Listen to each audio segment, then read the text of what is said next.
especially for you.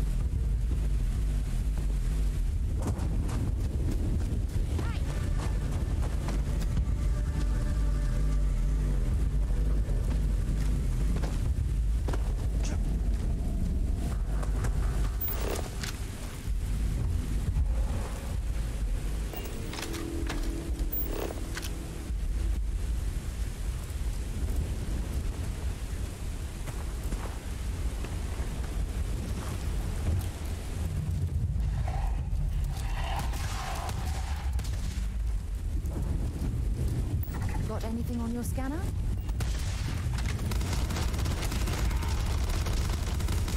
You've got nothing.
Why are you bothering to carry all that junk?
kiss, my captain?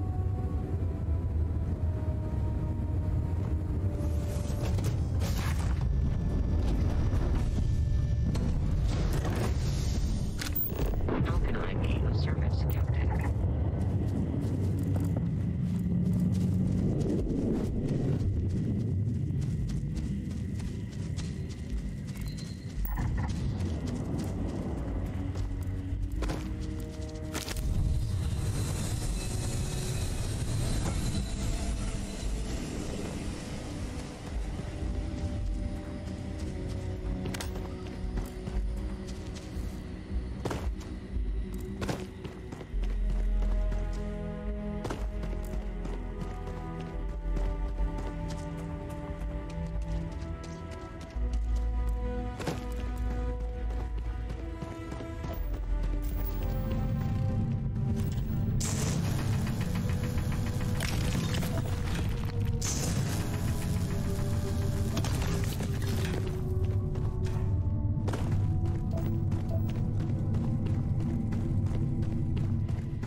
Look at this view. Had I been on this planet under more pleasant circumstances, I might have had more time to appreciate the beauty it has to offer.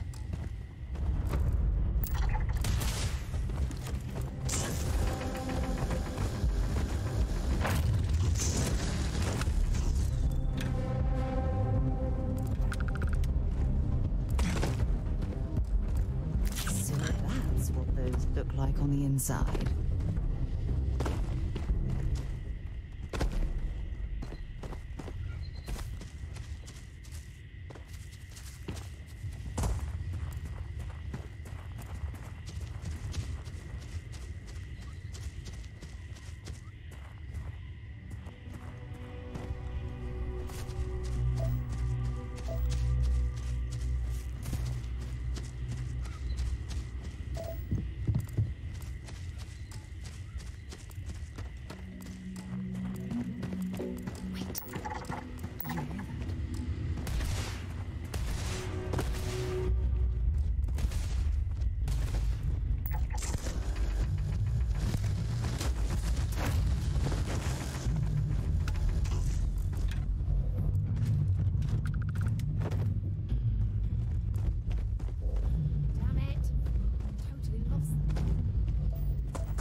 What's left of the cruise shuttle.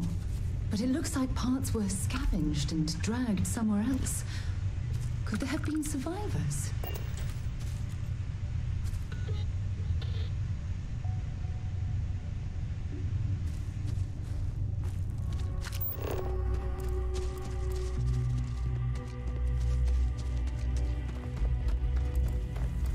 Scan any promising leads?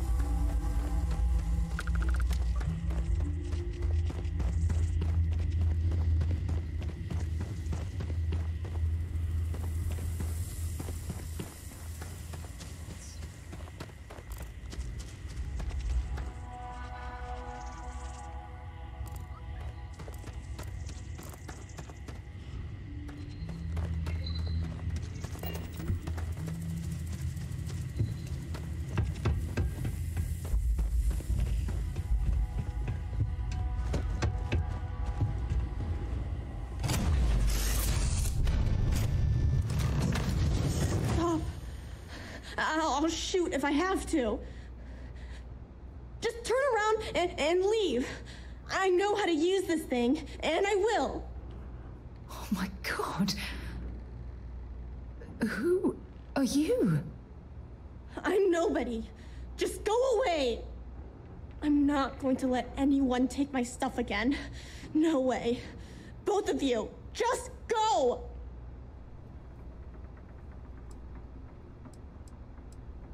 Answers? About what? How do I know you're telling the truth? Stop it right now. Put away that gun and talk to us. We want to know what happened here. See? You're not nice at all. I knew it. You're a liar.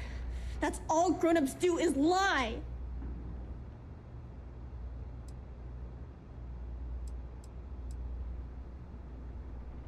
Sorry. I was wrong to get so angry. We are here to help you, and we promise to tell the truth. I don't know. You're kind of scaring me. Why should I listen to you?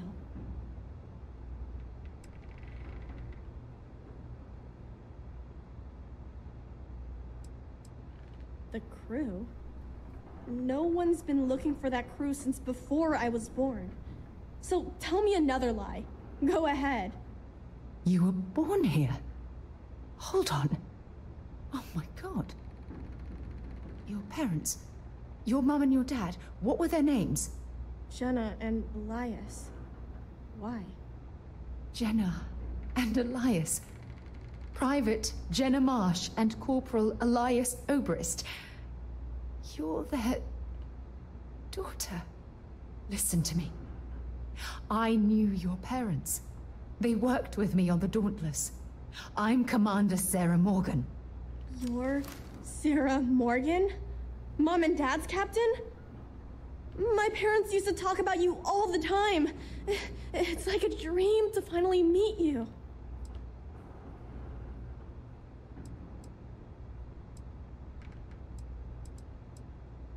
Yeah?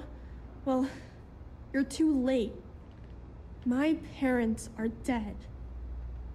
My father died a long time ago. And my mother, she was killed by those monsters at the graveyard. It's just me here now. All by myself. Let me ask you a question. Actually, I don't even know your name. Oh, yeah. My name's Sona. Sona. What a lovely name. Sona, you mentioned a graveyard. Is that where the crew is, you know? Buried? Yeah. It's a bunch of stones with those necklaces like the ones my mom and dad had hanging on them. Thank you, Sona. I'm going to talk to my friend here a minute, okay? Okay, Sarah.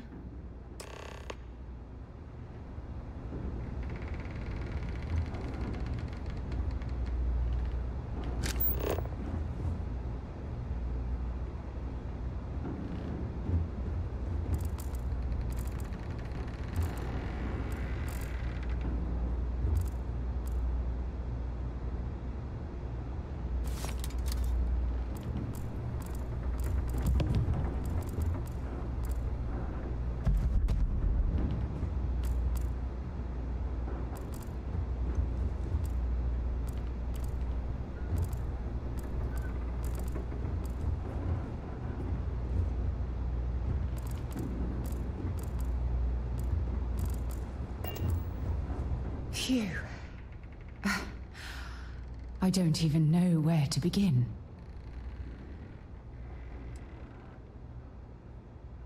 Whew. Yeah. That's probably good advice. Oh, there's so much to process. But I don't have time to deal with it right now. If you want to help, then find that graveyard and bring me those necklaces Sona mentioned. I'm hoping they're my crew's gene tags.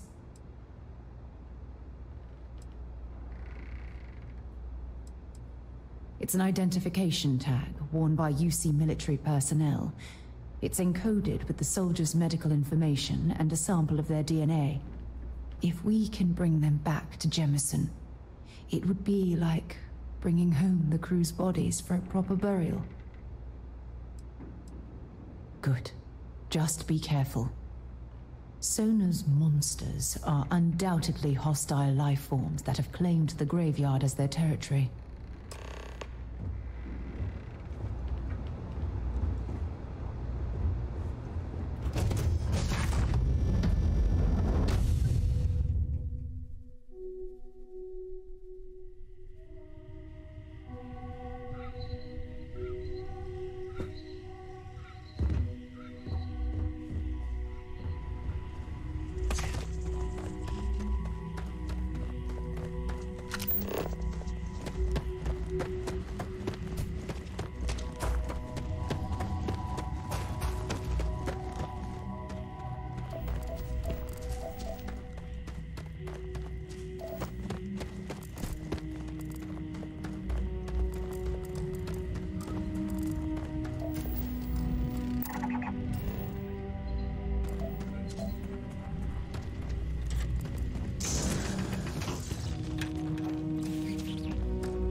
Sona, calm down and listen to me. It's much too dangerous to stay here all by yourself, darling. I don't care. This is my home. You can't make me leave. We can't leave her here. It's not safe. She has to come back with us to Jemison. Oh, I don't know what to do. Can you talk to her?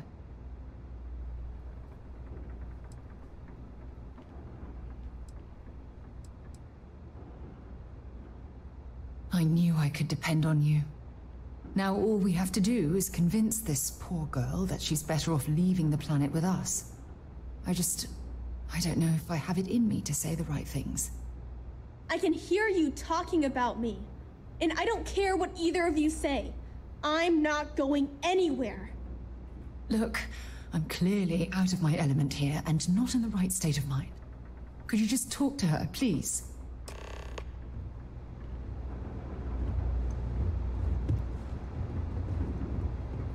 Why won't Sarah listen to me?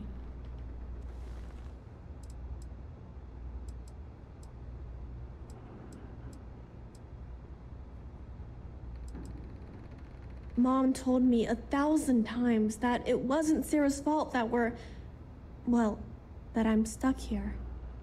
That still doesn't mean I should leave the only home I ever had, does it?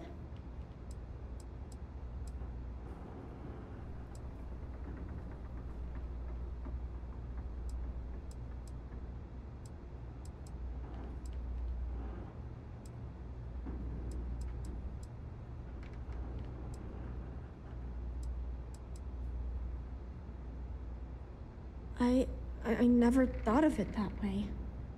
But leaving Mom and Dad behind, it's really hard. Even though they're dead, I don't want to abandon them.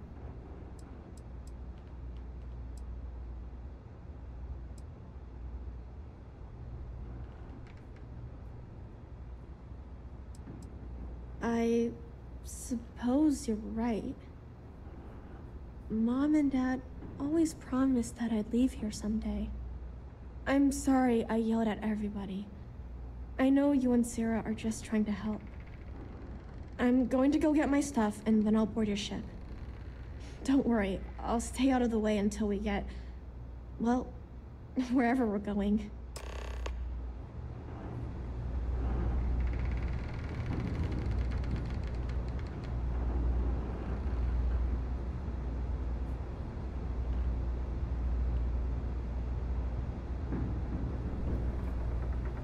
That poor girl. I'll be on your I hope we've made the right decision.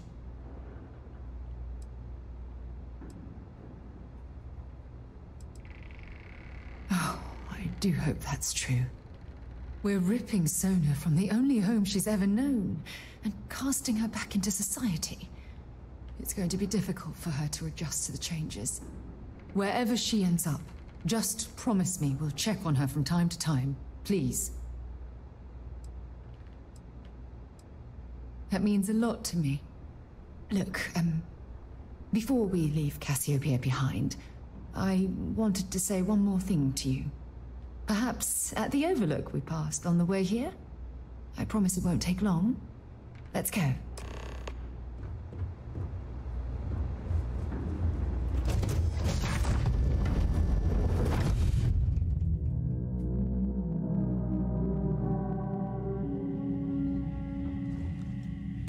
Ooh, a long way down.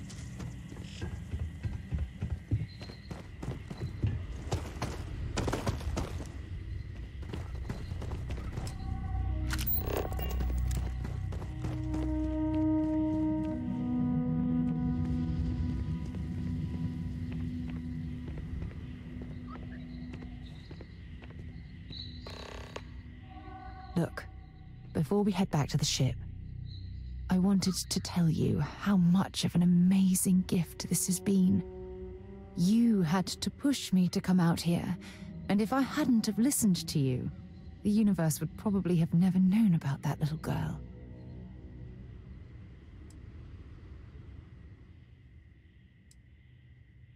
And I intend to repay you for that, even if it takes the rest of my life.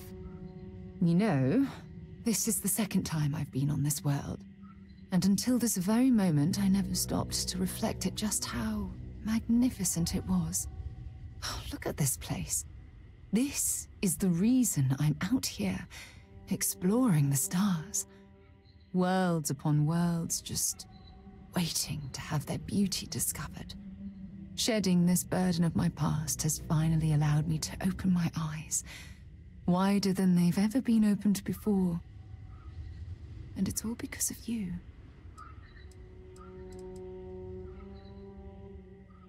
Perhaps.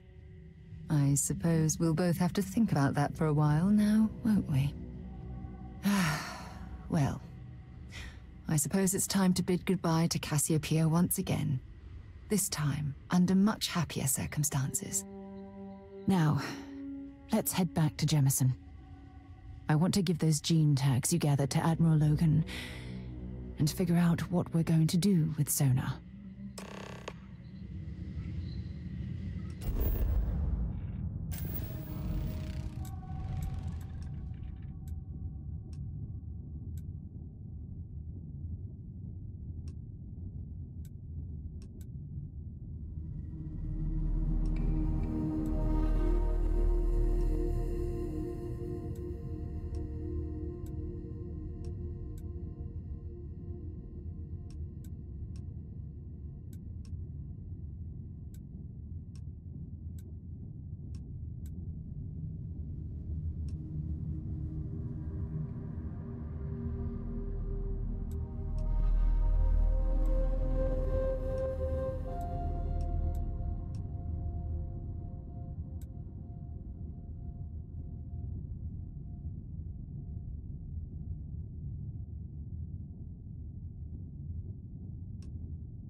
Look at this world. It's beautiful. Just beautiful.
Look, but you had to...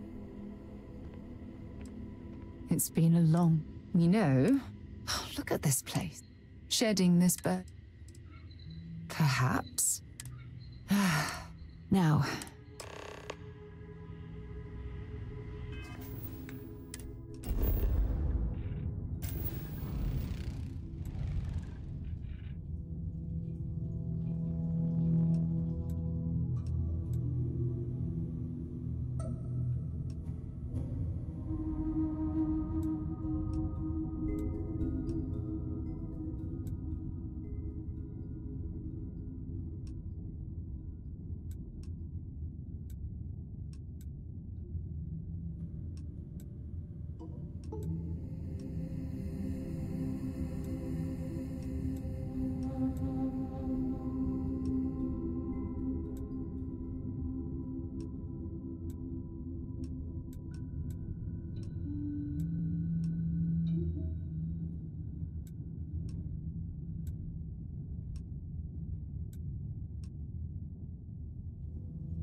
While we're here, let's swing by Centaurian so I can pick up some ammo.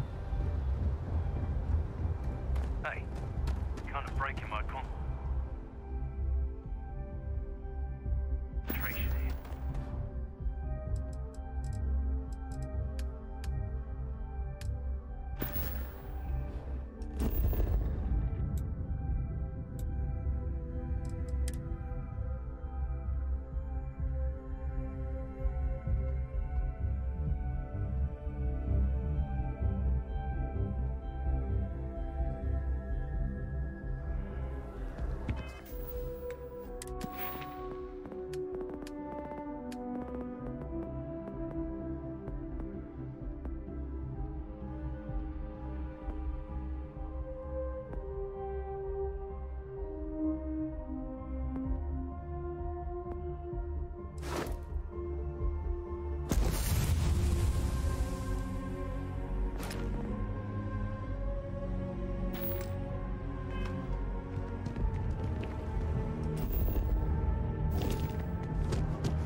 Keeping the skies safe out there?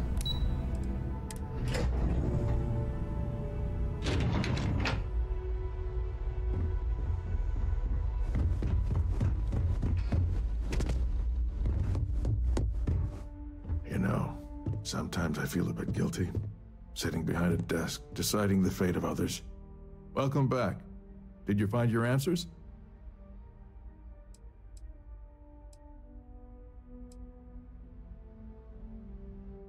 Not only that, but we found someone there, alive. A child born from 2 of the crew that survived the crash. After her parents died, that poor girl spent years surviving on that hostile world, alone. We abandoned her, Admiral. We let her down. I'm sorry. I had no idea. How could we have possibly known?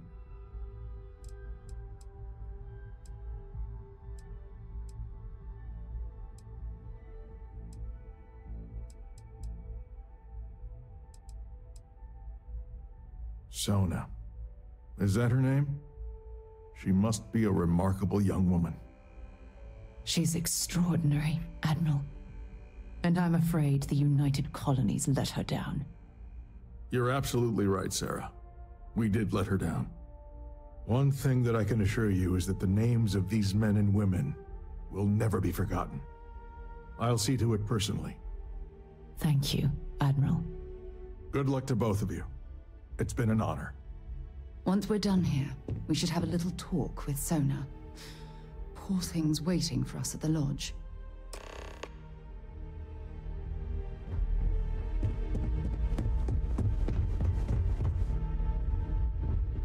Hey. Better make sure Logan sees the last report from Aegis.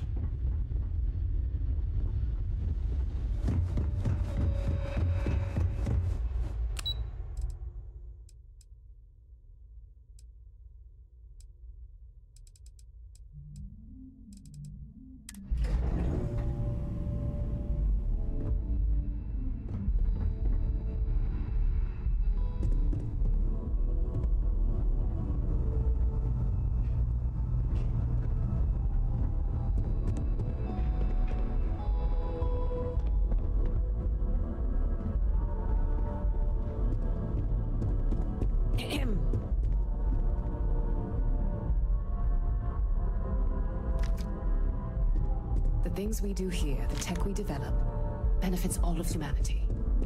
Yes? What?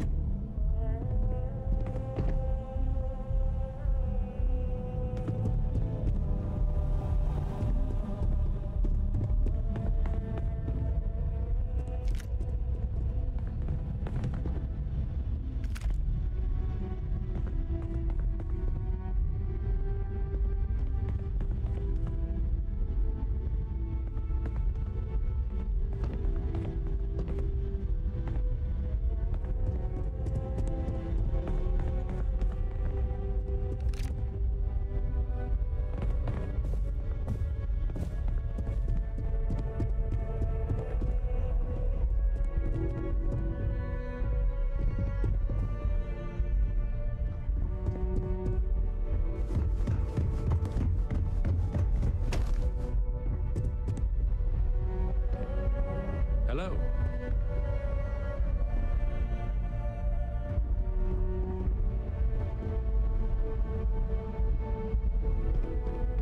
Reliant Medical wouldn't be half the corp. It is surprising how many people need to be reminded to go in. You're always welcome to stop by.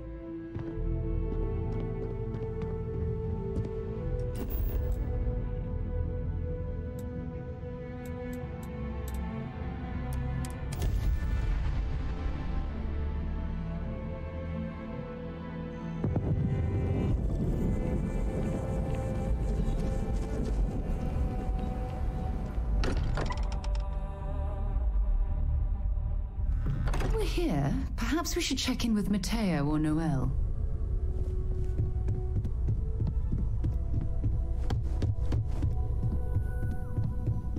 We should probably talk. There you are. I was wondering when he'd come and say hi to me. Hello, Sona. I see you found your way to the lodge without any trouble. Yeah, it was kind of hard though. All these people around. Never seen so many people in my entire life.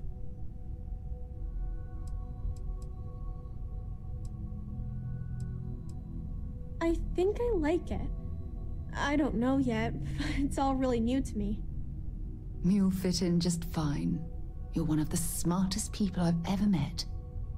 So, what do you think? Do you like it here, Sona?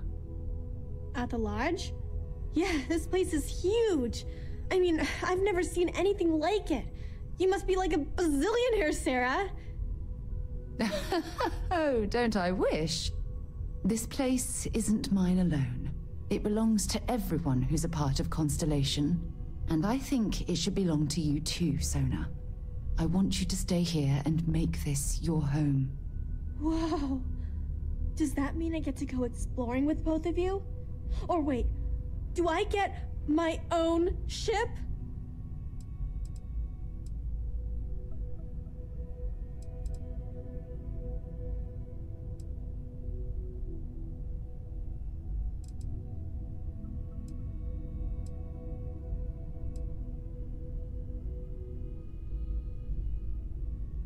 Exactly. And don't worry.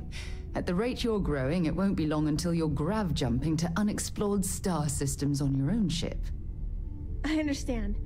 Oh, and don't worry, I learn real fast, so you better get ready to have another member of Constellation signing on for missions. I can't wait. Well, anyway, thanks for letting me stay here. I promise I won't let either of you down. I'm sure that you won't. Well, I think we should let Sona get settled. If you wouldn't mind, I'd like to visit the Colony War Memorial now. I want to pay my final respects.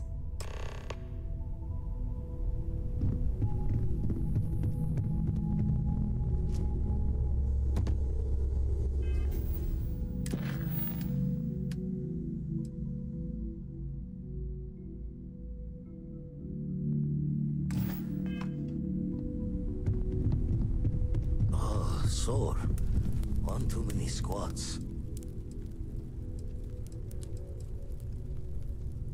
Despite our differences of opinion back on Neon, I'm beginning to respect you as someone who can get the job done.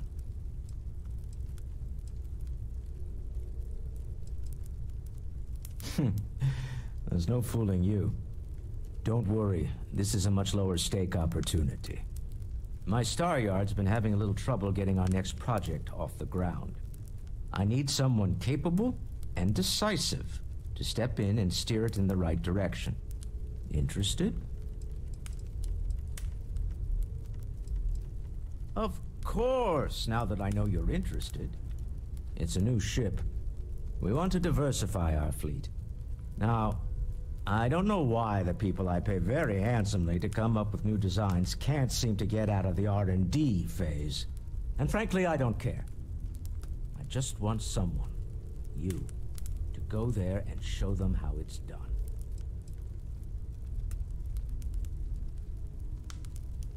Excellent.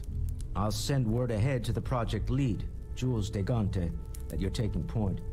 They'll all be instructed to listen to you and follow your direction. I expect big things from you, so I'm excited to see what you manage to deliver. I don't believe you'll let me down. We've always considered ourselves explorers. This really is uncharted territory.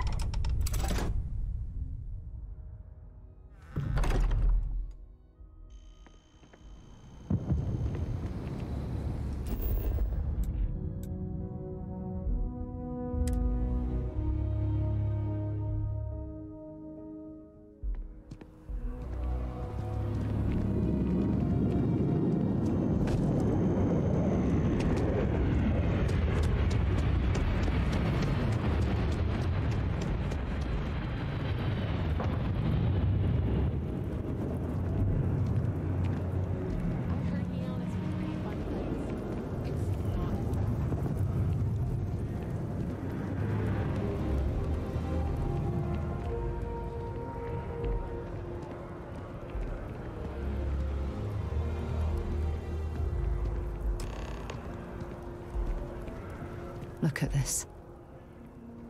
All these people, their entire lives distilled down to names on a memorial.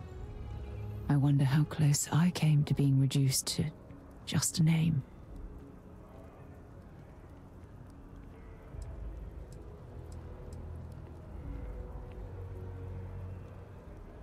These people laid down their lives for what they believed in, and it cost them dearly. I served shoulder to shoulder with them, and watched some of them die. I know you meant well, but they'll always be more than a name to me.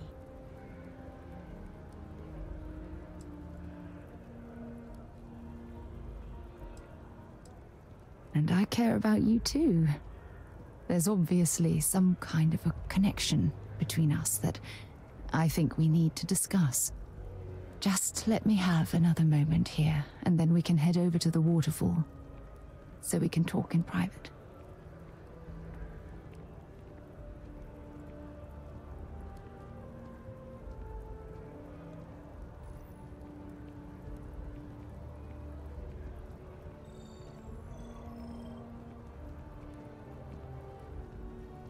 Okay, I'm ready. Let's go. Both Alvaron and Tayo are owned by Ryujin, so yeah,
When things at the lodge are too much, I love coming to this spot to just sort of, I don't know, melt away for a while.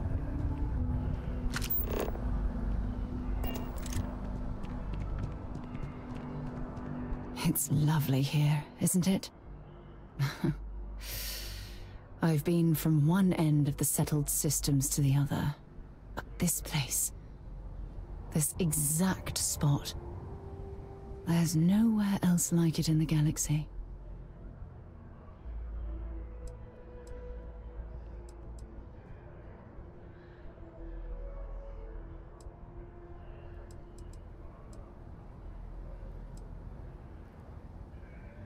I hadn't thought of it that way. But you're absolutely right. I usually come up here to mull over some of the heated debates we have at Constellation. You'd be surprised how many decisions I've made on this very spot.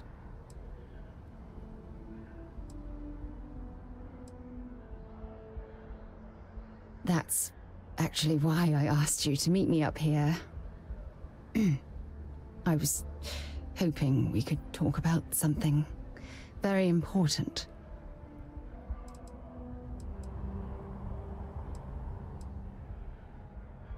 Good, because I have a lot to say. It's about my return to Cassiopeia. What we learned about Sona has been constantly replaying in my mind. Maybe it sounds crazy, but that young girl's isolation feels like a reflection of my own life.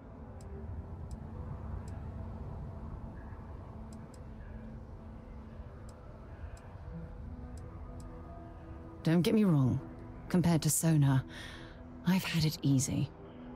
I've spent my life surrounded by all sorts of people. Constellation, the Navigator Corps, hell, even the UC military.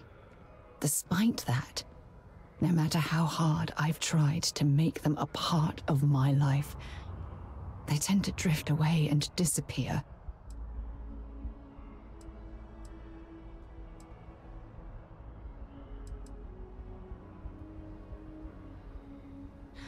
Are you sure? For all we know, it's in my nature to keep people at arm's length. Or worse, push them away.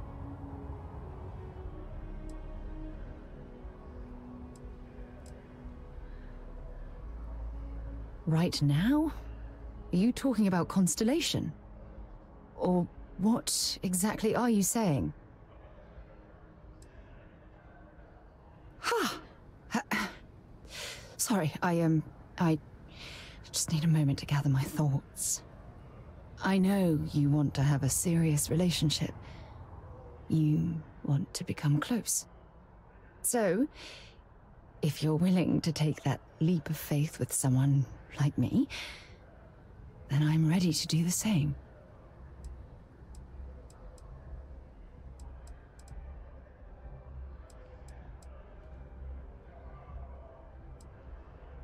You're something truly special. You know that? You've helped me conquer my self-doubt, my confidence, hell, everything. For the first time in my life, I feel complete. And with you by my side, I'm convinced that feeling will last forever. You're the best thing that's happened to me in my life. I love you. Always.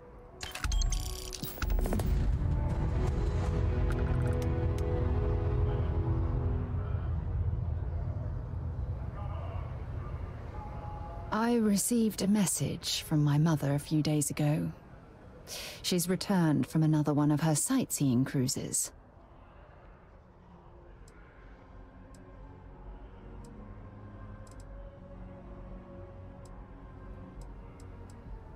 Oh, of course. I'm sorry.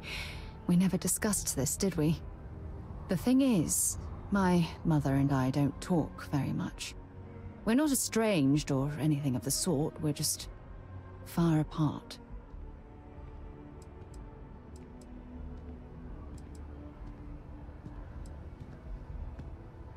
Good. When I say that to most people, they look at me like I'm crazy. I don't think they realize how much control parents can exert on your life, especially when their dreams conflict with your own.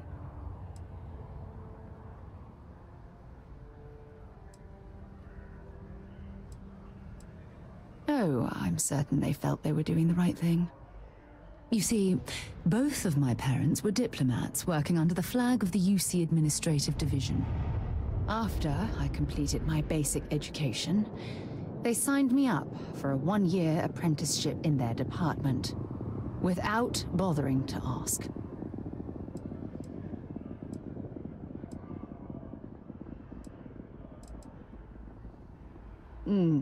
Wanted isn't the right word.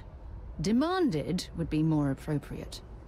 For my apprenticeship, I was sent to Sidonia. My job consisted of drafting political policies and arbitrating trade disputes. The silver lining of the job was that it allowed me to spend time exploring every square inch of Mars.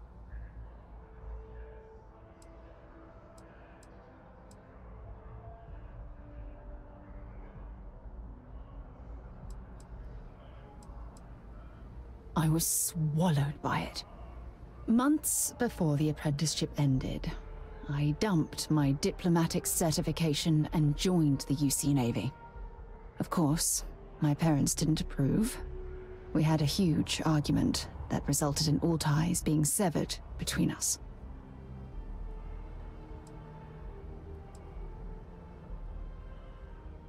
Yes, I was proud of myself.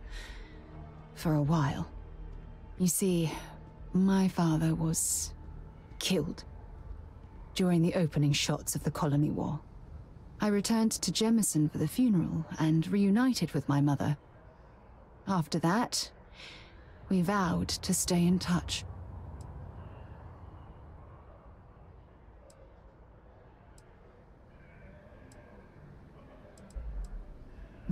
Aren't you sweet? Always concerned with how I'm feeling. That's why I fell in love with you. Your smile, your caring. It brightens even my darkest days. Listen, I'm going to be completely upfront with you. All this talk of family, it makes me wonder where our own relationship stands.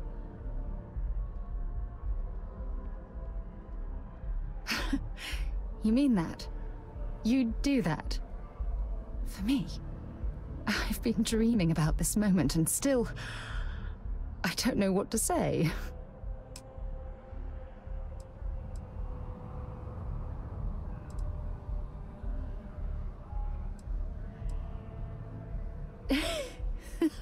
Yes! Yes! Of course. Yes. I just need a little time to think about the ceremony. I have some thoughts about how we should move forward. You know, I used to dream about finding the love of my life. And here you are. All I ever needed was you, right here beside me.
lot on your mind?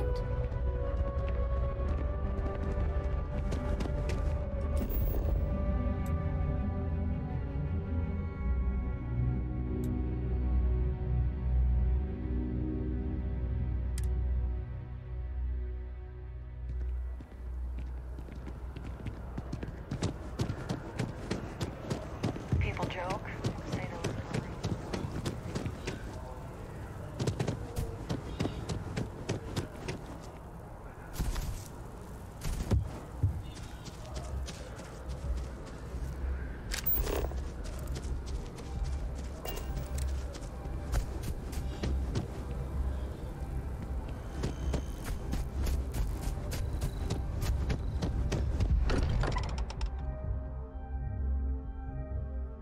I wonder if any discovery reports have come in while we were away.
Need something? I hope you're having a good day.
Nicely done.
I'm sure they're sad to see you go.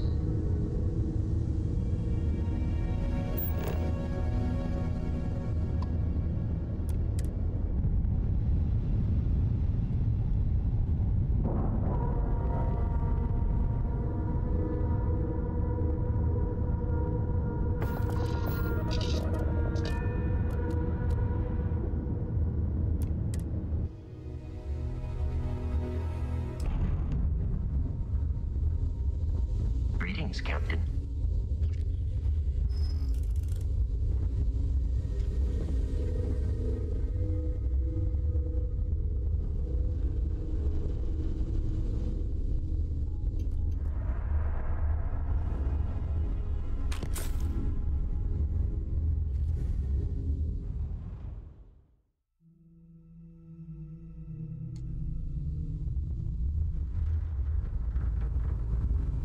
Welcome to Stroud Eklund.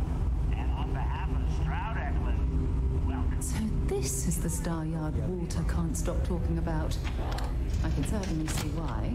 It's a monumental operation. Technologies, but your average consumer doesn't need that sort of maneuvering capability. And Mike is saying there are technical reasons your design won't work. Oh, this must be Walter's consultant friend. Please, come join us. We've been waiting for you. Hi there. Hello.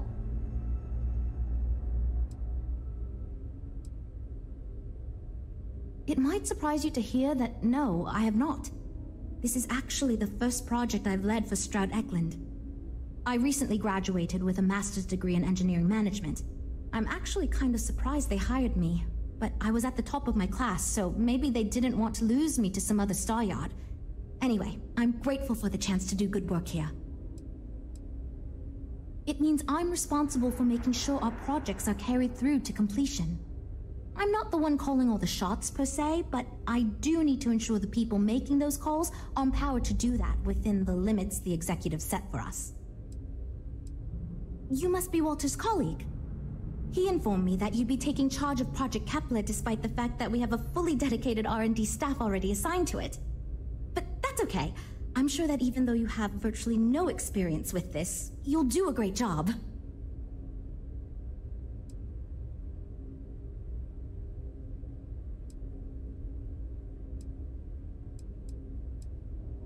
Well, I hope your enthusiasm counts for something. Anyway, let's get to it. We shall see. As you probably know, we're tasked with coming up with Stroud Eklund's next hit starship. But we have budget concerns, market research to finish, and we can't seem to agree on a design. So I guess Walter sent you to resolve these issues.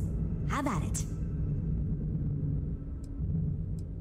Okay, good. So, before we can do anything, we need to resolve the budget issue. We were charged with building the newest, hottest ship on the market, which won't be possible unless we petition the board for more money. So we have two new budget proposals. One will allow us to build what I consider to be a very sensible ship, but we'll have to make some tough design cuts. The other will allow us much more flexibility to put whatever we want into the ship. It's what I call the kitchen sink proposal. I don't love it, but it'll be next to impossible to approve. What should we go with?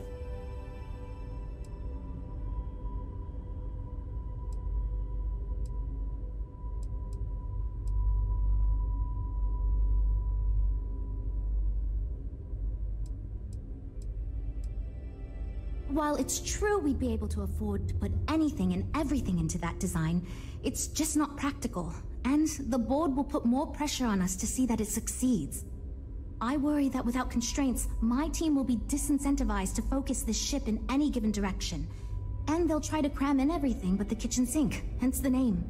Who knows what kind of monstrosity we'd create if we tried to incorporate all of our designs? And would something that expensive actually sell?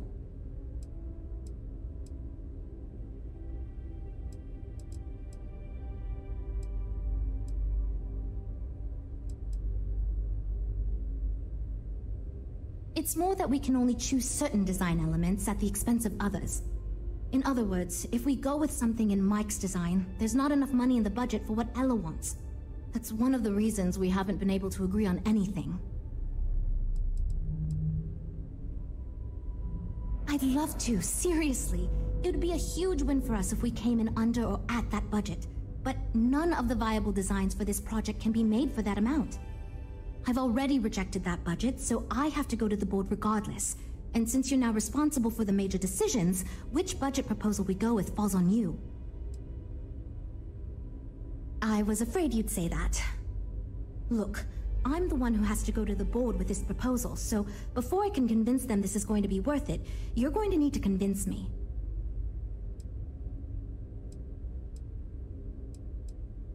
Well, I'm all ears because it's going to take a miracle to convince them.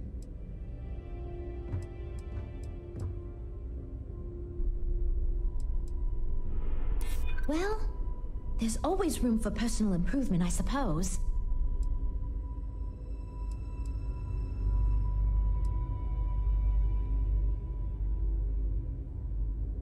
I hadn't considered it that way. It gives us some wiggle room if we need to try some things, and if we come in way under budget, it'll look good.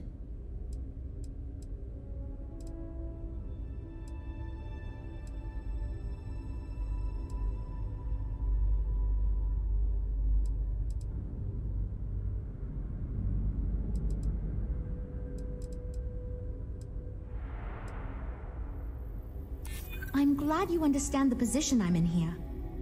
Okay, I think you made some good points. I'll go to the board with the kitchen sink proposal and get that approved.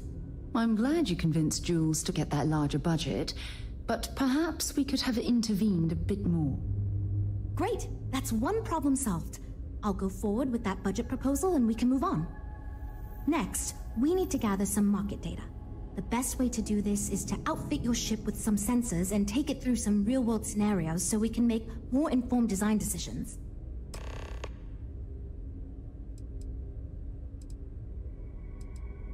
Great! Just pick up a mission or two at the mission board and proceed like you normally would. We'll collect the data when you return. If you take on a variety of missions, we can build a ship to handle a variety of scenarios. But if you just fly one mission, we can build a more focused ship. It's up to you.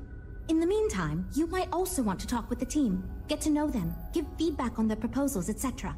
Good luck out there. You know, I have designed spacecraft for over 10 years. So, you must have really impressed Walter for him to give you this project. Or maybe it's a bit of nepotism. Never mind that. Perhaps he sees in you what he sees in me.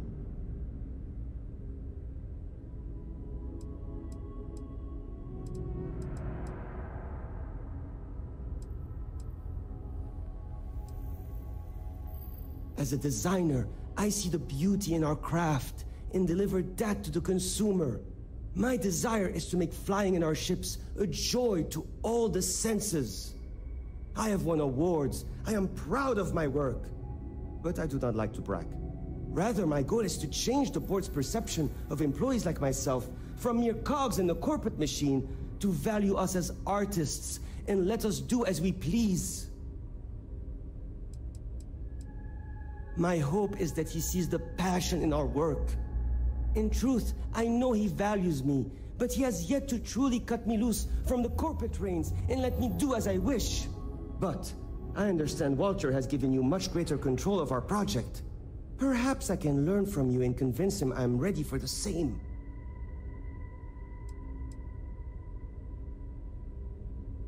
No one asked you, newbie. I don't even know why I am being asked to accept feedback from someone who only just joined our team. But here we are. Anyway, imagine a luxury craft designed for the most discerning of tastes. Every feature designed for comfort and peace of mind. High-end performance, precision engineering, a spacecraft for those who wish to be seen. This will be the most elite personal craft on the market.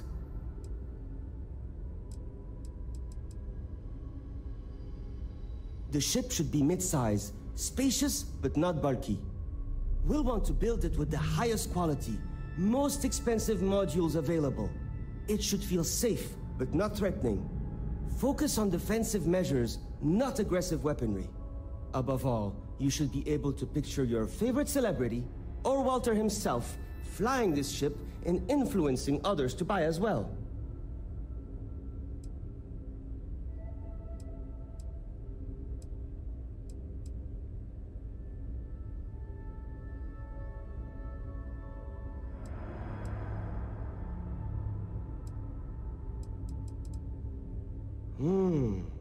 I think I understand what you mean. It is not enough to say it's a high-end luxury ship. Who is flying this ship? Where do they go? What is their story? And why do they crave such attention?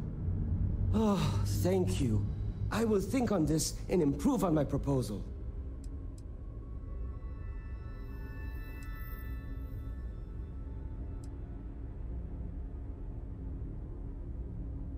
Two words. Conspicuous consumption. Are you familiar with this concept?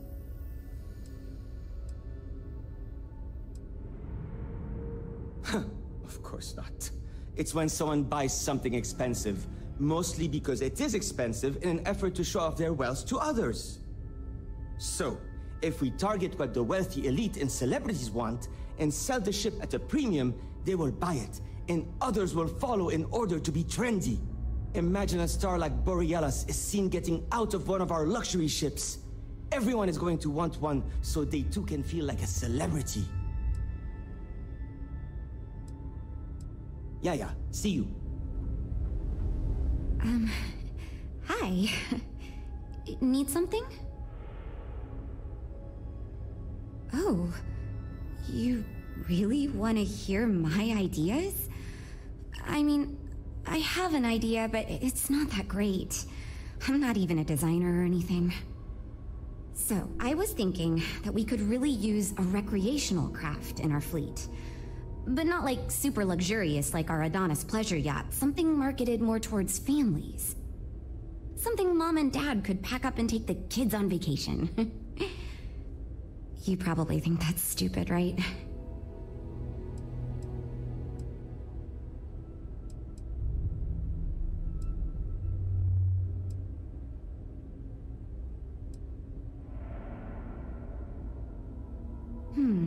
I haven't thought of all the details, but I'd imagine lots of passenger space would be a top priority.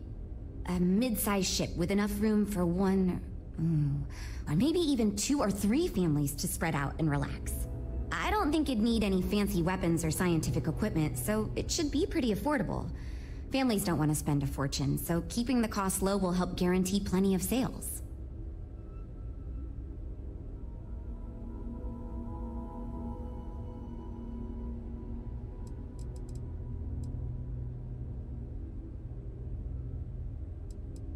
Well, you listened to my idea more than the others did, so I'll take it as a good sign. Thanks.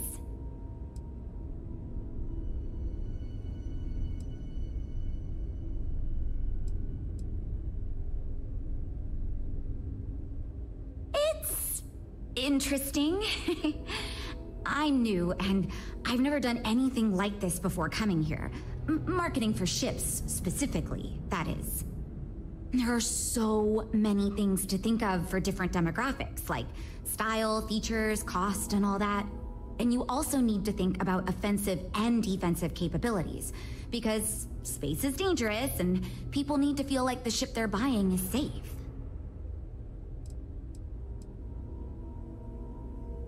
Yeah, I've only been here for a few months. I did a little marketing for Chunks before this, but it was really more of an internship. Ships are like totally different than that. I applied for the job here on a whim because I thought it'd be fun. I never expected to be hired.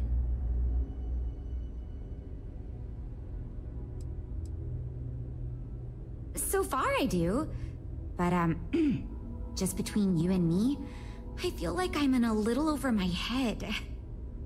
I feel like I have no idea what I'm doing, but my bosses really seem to like my work, so I don't know. I mean, I guess I'm doing something right. I still feel weird pitching ideas to people who have been at this for so much longer than I have. Take care, okay? I'm wondering if we need another chef in the kitchen. Then again, I hear Walter brought you in to finally make a decision around here.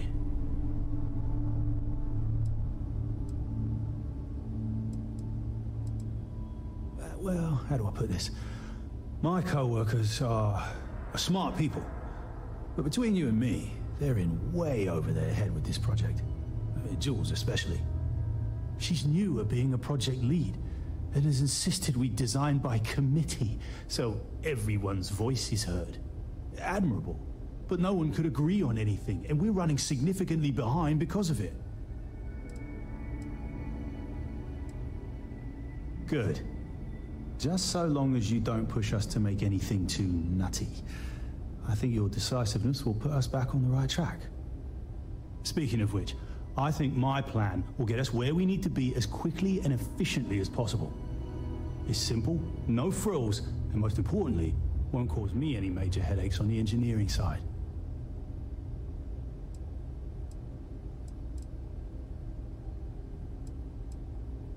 Let me tell you. All the creative minds around here are so concerned with designing the most innovative and fancy ships possible. They never stop to think about the kind of work it takes to do that in a reasonable time frame. Yes, we're engineers. Our job is to make the bloody impossible possible. But that doesn't mean it's easy or practical. That and there's never enough of us to go around.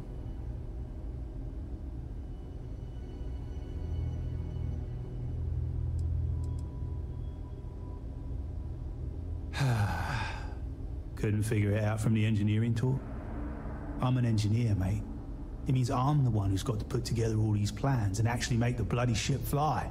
Been doing it for going on 25 years at various star yards. They still haven't realized this place would fall apart if not for me.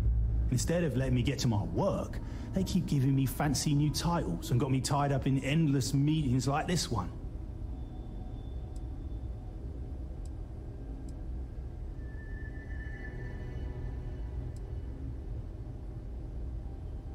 It's truth, and we need it.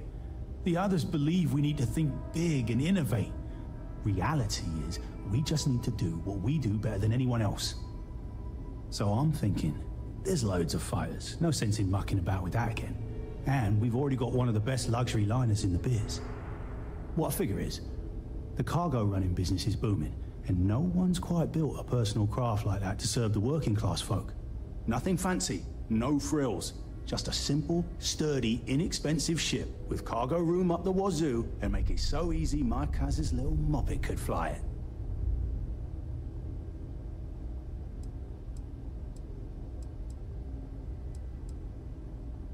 Our objective should be to build a huge ship with plenty of cargo room while keeping the costs low. Doesn't need fancy equipment, just the basics. Basic weapons, basic defenses, basic scanners. You get the idea. If we go with a design like that, I can focus on quality construction, and the ship will practically sell itself.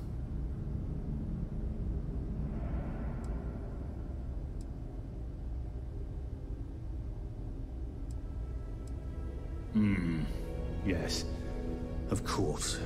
Zhuzh it up, just enough to disappoint me even more when we ultimately end up choosing something ridiculous. Thanks.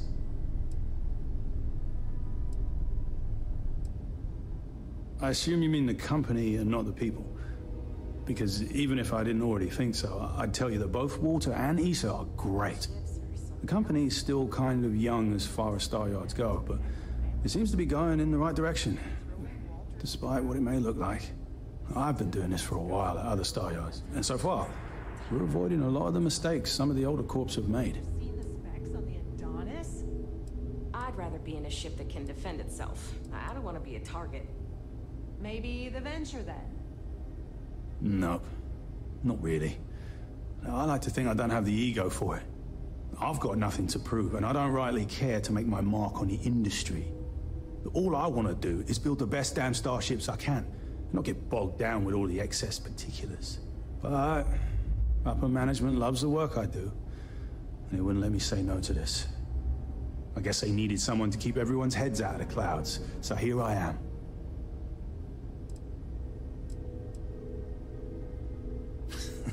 Yep, that's me, innit? Been here since the start of the company. Done engineering for going on 30 years total. Though I keep telling them, it's senior, not lead engineer. I've got no interest in being lead. Too much management. Not enough tactile work. And yet here I am. Resigned to my fate on the R&D team. Hope we didn't scare you off, huh? So, you're Walter's friend. I know he chose you to head this project as some sort of favor.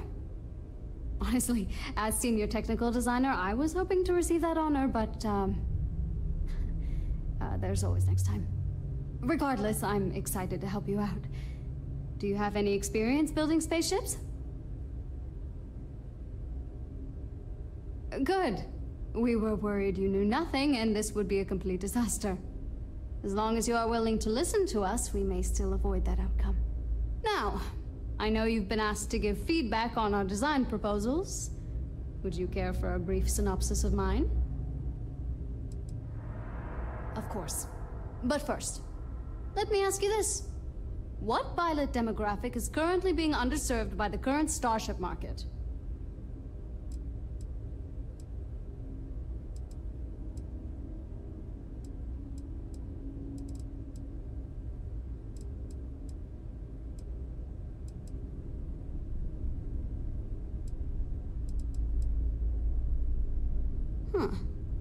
No, but interesting.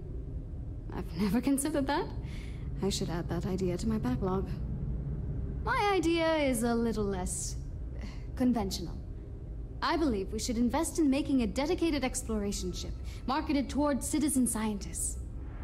Sure, we and other manufacturers have lines of exploration ships, but none built with the average consumer in mind.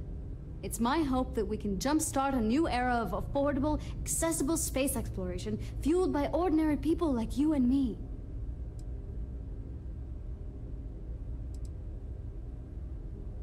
I'd start with a small ship profile. It won't need much storage or passenger capacity. Then, of course, you would want an advanced grav drive to reach deep space and plenty of energy for extended flights. In order to keep costs down, it likely doesn't need expensive weapon systems or defensive measures. It won't need those where it's going. And of course, high-end scanners and other scientific equipment is a must.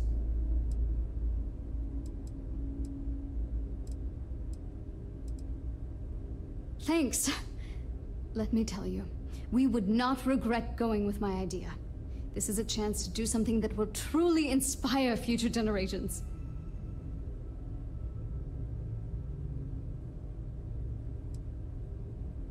Why do I feel like answering this could be a trap coming from someone who was sent here by Walter to step in and take over our project? It's not like I have anything to hide. I used to think working for a super wealthy corporation would be terrible, but honestly, it's pretty great. They've been good to me, and the stability is way better than any startup. I've had opportunities I wouldn't have anywhere else, so yeah, pretty great.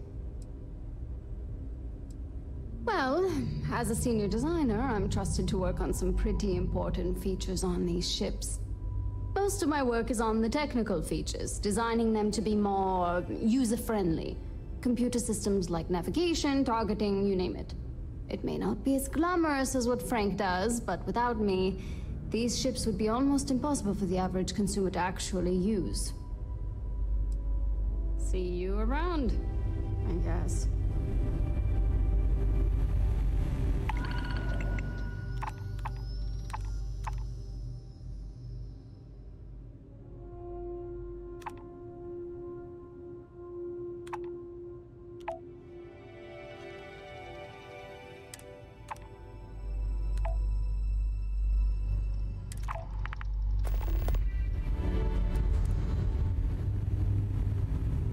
Deimos, over Stroud Eklund. Hello. All right.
Panels look good, suit integrity normal.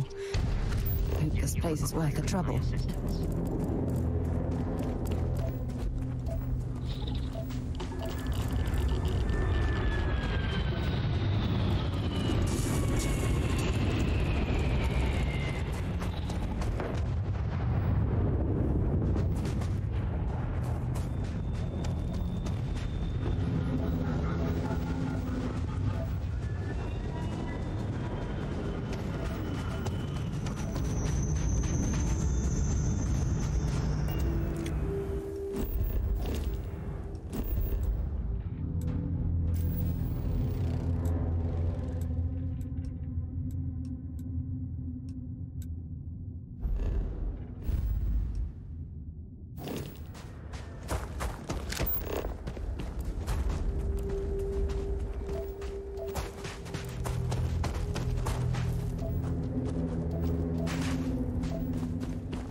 Zeroing in on anything useful?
We've got people poring over the data you collected as we speak. This is going great. Just fantastic. Ah, it's an excellent design, Jules. A ship like that is designed to focus on a mission and execute its job to perfection. Well done. Ah, so you just did the one bounty mission. Well, doesn't look like you ran into too much trouble, I hope. Anyway, the data you collected will help us focus our ship design and cater towards certain pilots. Now we just need to solve our interpersonal issues so we can agree on a design. Easy, right?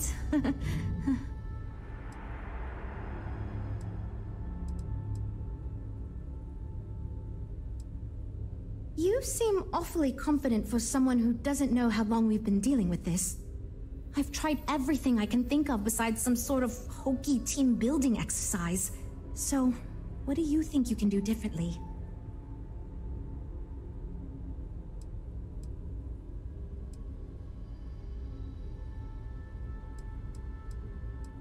You know what?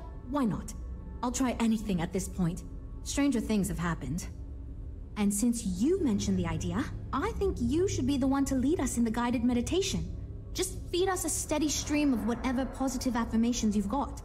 I don't know if it will solve the design conflicts, but maybe it'll get everyone working with each other again. And I'll take what I can get, even if it leads to a more ridiculous design. So, you're sure about this? Okay, this should be interesting since I doubt any of us know what we're doing with this. Okay, everyone, listen up. Our new friend offered to lead us in a group meditation session as a sort of team-building exercise. Everyone take a deep breath, try to relax, and we'll get started momentarily. Listen to what he says and repeat his affirmations.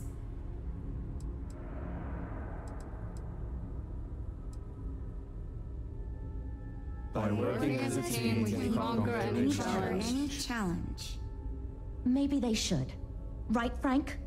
Don't think I didn't see you. Come on, everyone. Can't you at least put in the same effort I am?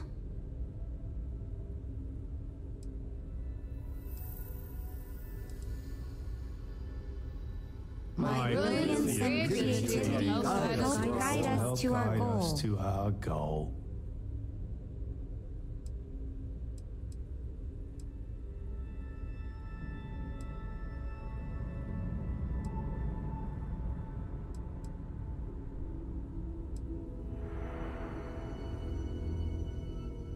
I trust my teammates are doing their best.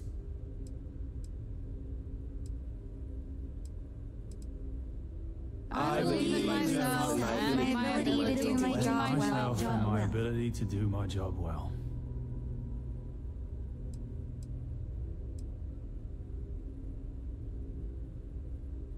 We're going to finish this project and move on to bigger and better things. Okay, I think that's enough of that. Thank you for leading us. I hope that was somewhat relaxing, at least. Yeah, it was, kinda. It was fine. I'm good to go over here. You know what? I'll do whatever anyone wants, so long as I never have to go through something like that again. Okay, everyone. I think that's it. Let's get back to work.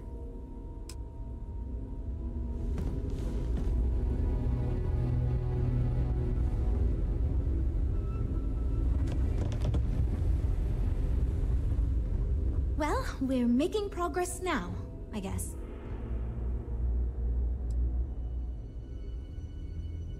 Oh, yes, I actually do have a proposal. I wasn't really expecting you to give me feedback, but why not, I guess? I'd like to see us branch out a bit more in the starfighter market.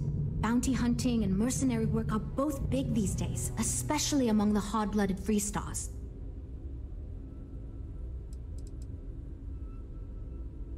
I'm glad you brought that up.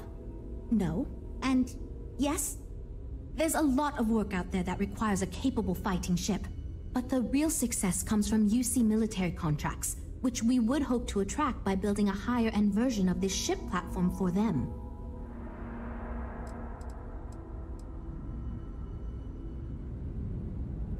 We'd want to give it strong weapons, tough defenses, plus good speed and maneuverability.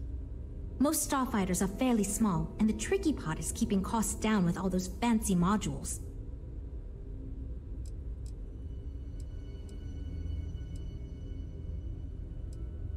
Wonderful. Thank you. I'm hoping when the time comes, I'll be able to convince the others that's what we should go with.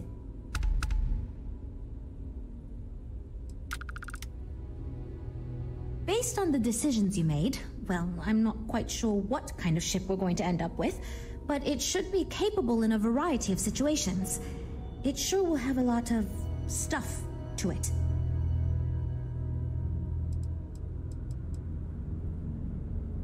I hope not, but it's possible. If the ship sells well enough, the board will have no problem increasing the budget next time. The data you gathered for us will last a while too. And I think I picked up some useful techniques from you to help us work together better. This ship's going to be big, and it's going to have the best components available. I'm sure it'll be very capable of handling any situation thrown at it. This thing is going to be a beast, and I don't know how we're going to make it look halfway presentable. My only other concern comes down to the sticker price and how we're going to actually sell such a monstrosity, but that's marketing's problem now. Poor Nev. Now that we've addressed all our issues, we can move forward, finalize the design, and get this into production pretty quickly. If you could do us a favor and let Walter know that we're back on track, I'm sure he'll be thrilled. Thanks for your help.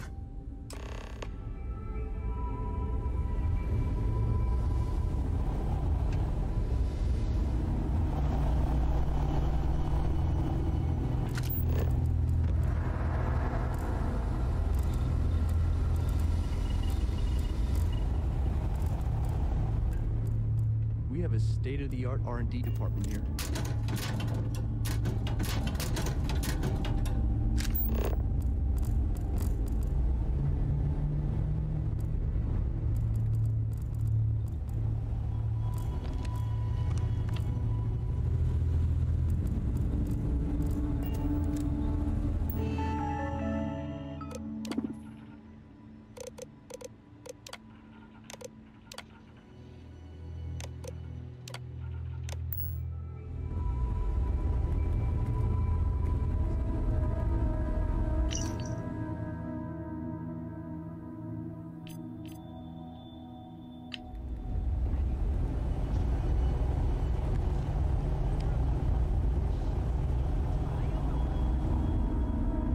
Much going on.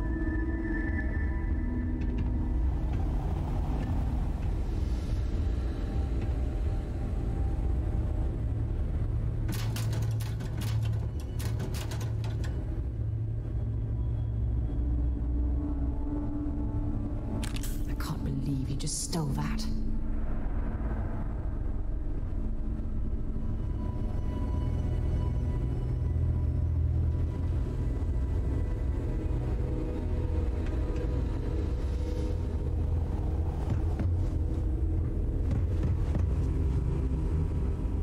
Welcome to Stroud Eklund. Can we really afford a new ship? Repairs on our old ship just keep piling up. If this keeps up.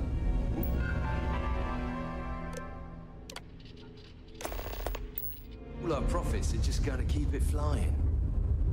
I know, but she's been with us for ages. Well, I think you'll find we have some tempting options for you. No time for sentiment.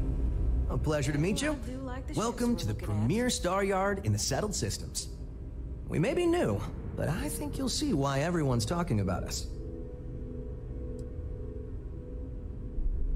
The other star yards have been in business so long that they're set in their ways.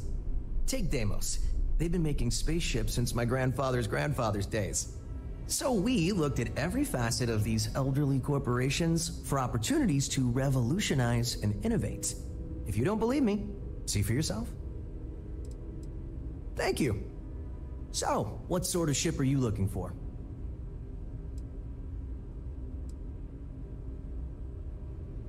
If you have your own ship, we're always looking for bulk resources.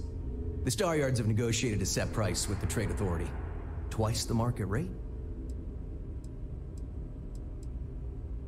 Most contractors either represent mining companies or are miners themselves.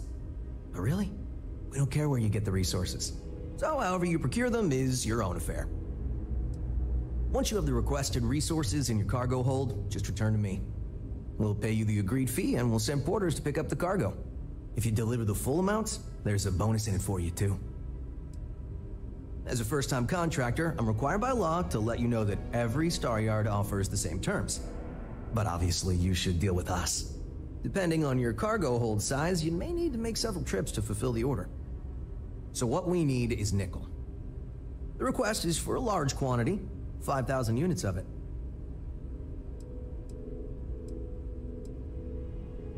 Excellent.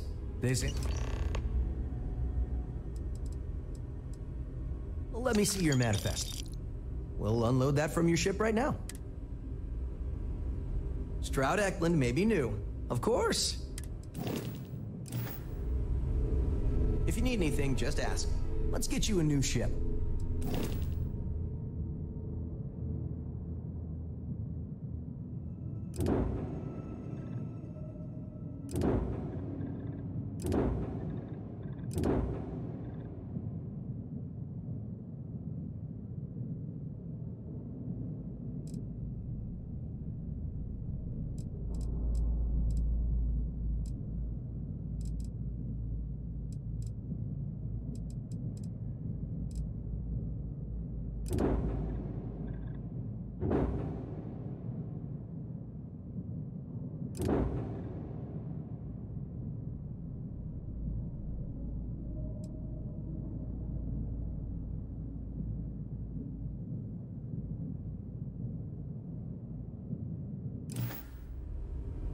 Are you ready to do some business? Absolutely.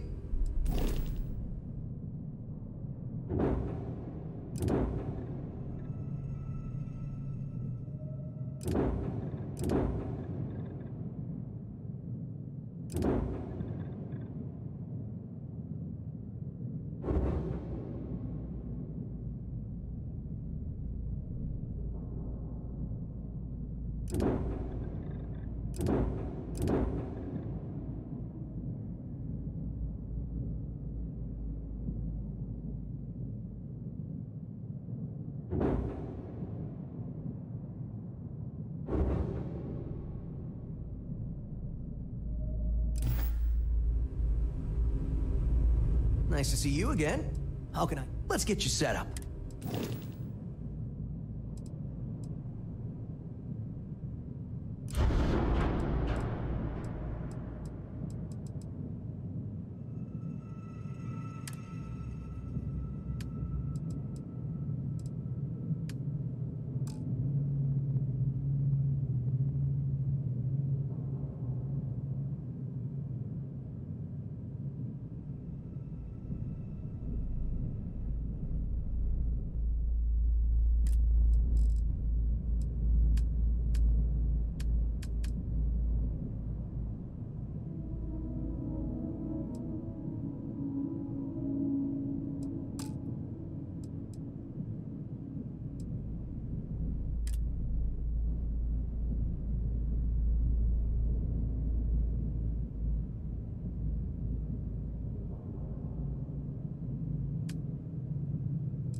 cars in the showroom if you're ready to buy.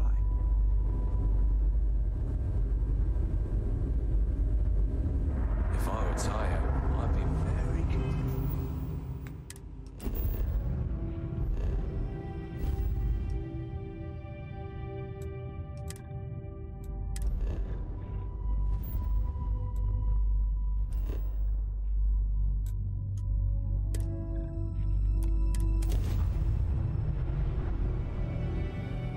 Captain on deck.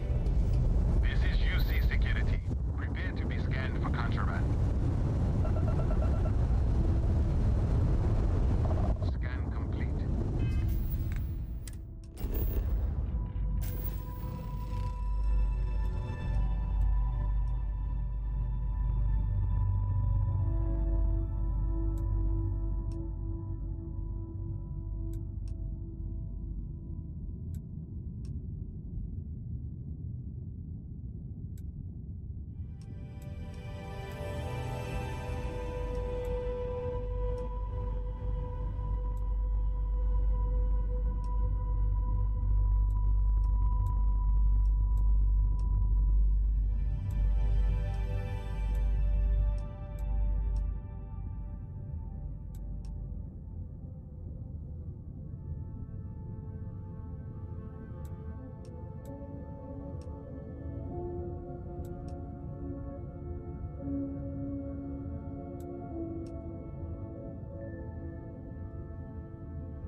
Every time I return here, I'm reminded of the importance of Constellation's contributions to exploration. Hope my employees don't give you too. At this point, I don't care what you have to do to get that project back on track. Within reason. Good to hear. I figured as much. See, I just finished looking over the final design they sent over before you arrived. I've got to say, it's certainly interesting. They managed to cram just about everything they could into it. Honestly, I don't think it ever occurred to me to do something like that. I'll be honest with you. This is the most expensive ship we've ever made. But I'm confident we can set a price point to make it work. I'll be happy to make it my new personal ship. Additionally, I want you to have one of the first off the assembly line for all of your hard work. Feel free to pick it up at the Star Yard. Thanks again.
talk to you about.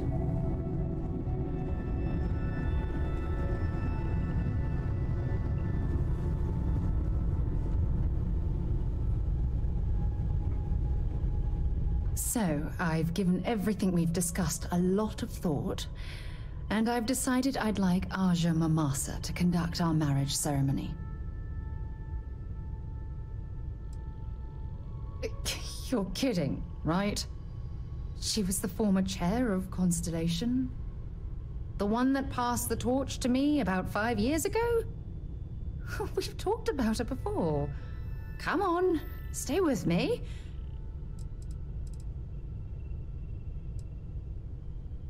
It's important to me that we are both happy. This is a huge step in our relationship, and I want everything to be perfect. So, with that settled, I suppose we just keep it a quiet ceremony? Just the two of us?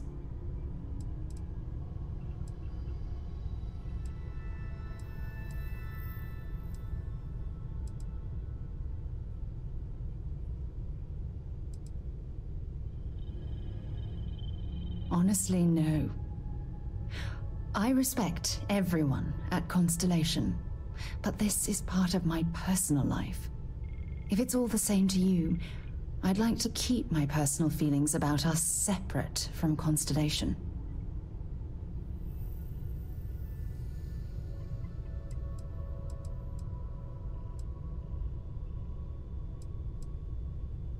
Oh, that's sweet of you to suggest, but I think bringing Sona all the way to Aja's home would be too much anxiety for the poor girl. We need to give her some time.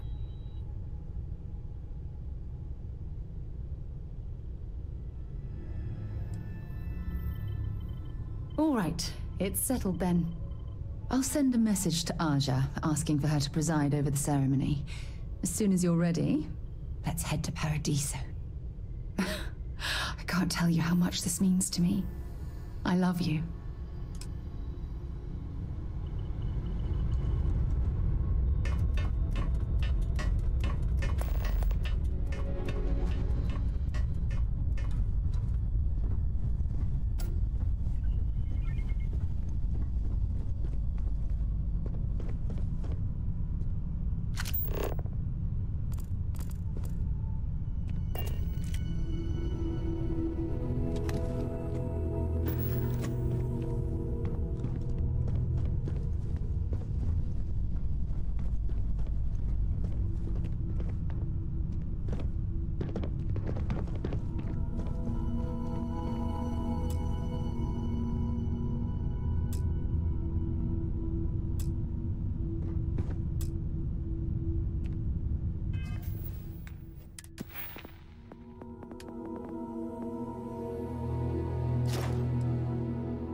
After you can.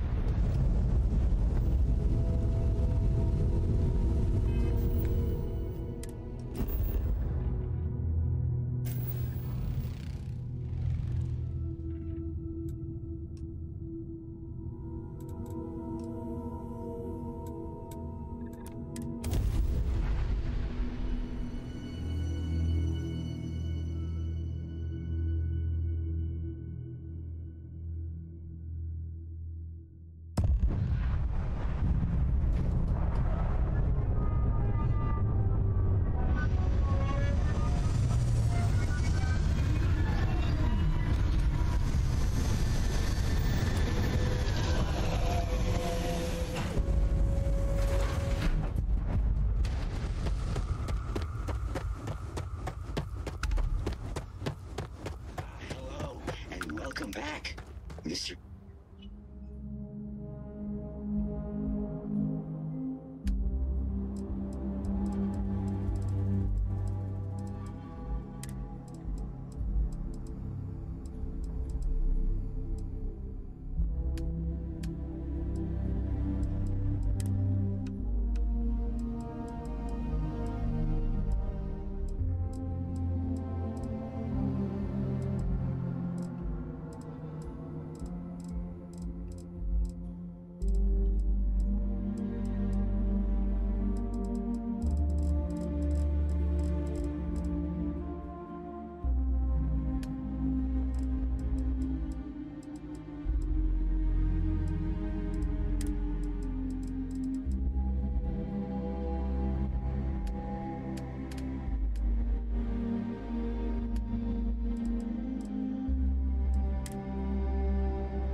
Tofik, I am aware that this is your 8th visit to our resort. Your repeat patronage is much appreciated.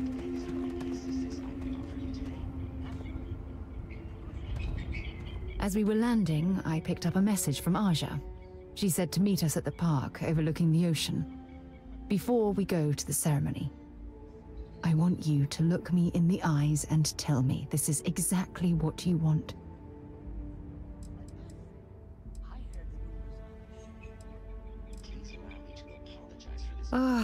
I just melt when I hear you say things like that to me.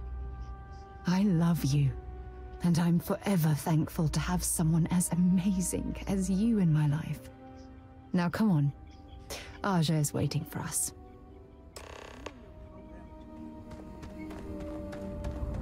Your safety is our #1 priority.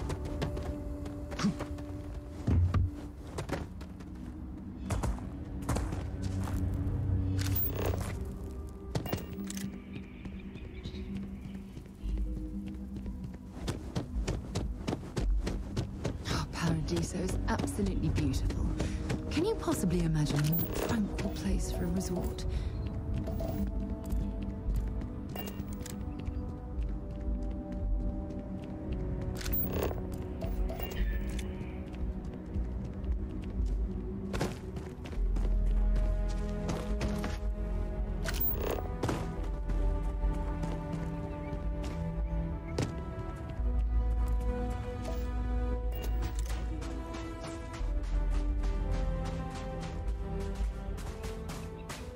It's so lovely to see you, Sarah. It's wonderful to see you too, Aja. This is the one I told you about. I've heard a lot about you. All of it good. You're quite a catch. 10 seconds in and already you're embarrassing everyone. Before we go any further, I just want to make sure that you are right for Sarah. She's quite special,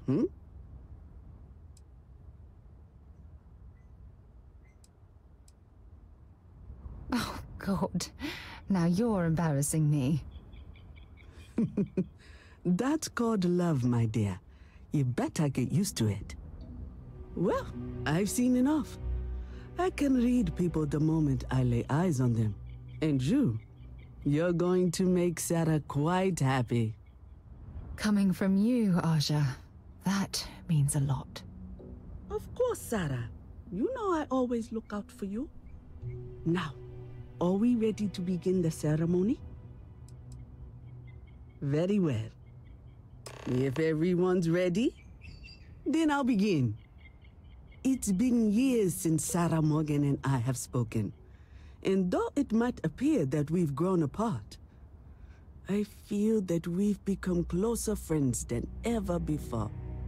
When I received the message with Sarah's intent to marry, and that she wanted me to officiate the ceremony, I was overwhelmed with joy. Not because she had decided to rekindle our friendship, but because she was allowing me to share the happiest moment of her life. I can't imagine a greater honor.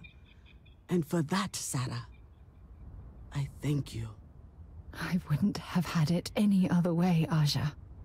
Before you present your vows, I'd ask both of you to remember that love is what brought you together today.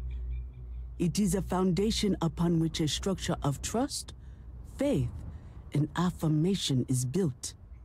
This structure can be absolutely impenetrable if you both agree to love each other unconditionally with faith, devotion, and acceptance.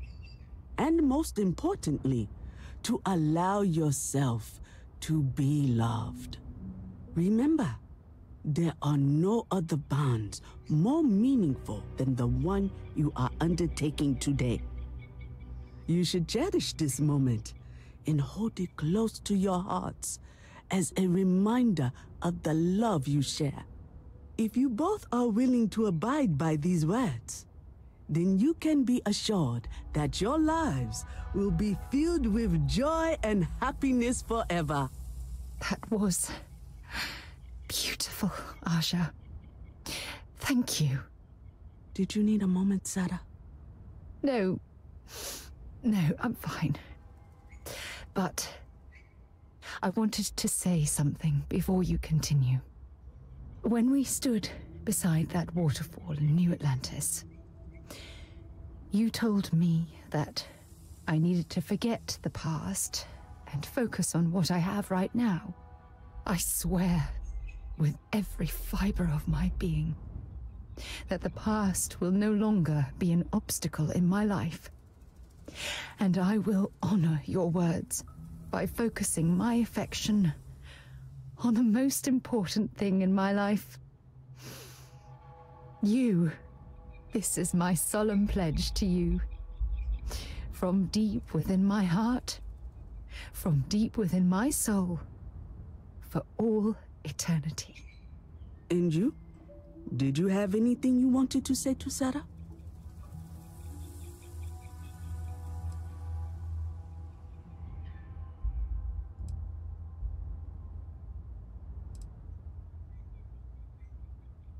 Thank you.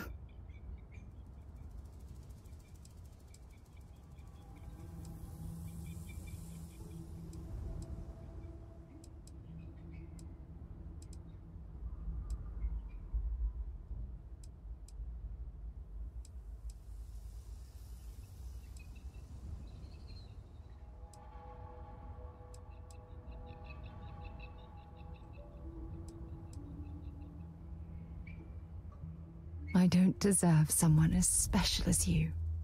You had a gift, Sarah? Yes. I wanted you to have this as a token of our love.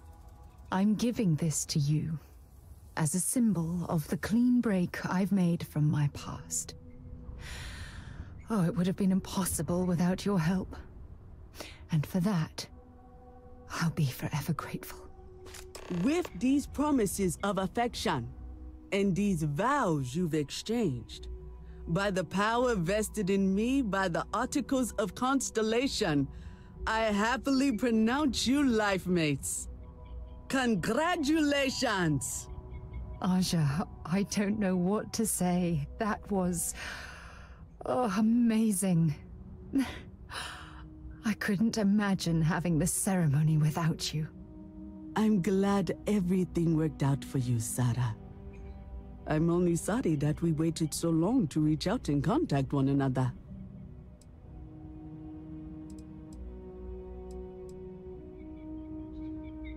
You better. Otherwise, I'd have to come out of retirement and hunt you down. Well, you're both welcome to stay here for as long as you like. So, I guess this is goodbye for now. I wish the both of you a happy and healthy life together. I'll never forget this, Aja. Thank you. Don't worry. I know how you... I'll try to work on her for you and Sarah.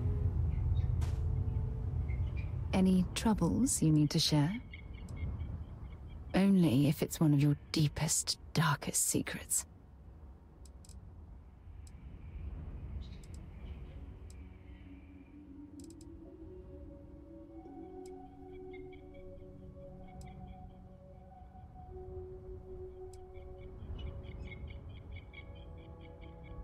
You have no idea how badly I needed to hear those words. I love you.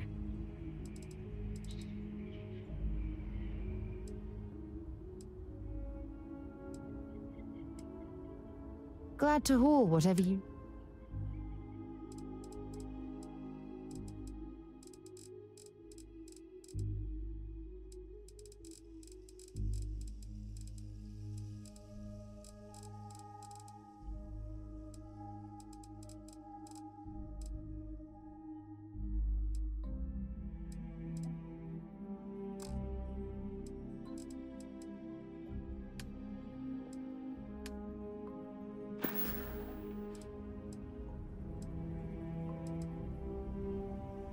I'm loved.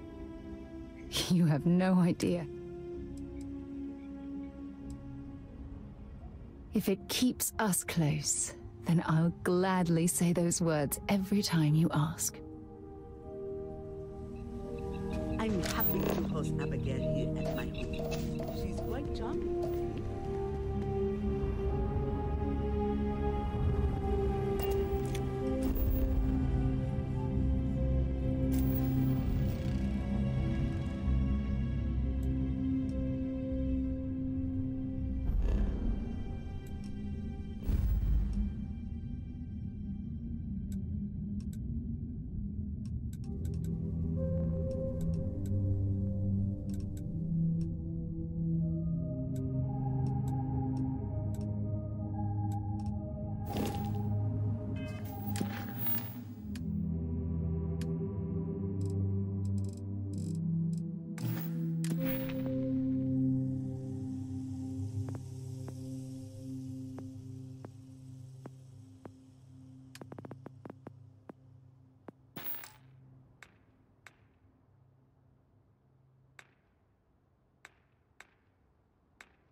Hell of a city, isn't it? There's nowhere else like it in the galaxy.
I could spend years studying this location.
of when I was a child.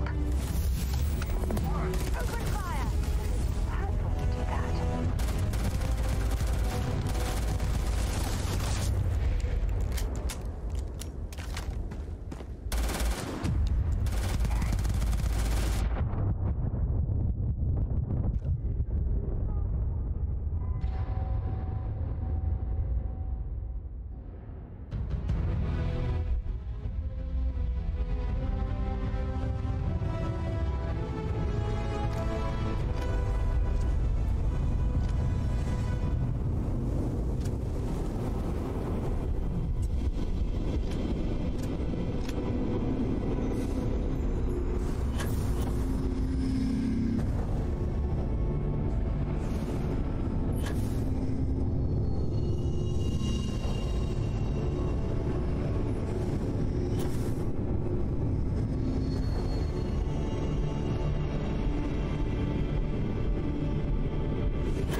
us to the nearest restaurant. Ah.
I know a few archaeologists back in New Atlantis that would give their left arm to be here right now.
Wasn't expecting to cliff dive today.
Anything interesting in range?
Is all about.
Hope you've calibrated that thing.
I know a few archaeologists back in New Atlantis that would give their left arm to be here right now.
scanner?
They're like nothing else in the settled systems.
Another suit walk, eh? Good. Let's have some fun.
valuable?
Change of scenery.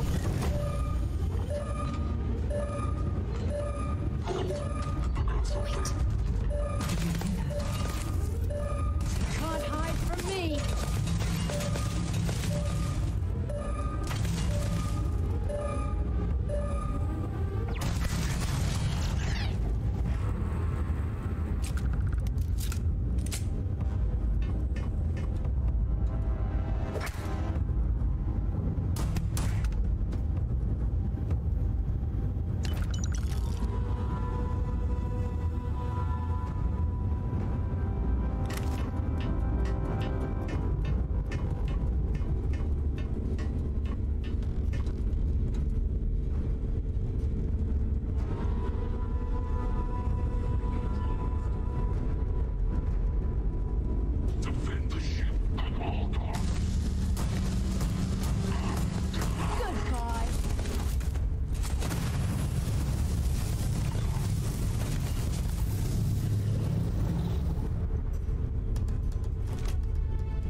Let me guess.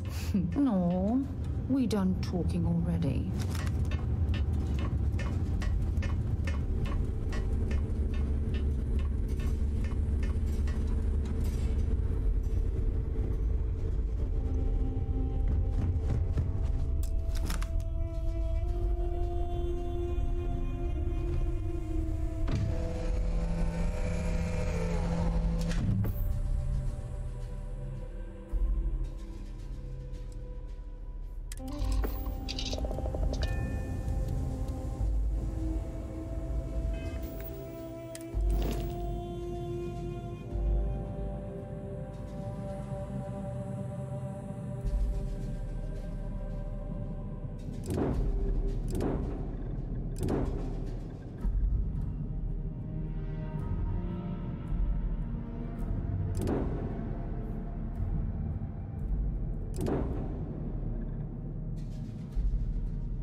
I'm eager to explore the universe, there's nothing quite like the feeling of returning home.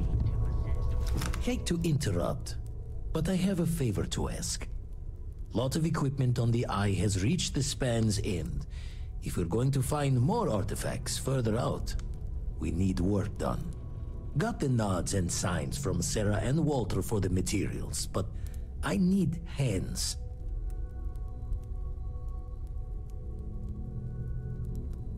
She's an old station. Be ready for retirement by the stretch of a human life. Took a lot of modifications to tune into the anomalies. Give you the down of it. Worried not all of the repairs we need will take. Compatibility across the years tends to fray. Need more than just the you and I. Asked around. A few constellations are already on their way up.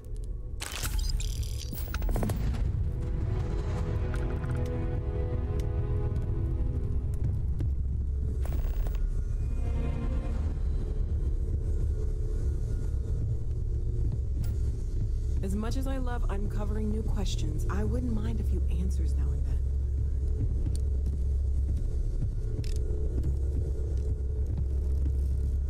It's been quieter around here ever since Vladimir went to live on the island. Stay safe, okay? I have been idle here for a long time. I believe Barrett would describe... Although my database of human history is not fully complete, it is quite extensive. At this time, I am unable to locate any valid references. Given the unusual nature of the encounter, it is reasonable to surmise that any earlier occasions would have been documented. One explanation is that this is the first time they have been discovered. An alternate explanation is that prior encounters resulted in 0 survivors to document the experience.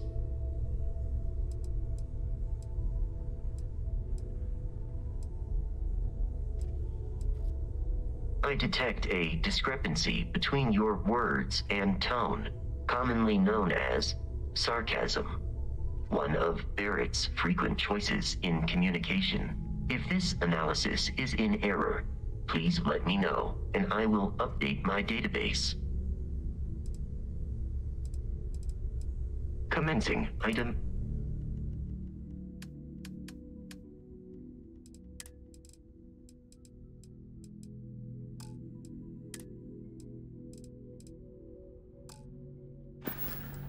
Good day, Captain.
weld up some of these panels? I miss coming up here. We should visit Vlad more often. Dad, pay attention! Why can't I use the welder? Down in a jiff. Let me just check a few more things.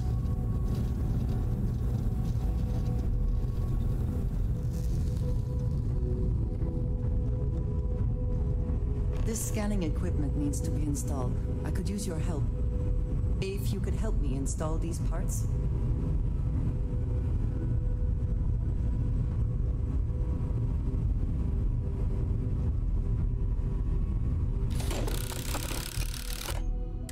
I think we are done.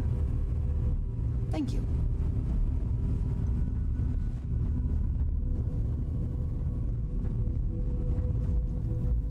Just gonna do some more spot welding. Can never be too careful.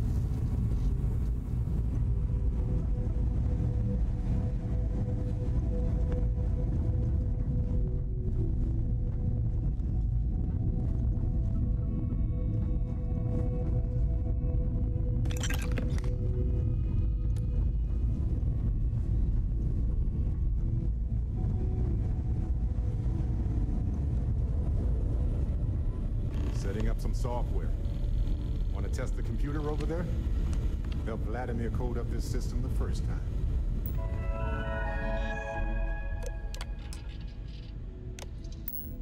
Now, how did this work again? Now that is some fine team. Perfect. Should really help whenever we need to send data back. Lend a hand? Grab a couple of wrenches and let's tighten this equipment down. Just grab a wrench. Should be quick.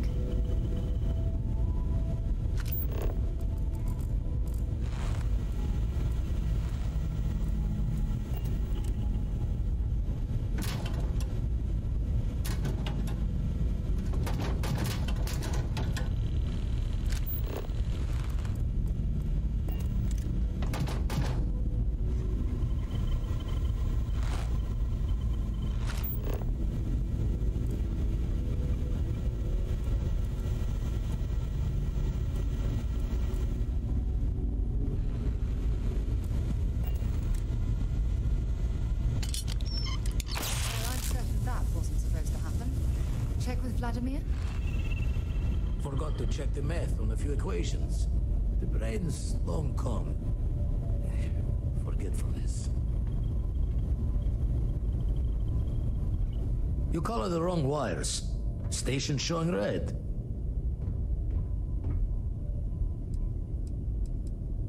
Nastier than I measured. Figured a few of the parts might be iffy, but this is going to take more than a span. Oh, I should have checked the compatibility when we made the order. I can stay with you until we get all this fixed. No need for the martyr's clothes, but I'm happy to have the help. As for you, while we're giving the eye the swords, need to tip your ear on another matter when you got the time.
Don't want to worry anyone, but we got more competition. Not Starborn, rival collector. Captain Petrov owns a salvager vessel called the Scow. Runs it like a palace of novelties. And he's got a new prize in his collection.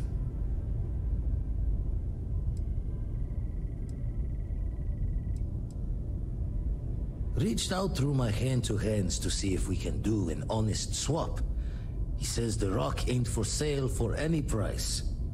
Think we're gonna need a crowbar and bag for this one.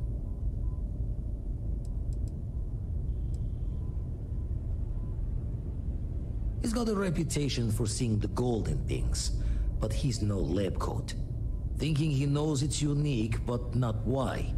All the more reason to clutch tightly.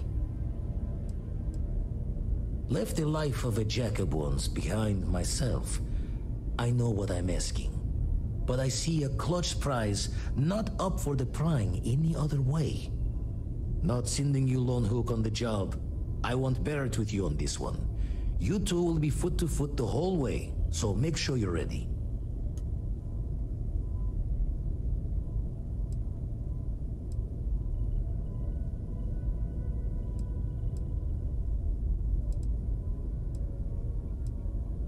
Catch a smile out there. We'll be busy fixing up the eye for a while. I'll talk to you when I can.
don't want me to revoke your docking rights. You don't have business with this cow.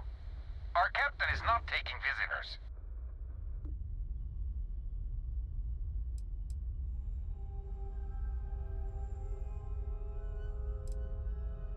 No one uninvited boards this cow. Captain's orders.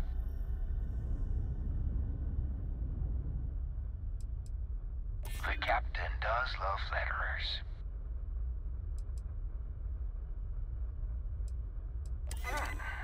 We could use the money. I don't know if you'll convince the captain, though. All right. I'll clear you to dock. Keep yourself out of trouble, or we'll have every hired gun in the cargo bay after you.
Who let you on board? Thought Petrov was done hiring mosquitoes. Or maybe you're after something from the captain's collection.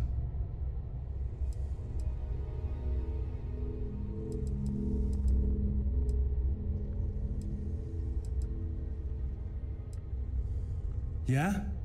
What kind of salvage work you do? Ship? Ground battlefield?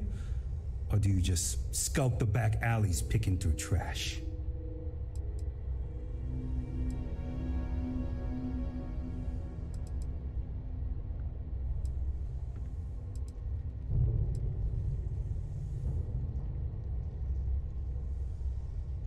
I hate running through a dead ship. Like sifting through a damn tomb. I like the quiet myself. Good time to reflect and concentrate. You're all right, scavenger. Go on ahead.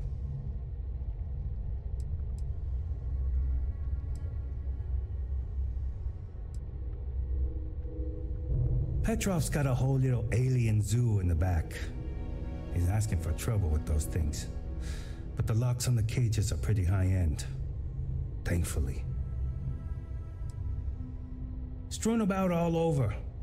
The good stuff's locked up in a vault for Petrov's own personal viewing pleasure. And before you ask, Petrov's the only one with the keys, so don't try bribing any of the crew. You'll just waste your money. Trade it for it. Some dusty hauling ore from the fringe. Was glad when he left. It's all shakes and muttering. Fine. Just ignore me then.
Okay, hello.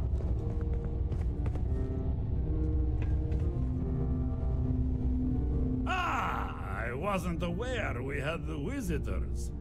Wadik, you didn't tell me we had visitors. We have visitors. Excellent. Now that you've gone to all this trouble to get here, you should make yourself at home. Relax. Kick up your feet on the tables. I don't care, they have scorch marks on them anyway.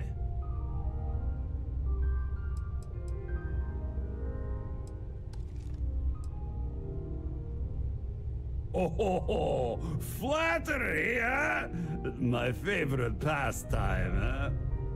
Between you and me, I do have something very special in the vault. Ah, but my jealous heart knows no bounds. I want to keep it all to myself.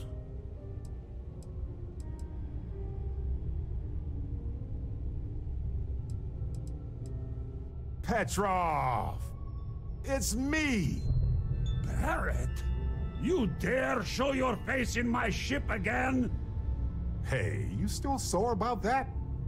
Engines blow up all the time. Ha! You old son of a space flea! It's good to see you! Hey, old pal.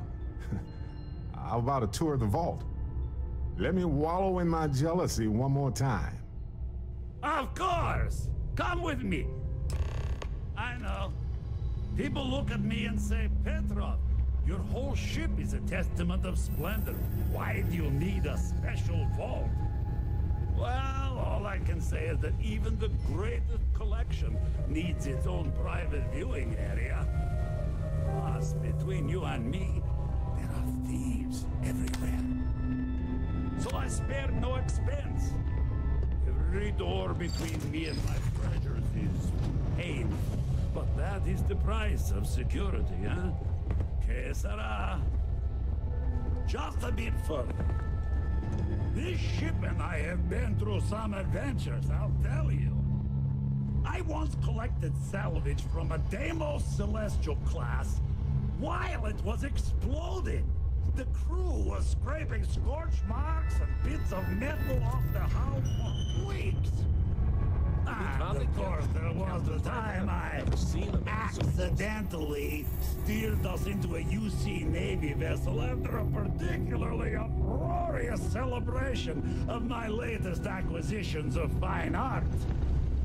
But we were wedged perfectly between their two thrusters and were able to just kind of push them back into the star yard for repairs.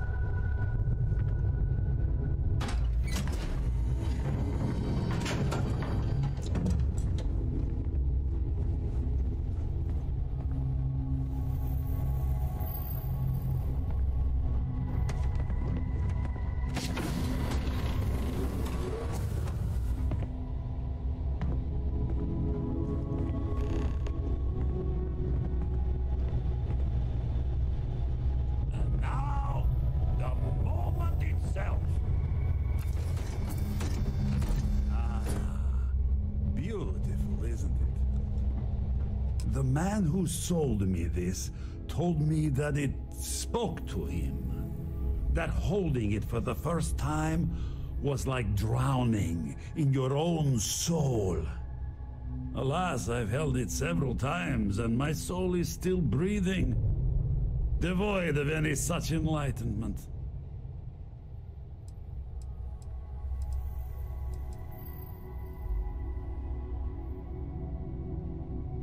Why, yes, he did.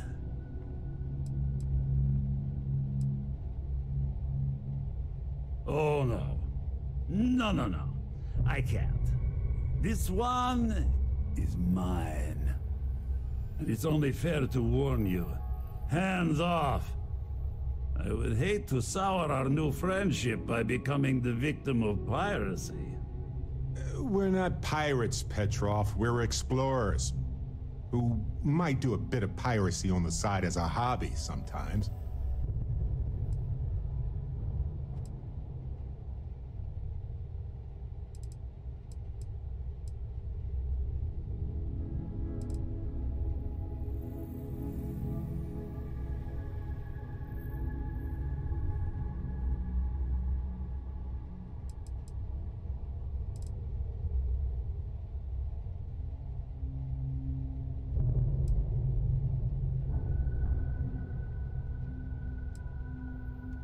I'm afraid not.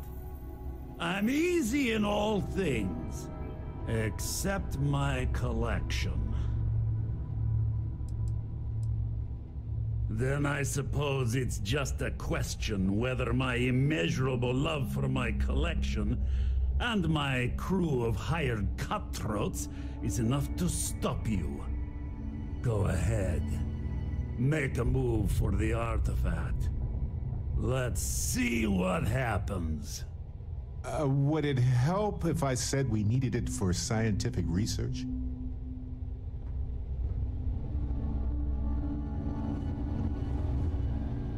I'll end anyone that gets in my way.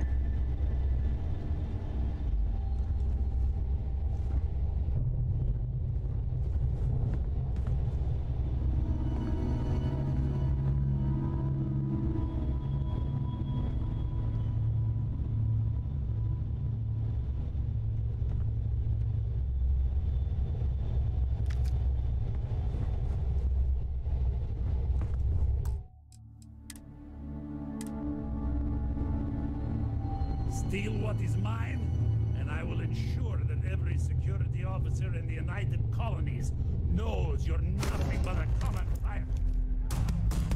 Wait! I surrender! I surrender! Don't kill me! Out now.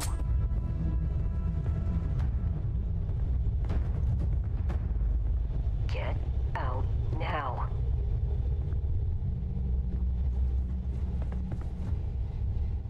Get out now. Get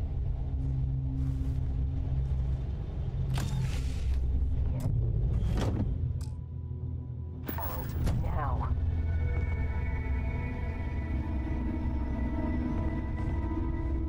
Get out now.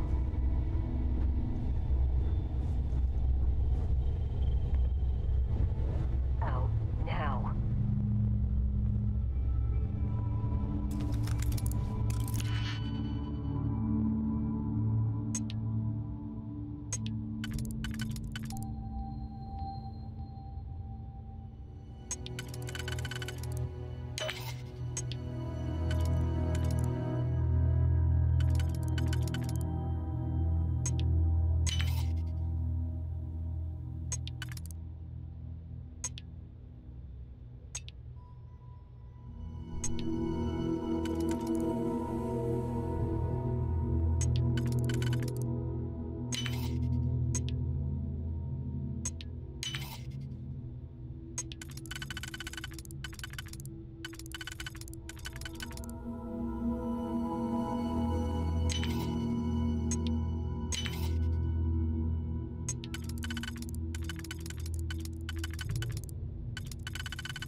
Aha! Open! The suspense is killing me. Get out now.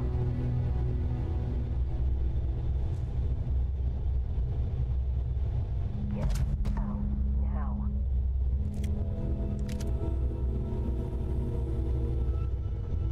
Get out now.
pirate.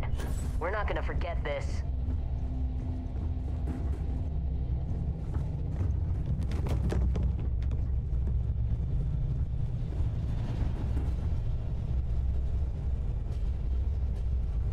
Damn pirate. Get what you came for and leave.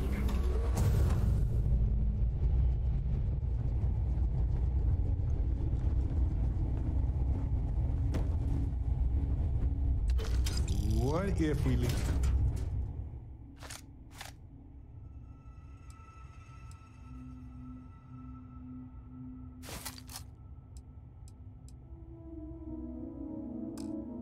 A few things here and make a second trip.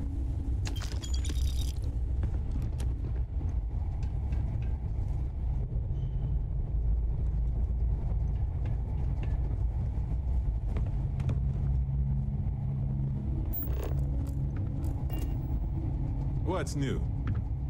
Let's see if I have space.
Okay.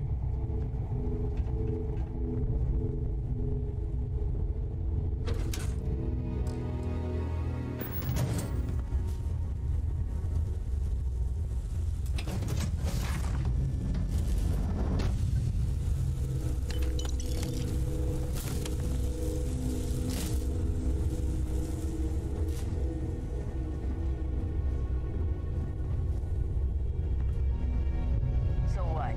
We're just going to let you loot the ship? Damn it, Petrov. I was just getting warmed up.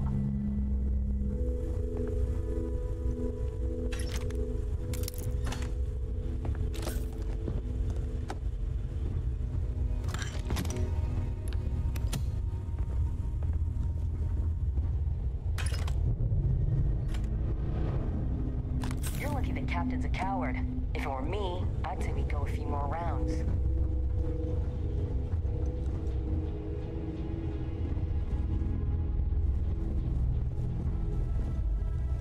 So what?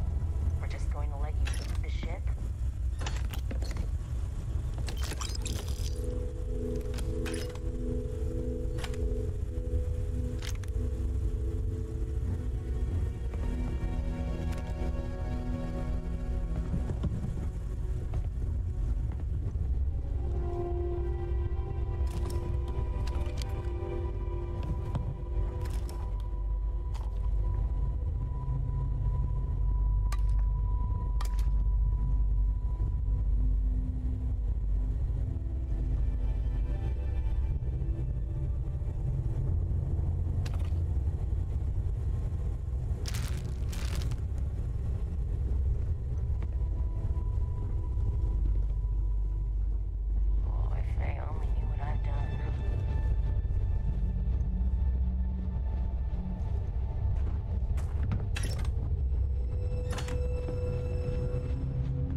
Hey there. You done looting yet?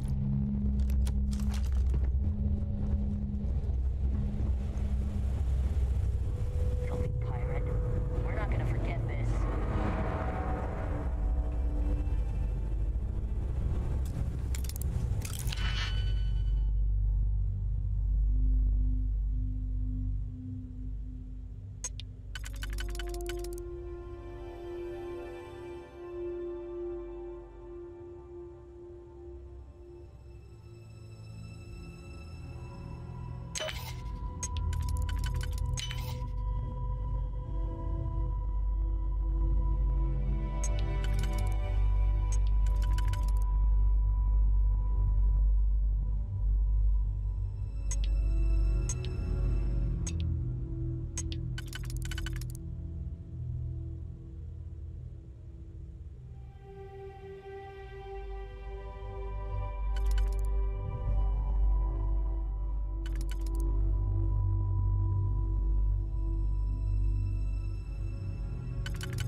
Damn pirate. Get what you came for and leave.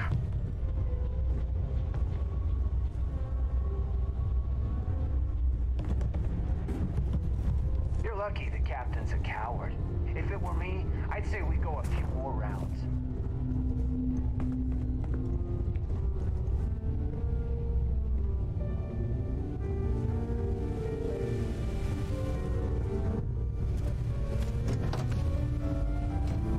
Yeah, we surrender.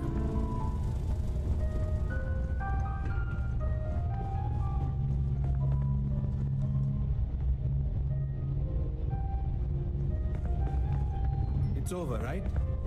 You're going to leave? Captain says you're okay? You're okay. I'm out after this. Take what you came for and go. Captain Petrov says stand down. So we're standing down.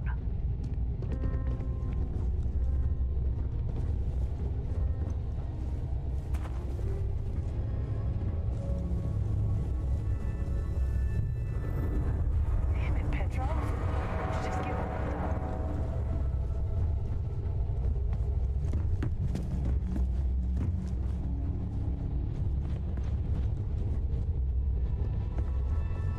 Filthy pirate.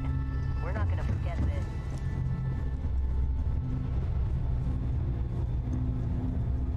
So what? We're just going to let you loot the ship?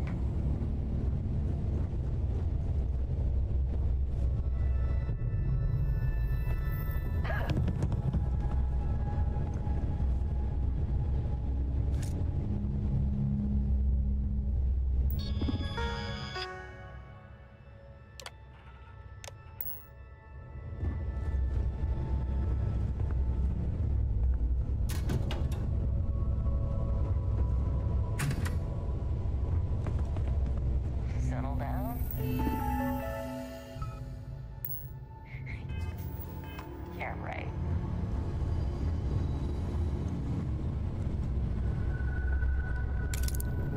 Damn pirate.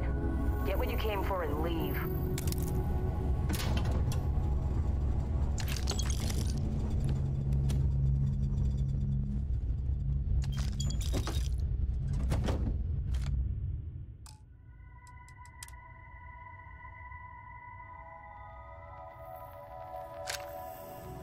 You're carrying a lot. You want to take a moment to shuffle things around?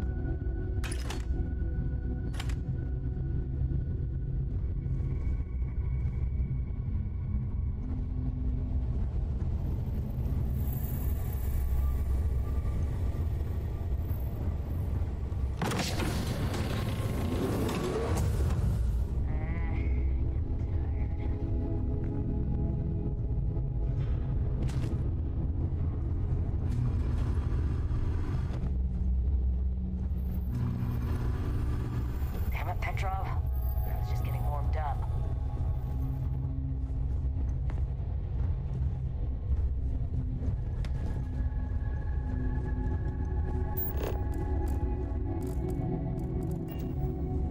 You're lucky the captain's a coward. If it were me, I'd say we go a few more rounds. Filthy pirate. We're not gonna forget this. Take what you want, then get lost.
I wonder, as life forms ourselves, is it even possible for us to feel comfort in anything but the familiarity of other life?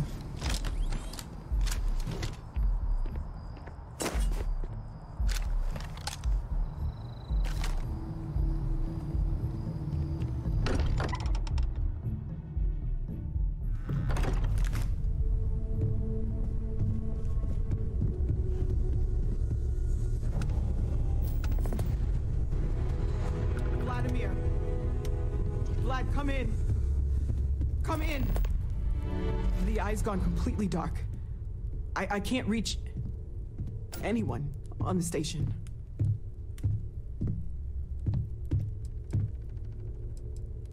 Noel, Starborn, came out of nowhere. Vladimir! Get out of there! He already left. Said he was going to the lodge. Sarah, she's still breathing, but oh God, all that blood. Hello, Constellation. Are you there? Who are you? What did you do to our friends? They call me the Hunter. And now that I'm here, your part in glimpsing the Unity is over.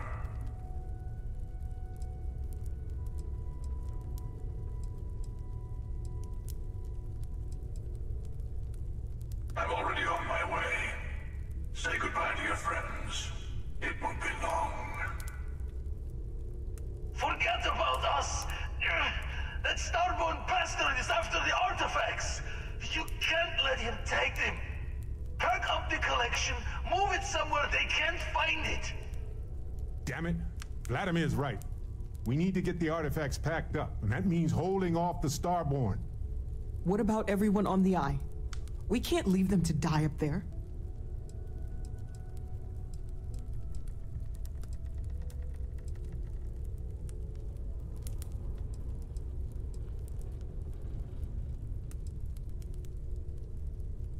Look, I get it, but our best chance is staying here. I don't know how long it's gonna take to pack up the artifacts.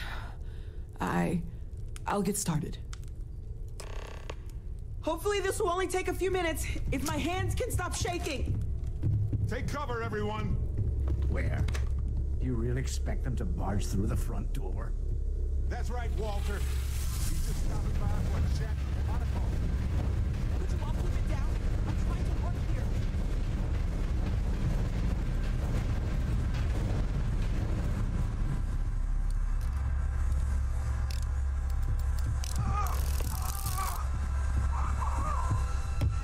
Walter, are you all right?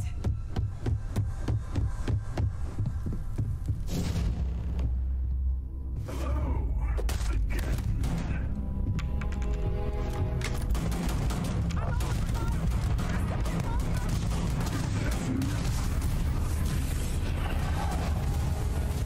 Protect the artifact.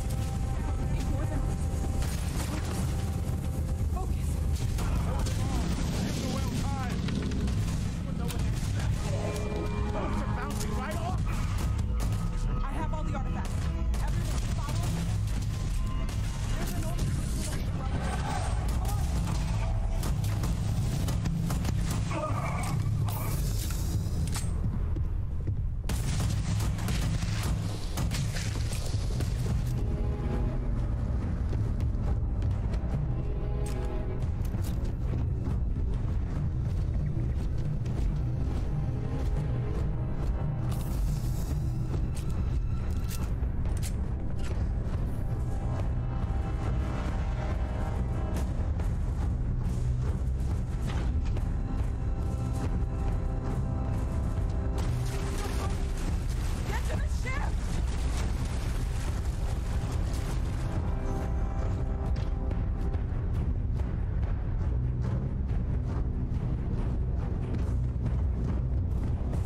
lose the unity yet.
Sarah? Come on, Sarah. Talk to me.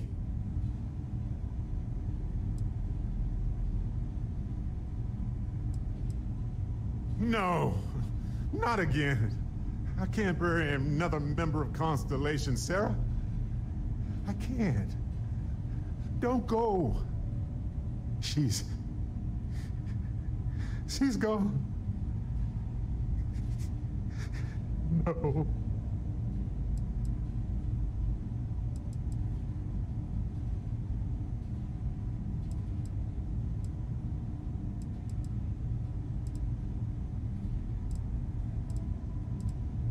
There's nothing that will change anything now. We should get moving.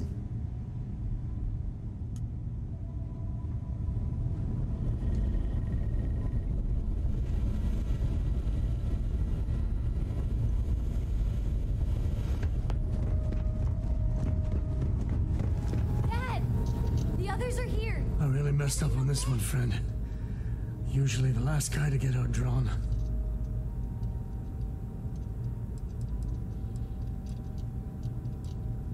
Heard someone shout that a ship was docked with the station. We were all geared up, but there was no one there. Poor Vlad got the first swing. Knocked him back into some of the computers. Lights out. That Starborn just appeared. It's kind of all a blur after that.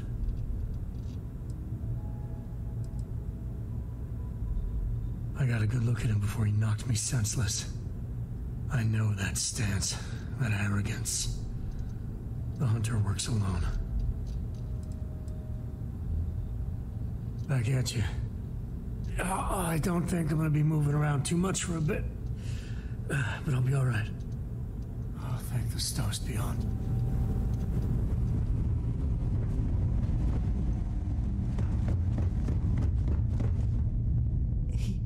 He came out of nowhere.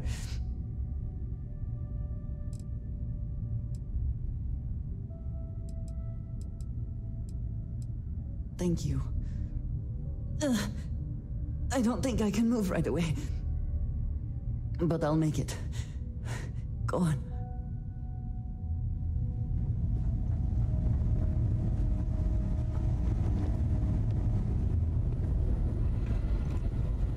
You're alive. Krix's ghost can't keep waiting.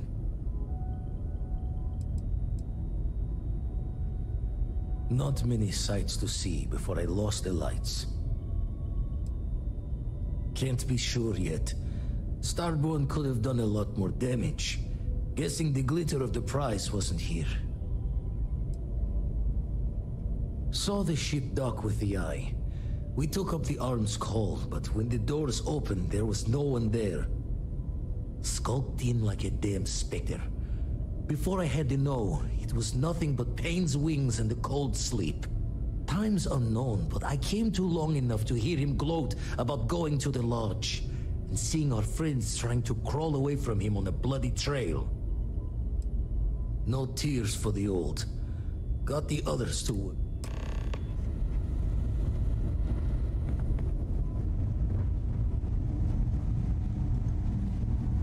Vladimir! Oh, thank goodness! Where's Sarah?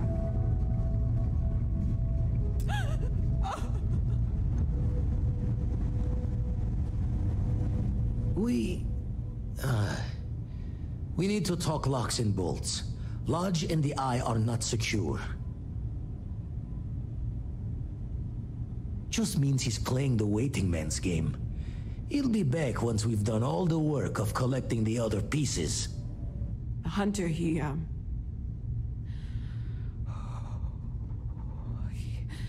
probably found us because we're somewhere obvious. High-populated area, just like how the Starborn found you orbiting Neon the first time. But the fact that they're competing with us to find the artifacts means they can't get them without searching. So we put the artifacts somewhere in the fringe, or on something that can slip from their grasp if they do another strike from the curtain.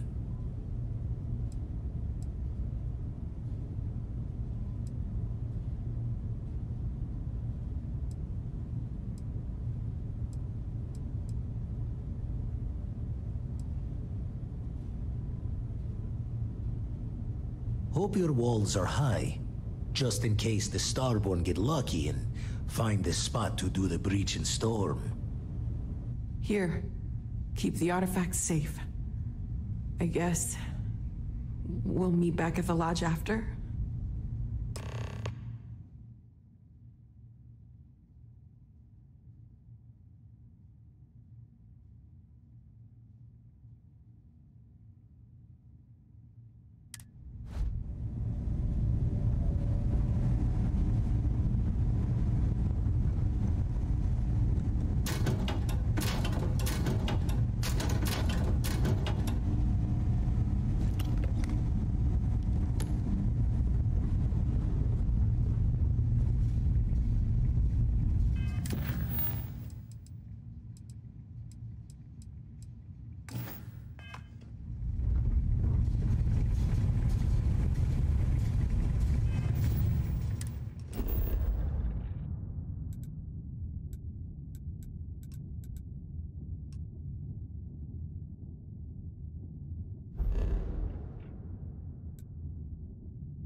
Exhilarating, isn't it? To be the first person to scan these things.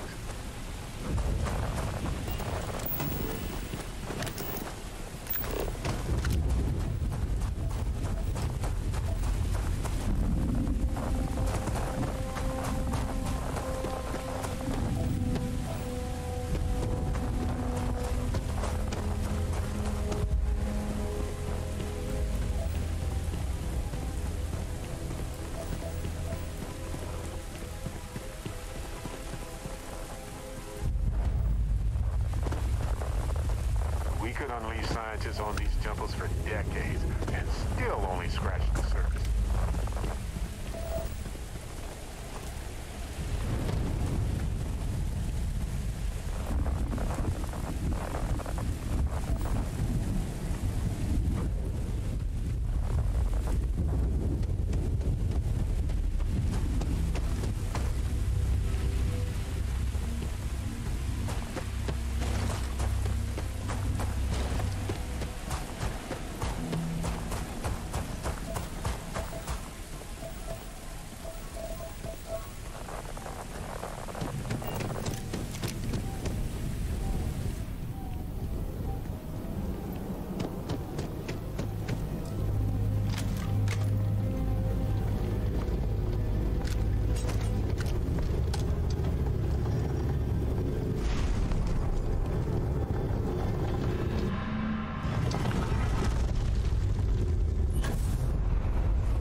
Hey, it's a mine.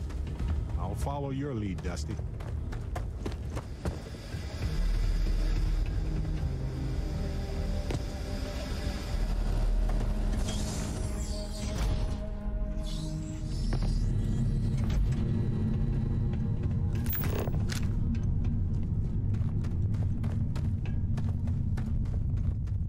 On some planets, it takes a millennia for some cave formations to grow.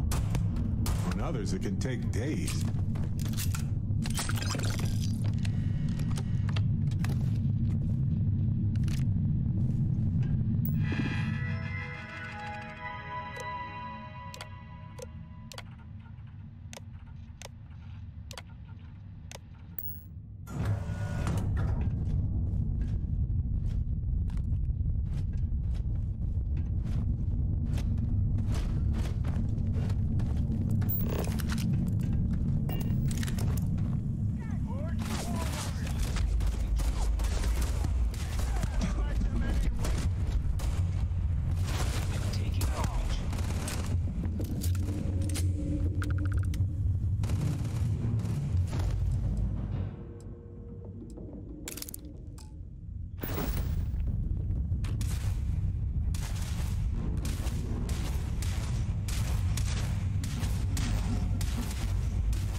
Incoming!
already seen enough death for a lifetime. Guess it was too much to hope we'd all make it.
Do you see anything useful over here?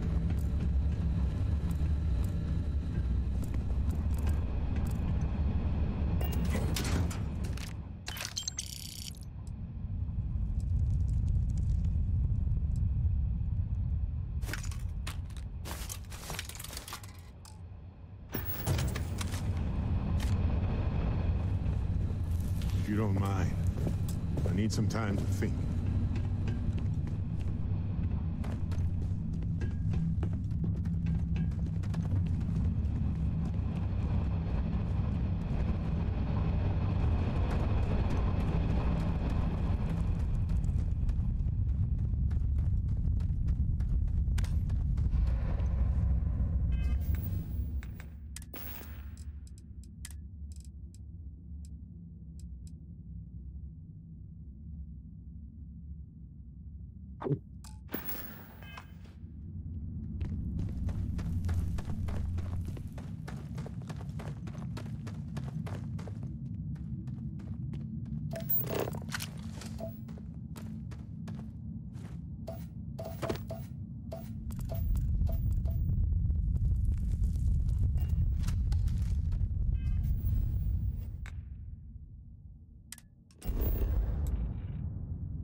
This is an active industrial site.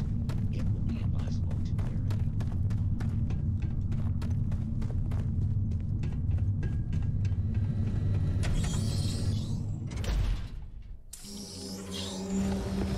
Modern mining is very surgical. Using geophysics, they know exactly where to best place extraction operations.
Guess it was too much to hope we'd all make it.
not your day.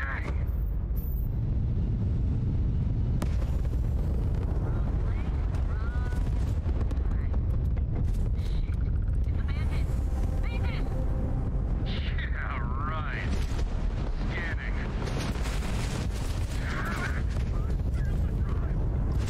We're leaving. We're sorry. Faster. Please, don't kill me. Thank you, Mantis. What's a mantis?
Not everyone would have stuck their necks out for a patrol. Thanks. Any way we can repay you?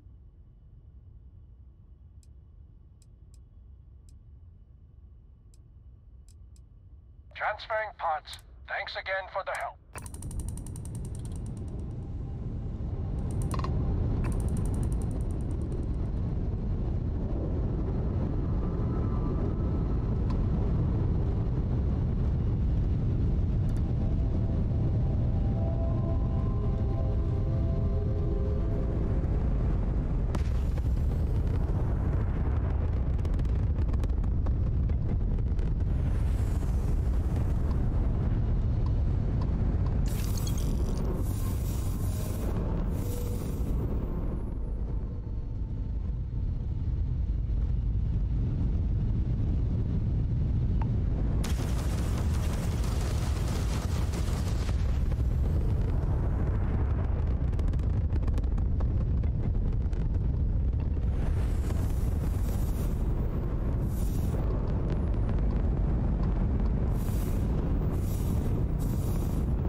need some time to think.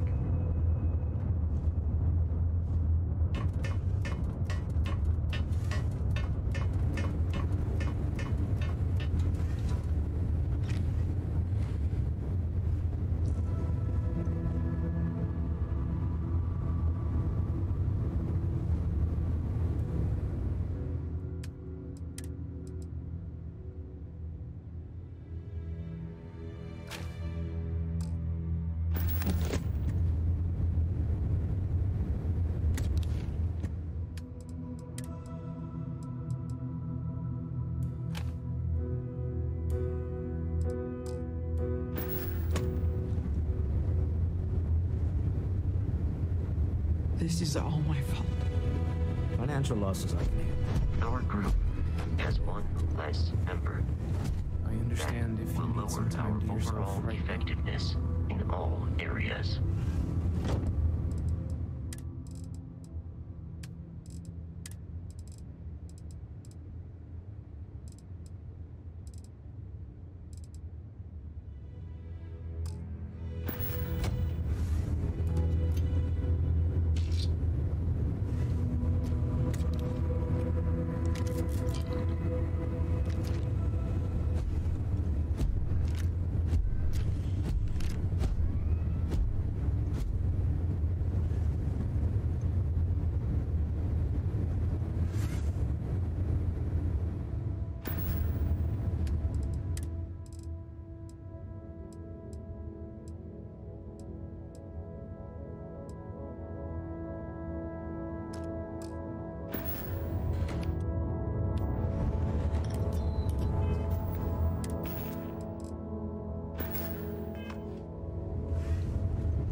Nice. Scanned data could be fairly valuable.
need to get closer. Let's move in.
Making good progress here with these scans.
We used to wonder if life was unique to our world.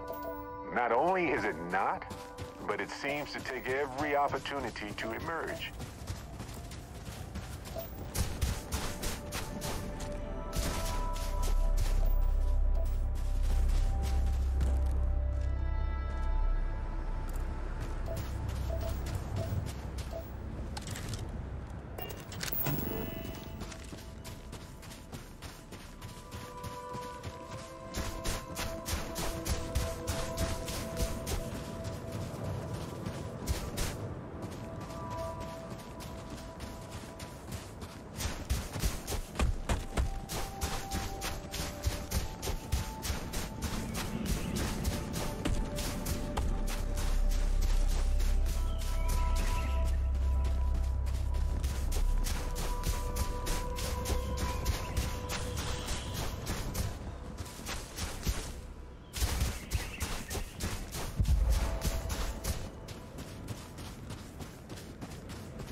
I would have scanned that too.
As the hero of Vectera, you need your own...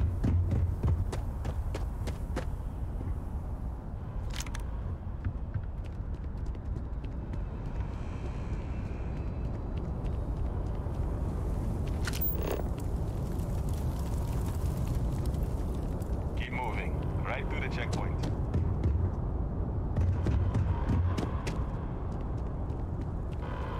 Attention. The spaceport has been secured. Safety precautions remain in place. Please wait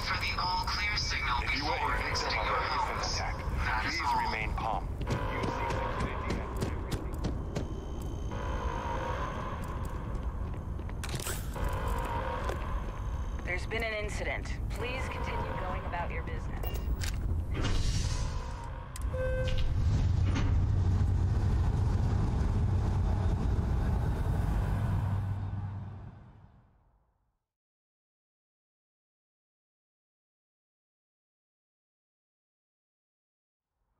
Thought I'd already seen enough death for a lifetime.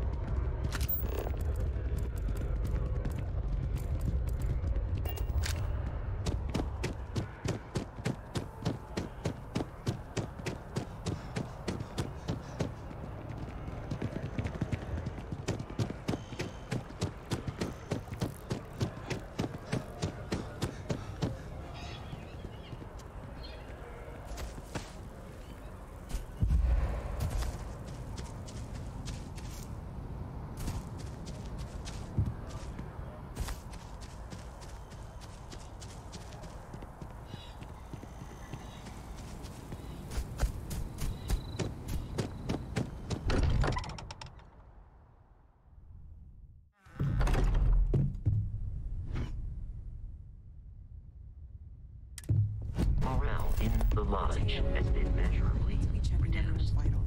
Now really isn't the time. I know. Look, we all feel like we've been kicked into the ground a million times over. And I think I have something.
Wouldn't mind burning some helium.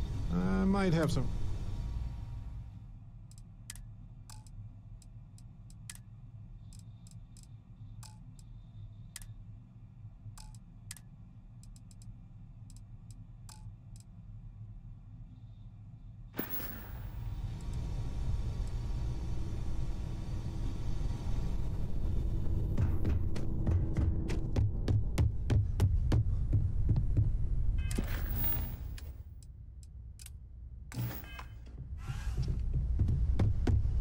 If I may, I know our encounter with the Hunter is the last thing anyone wants to talk about right now, but he said something that I can't get out of my mind. Unity. Do you remember that?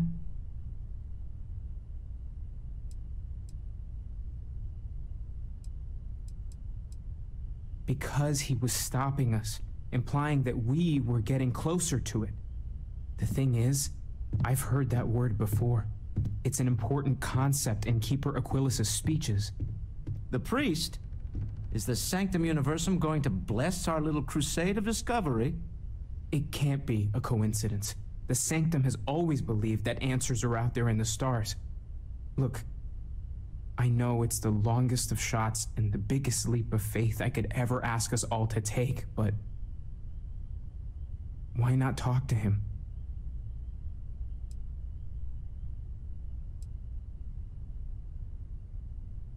It's right here in the city, just a block or so from the lodge. I don't mind taking a detour to gather data. Only thing we'd lose is time, really. Thank you. I know it's not much to go on, but something about this feels right. I'll meet you over there. You forget. The lodge feels...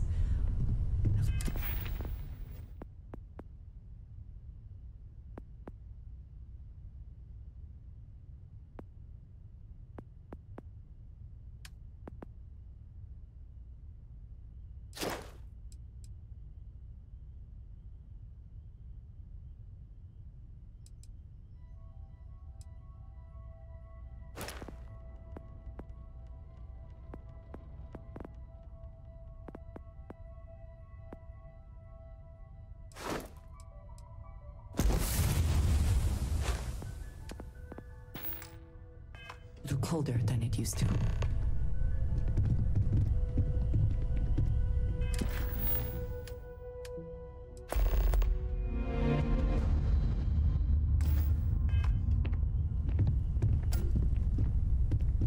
Constellation has suffered losses before, although none quite so violently.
Careful if you run into those ecliptic jerks.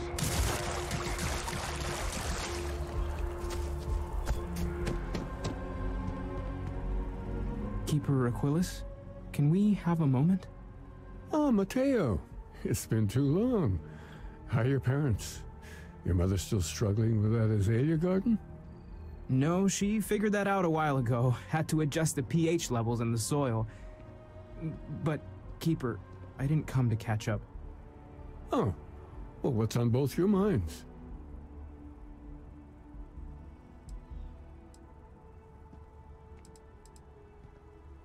Keeper, we were hoping to talk to you about Unity. You want to subject your friend here to one of our talks, Mateo? The future of humanity is always a long discussion. No, that's not exactly what I meant. Keeper, when you talk about Unity, well, does it mean anything else? Something secret? Perhaps we should talk about this inside. Have you ever heard one of his sermons? They're really good.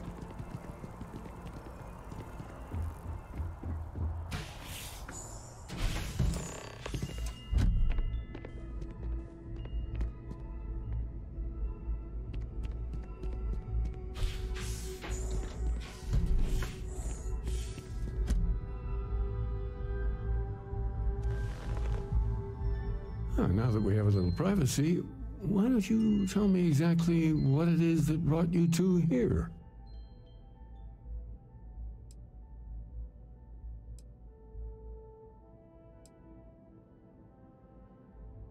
We've lost people, Keeper. Oh, I'm so sorry to hear that. And these Starborn, I take it they're different from the people of the settled systems? There have always been mysteries that seem to defy our understanding of the universe, beyond rational thought. We enter life as an act of someone else's faith in us. There's no way of knowing who we will become, and yet the risk is made anyway. So you've pushed into the unknown, not knowing where it would take you. And it's brought you here.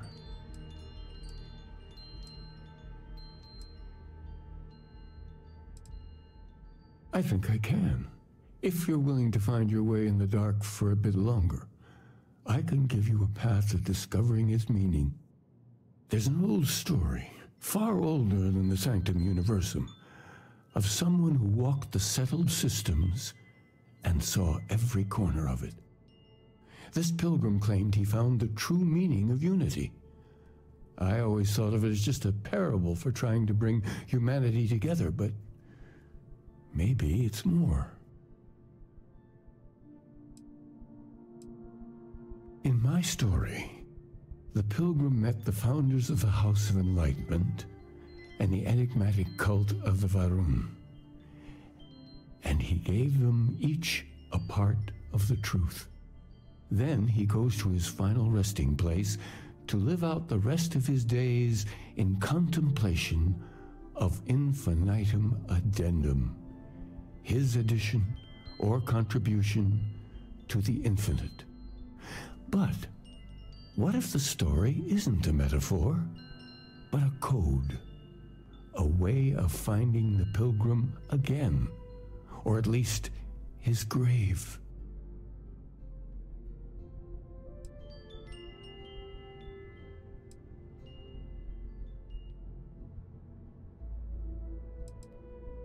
Yes, something must be there. I just can't put my finger on it. Maybe the answer will become clear when we have more.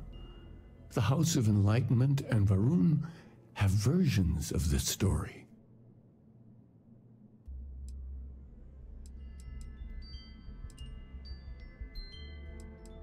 Because I wasn't looking to find unity in the same sense you are. A fresh set of eyes might reveal the truth.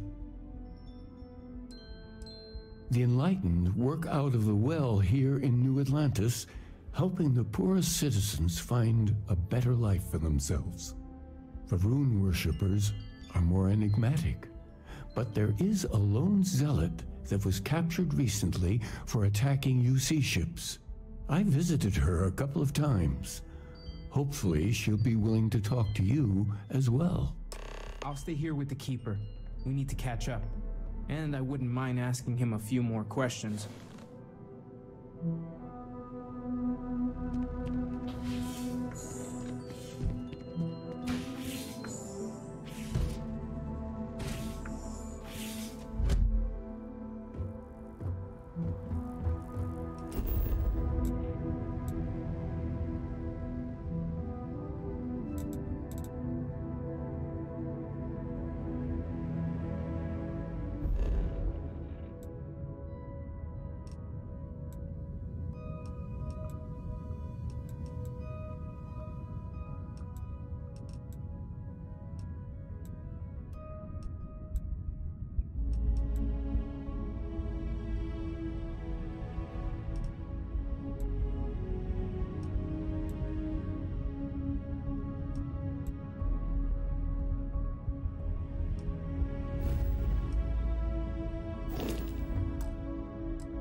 That's how my parents ended up settling here. That is some story. You will be scanned as you enter the... It's good to be home, right? Okay. Hand me.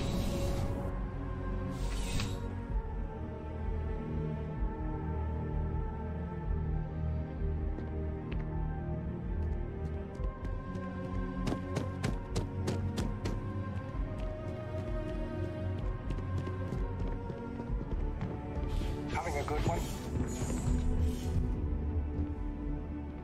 A visitor? I have all the company I need.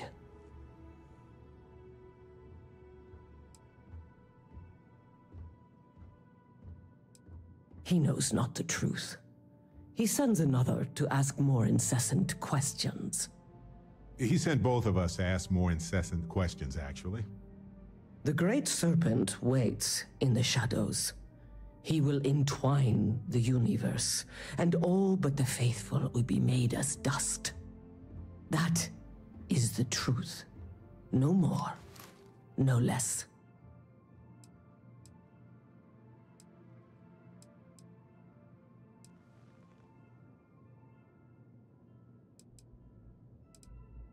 I don't admire it at all.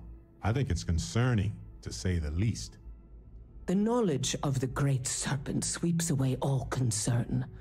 There is only his inevitable return, and those he will spare. Nothing else. You wish to speak of the Keeper's Pilgrim, do you not? I will tell you of him, and then you will leave. Jinan Varun meets the unbeliever. He gives false prophecy to Jinan. But such is Jinan's conviction in the Great Serpent, he does not hesitate. He cuts the unbeliever down. But the unbeliever returns. Jinan realizes the Great Serpent is testing him, and he will not be found wanting.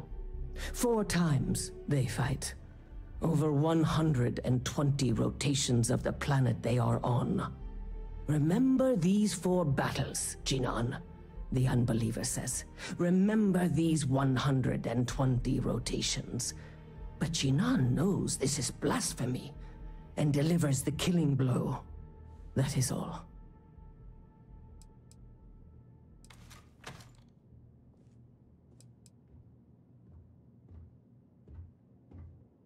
I have heard of no such thing. If it exists, it is a shadow that the Great Serpent casts to deceive the faithless. Then we are done. Leave me. Hey, Dusty. If you're ever thinking to yourself, I could really listen to Barrett's dulcet voice right now, then instead of dreaming about me, stop by and say hello, okay?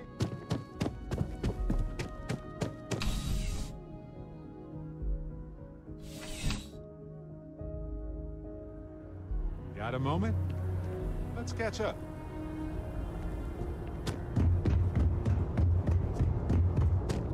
Aren't you the one I...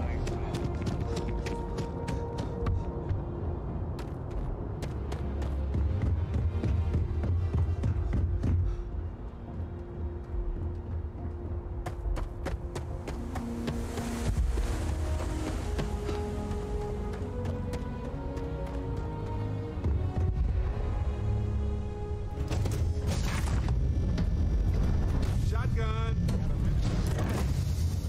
Maybe a few minutes. Probably not hours.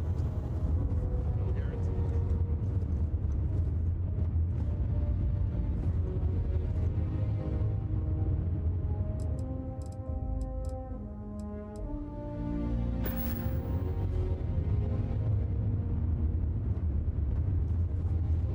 I'm all ears.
Listen, I keep wondering if that made it harder to save Sarah, too. I've replayed those moments in my mind over and over, and you need to know that you did what a leader does. And if it had been me instead of her, I would feel at peace knowing that she made it. I know, and I can't say it's the best choice, but nevertheless, thank you. I don't know if you're ready to talk, or if you need 20 years to get to that point, or if you never want to talk about it again. But I just want you to know that if you do, I'm here for you.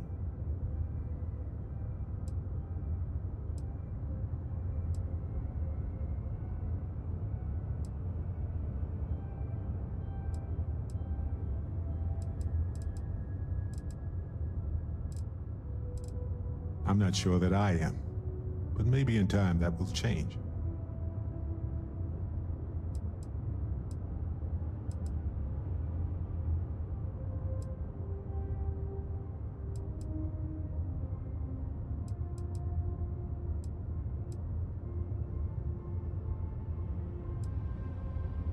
Of course. Could have been so much worse. We are all constellation. When a star goes nova, it can destroy everything nearby, or it can nourish a new era of planets and life and everything that goes with it. The galaxy is littered with the deaths of so many brilliant, wonderful stars. But if stars never went nova, then we wouldn't be who we are now.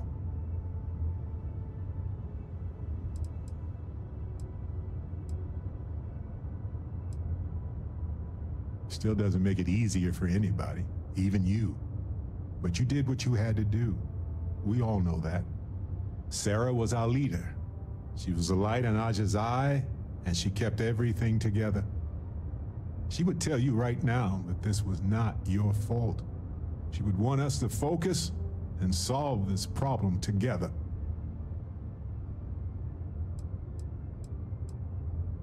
Yes, we need to expect it and prepare.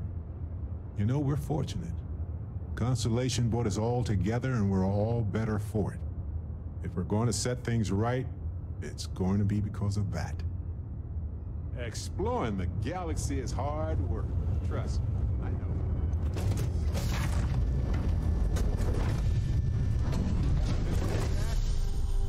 Maybe a few minutes. Probably not hours.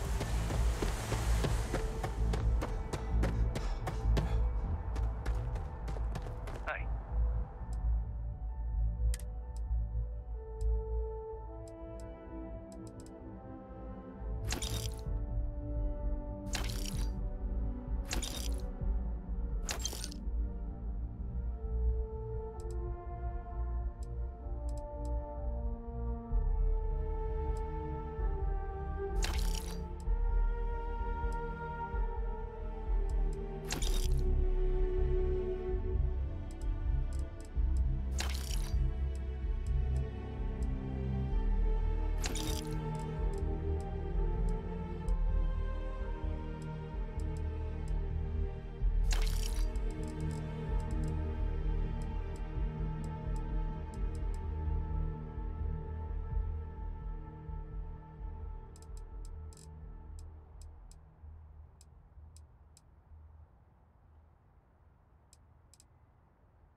Kind of breaking my concentration here.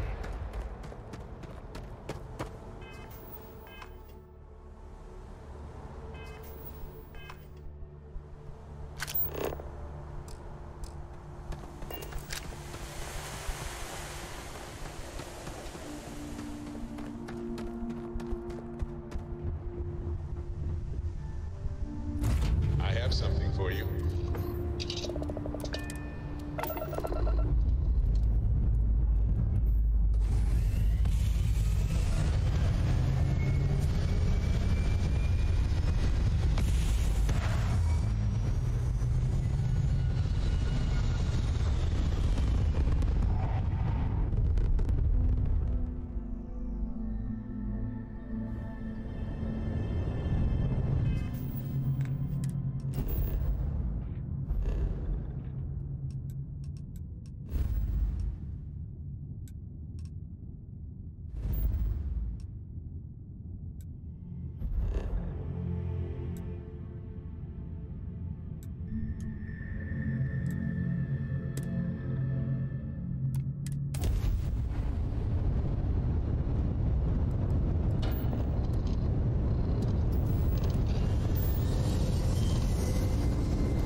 forced to open fire.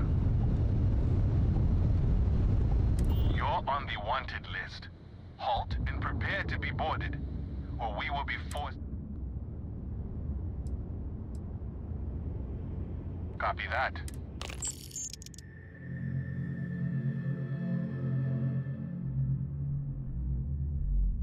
You might want this.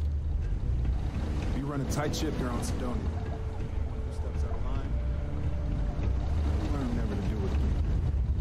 The UC Exchange is a great place to buy your weapons. Just make sure to keep it moving.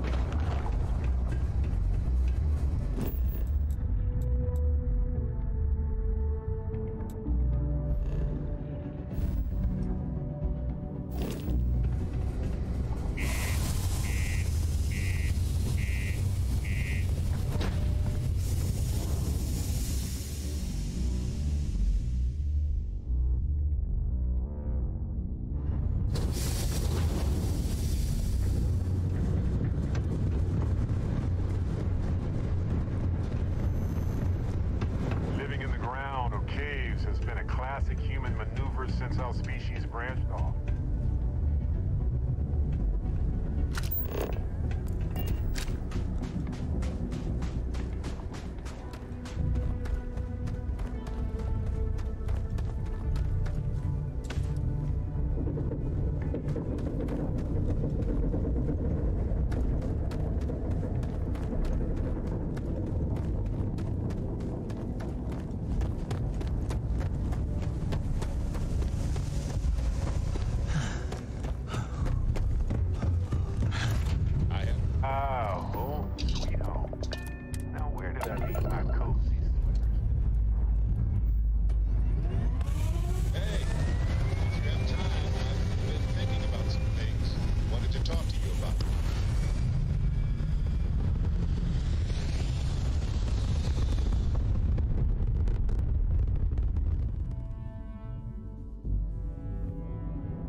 I have something for you.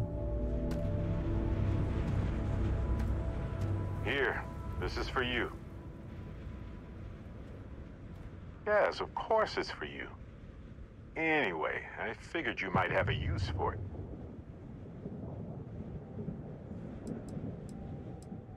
It's not a problem. If I see anything on our next expedition to a planet, then I'll hang on to it for you.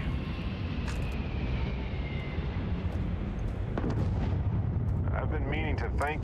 I could have handled it myself, of course, but it's good working with a team. It's good to be part of a team, isn't it? To be part of something so much bigger than any one of us. So many things can go wrong out there. Working with people you can trust is important. And that's why I've been in Constellation so long. It's good to have people who will help out when you're in a jam. Just wait till we get matching shirts and start having official cookie days. They're one of humanity's greatest achievements. Modern medicine, space travel, and cookies. Constellation is quite pro-cookie. Because, you see, we value human accomplishments. Speaking of which, your work with Constellation has been impressive. Truly impressive. Just figured I'd mention it, since we haven't had much time to chat before. You know, being a member of Constellation has given me a lot of opportunities, and a fair bit of stress, I'll admit. It's hard to imagine just who I'd be had I never joined up. I would have never done so many things, met so many people. It's mind-boggling how different I would be. And I never would have met Irvin. Or lost him, I suppose.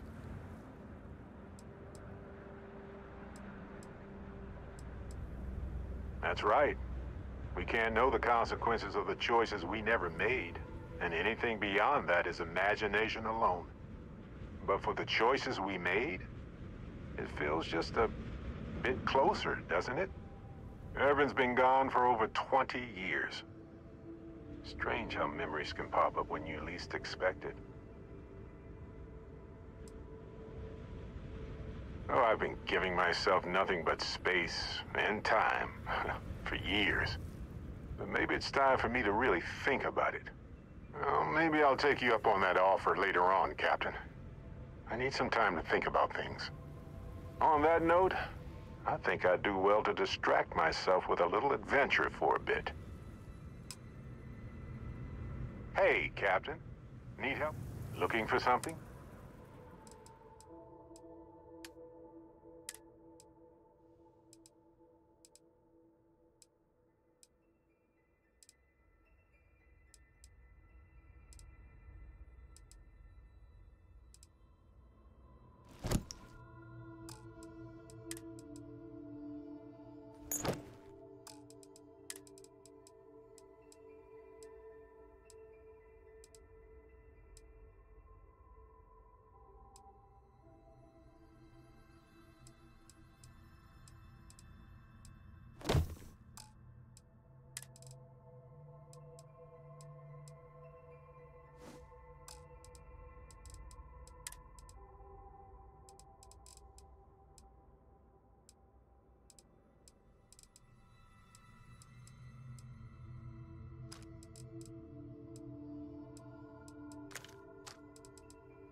Welcome to New Homestead.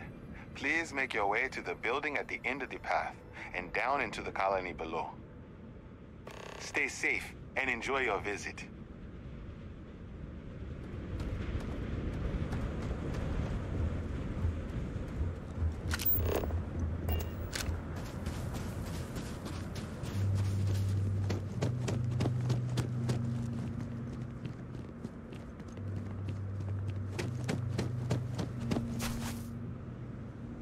Finally.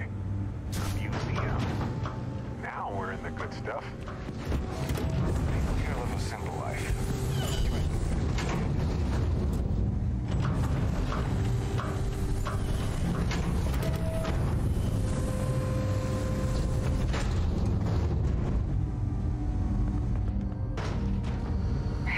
This is a boring assignment, but let's keep it that way.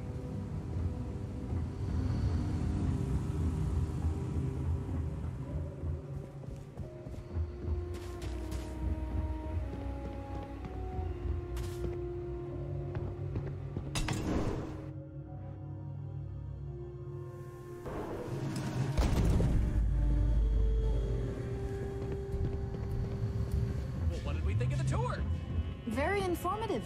I didn't know about the methane harvesters before coming here. The, Brown Horse Tavern, was it, huh? The food was better. Careful.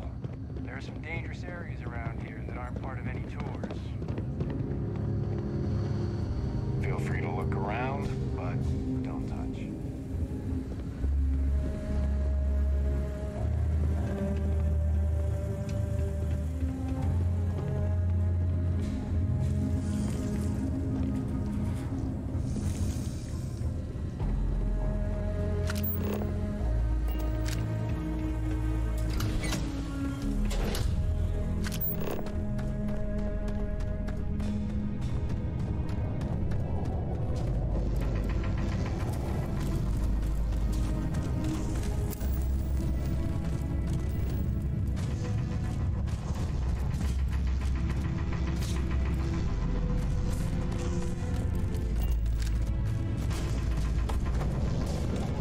stressing that folks need to live like this just to make it. Space is hostile, but so is society.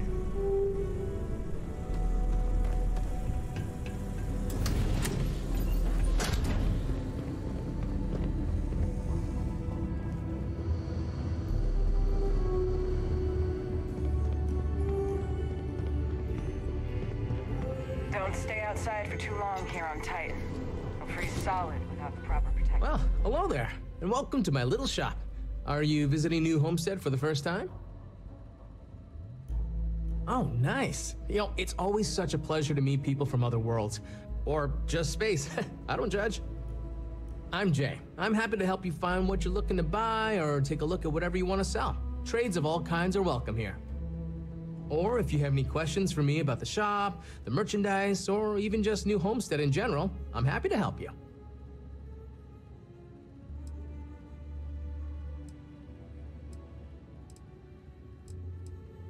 Sure thing. I'm also interested in buying if you have anything for sale.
Take care.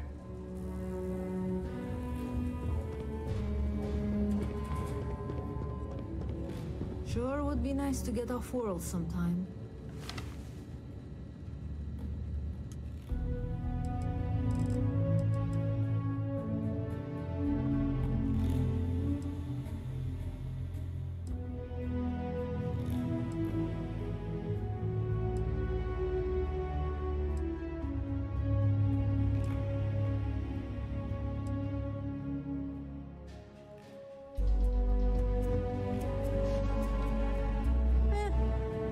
To the methane processing smell after a while. If you're looking at... Hi there. Welcome to my little shop. Maybe we can make a trade.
You've got it.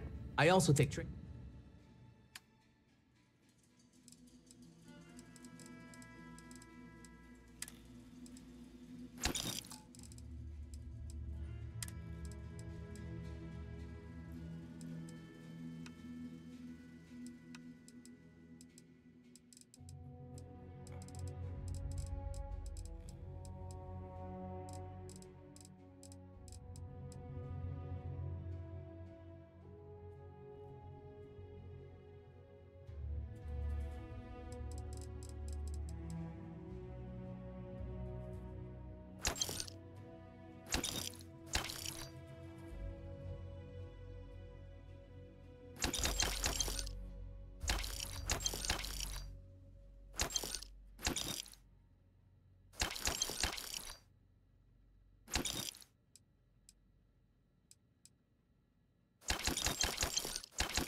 Please, feel free to see what I've got.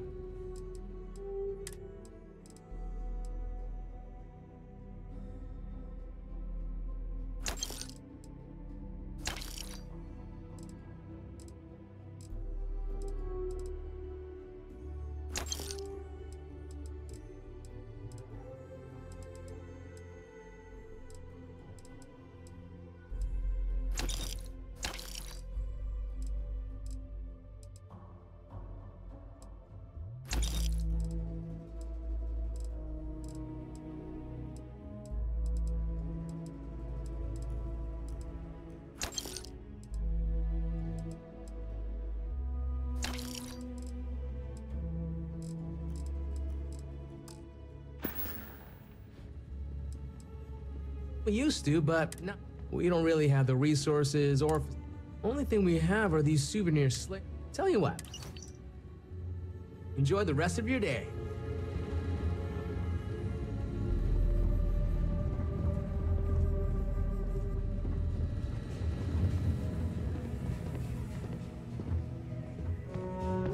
Word of advice, steer clear of the doctor. She really seems to have a problem with tourists or something. There are times I envy those who are able to travel like you. You can tell me some more about this exchange program. Lots to learn at the United Colony's premier living history exhibit. Guide! What if we leave a few things here and make a second trip? In our program, you'll be staying with the local family here in New York.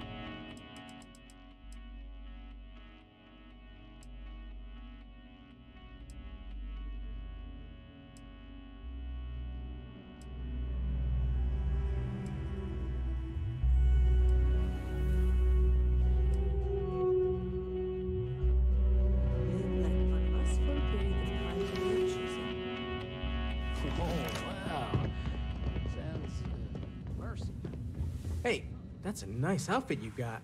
Absolutely. Hopefully I've got...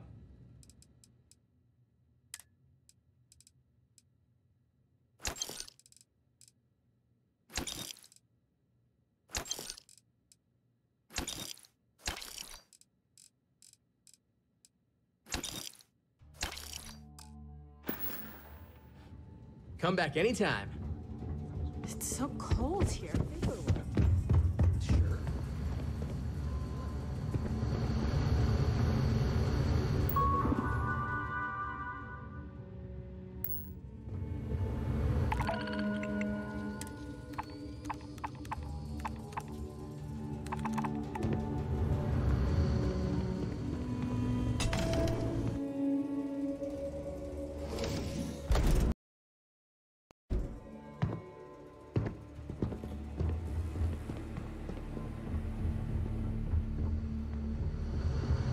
Someone's got to talk to Joyce about these brownouts.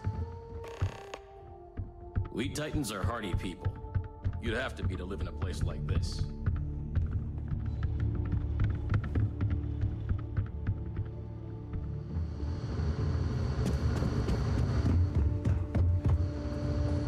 Those folks in Sidonia may be closer to Earth, but we do a better job preserving its New Homestead traditions. is a living history exhibit. These are real people.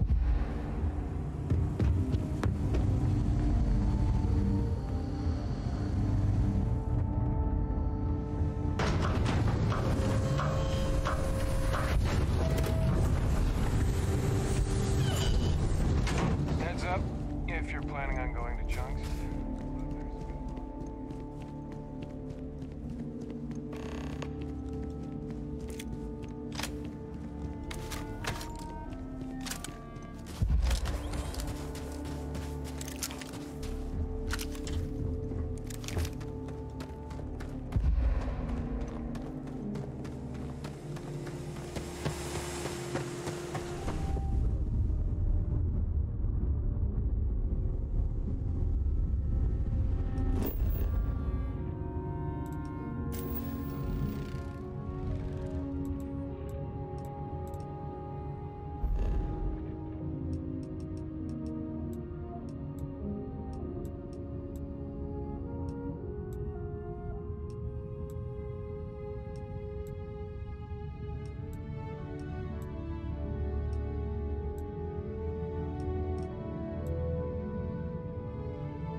Decorations, don't you think?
I hadn't thought of doing that, but I love it.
you're trying to impress me, first of all, nice.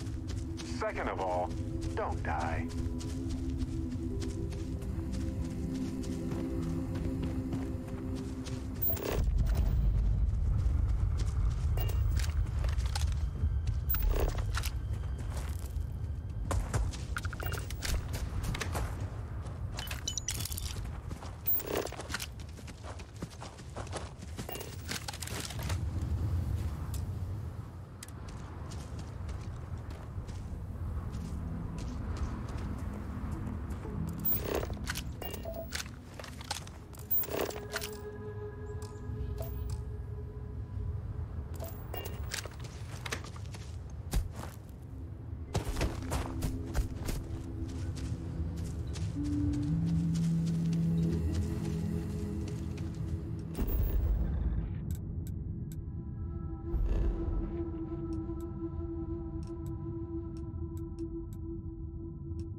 Hey, you might want this.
I have something for you.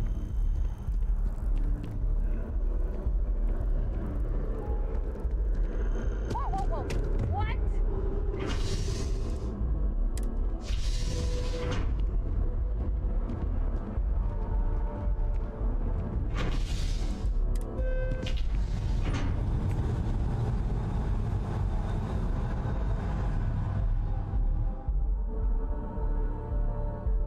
That is convenient, but riding right after eating can give you stomach aches.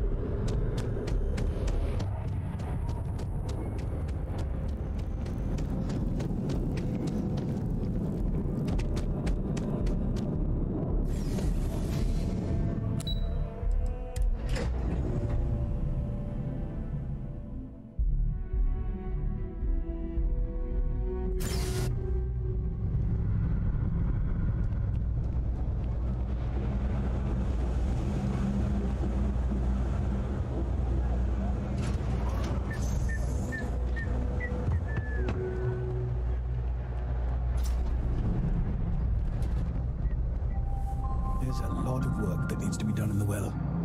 A lot of people in need. If it's about the financial or food assistance programs, we are backlogged. Don't worry, we're doing everything we can.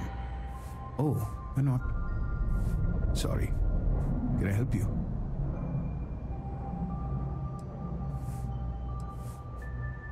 The Unity Pilgrim in particular, if that rings any bells.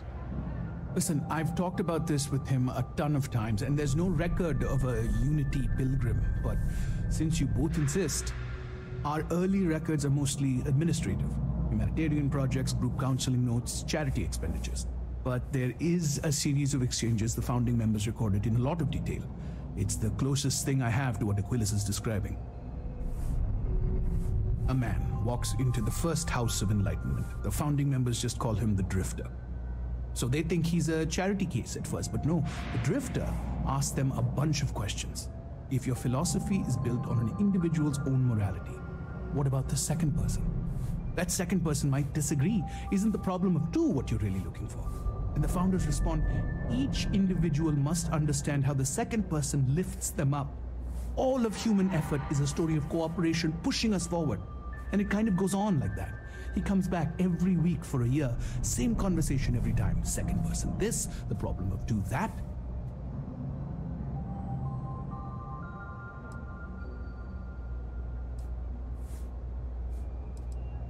Honestly, I think the founding members made it all up. There was a little more hesitation being openly atheist in the early days. I think they were experimenting with writing their own scripture. Fortunately, that got abandoned pretty quick. After the records of the Drifter end, you never see anything like it again. Besides what the Keeper would say about it, sounds like a gathering point, or a center. Or in mathematics, it would mean one, like the one, the first or the beginning. Always happy to help. If you'll excuse me, I've got a lot of aid efforts to coordinate.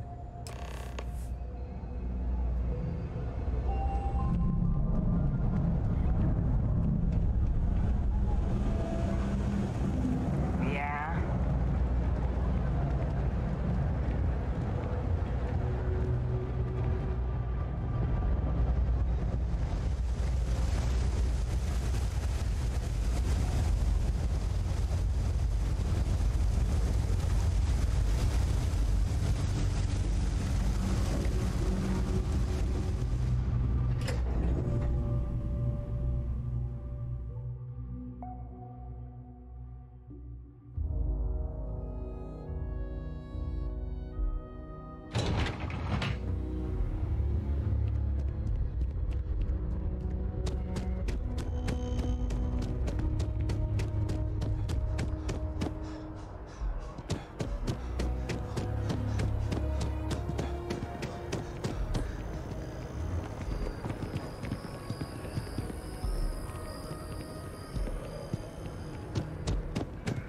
Please stand back.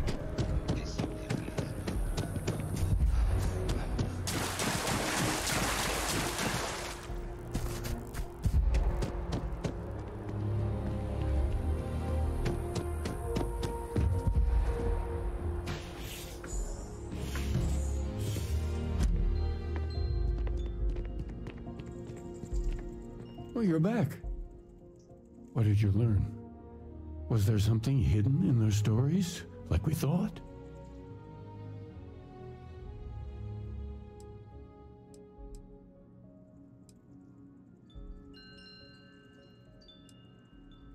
If there really is a location the Pilgrim wanted us to find, those do sound awfully like coordinates.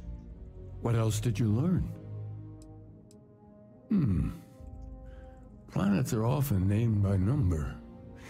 That second might mean the second planet in the system. Was there anything else? Yes. What he added to infinity. Maybe that points to a name. If we're looking for his resting place, we'd need to know the name of the star system, wouldn't we? Let's see. We have something that could be coordinates. Something that could point to a planet in the system. But what's the name of the system? infinitum addendum. What if we break down the parts? No systems named finite or add. That just leaves in and dumb. Well, that's certainly how I feel.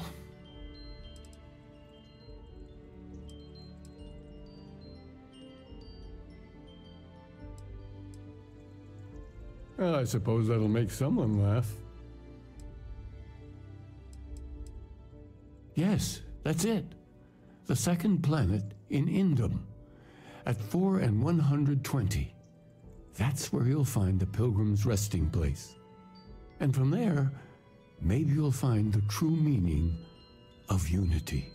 Before you go, you've now spoken to many different perspectives in our universe. In a way, you'll be carrying their philosophies with you on this journey. I know you're looking for a specific unity, but if you had to guess what it was, what interpretation would you give it?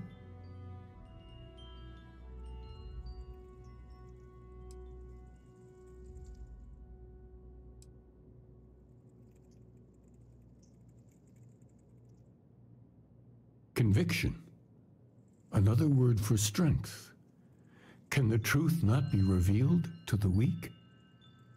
Someone with doubts.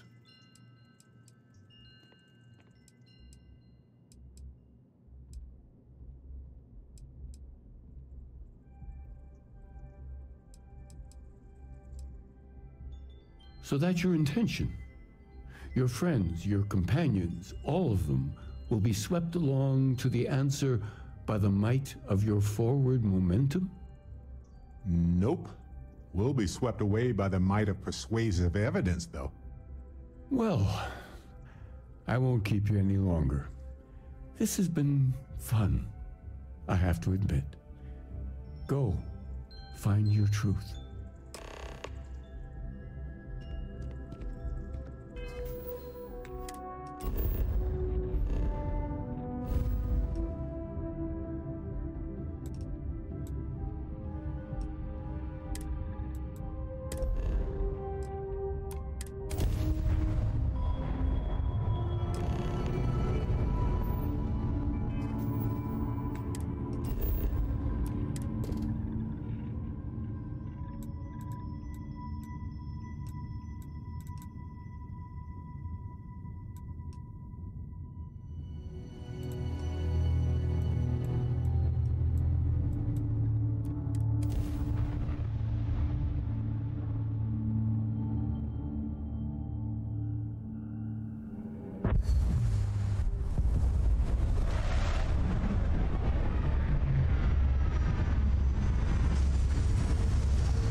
This abandoned homestead is actually rather charming.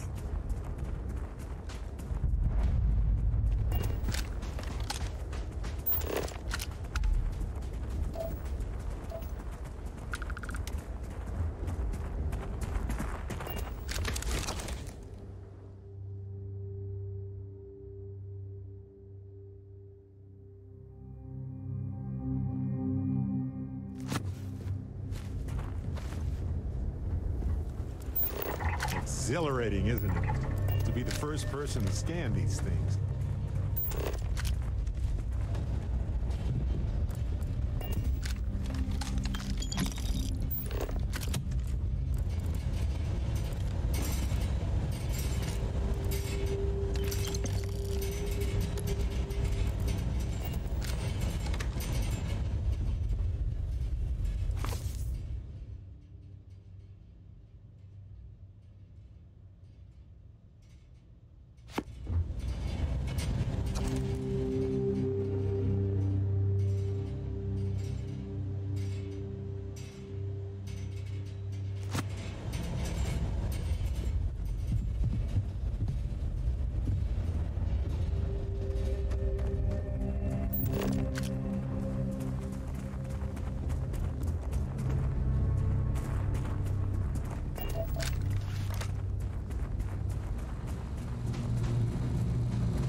Chat sometime, okay?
Hey,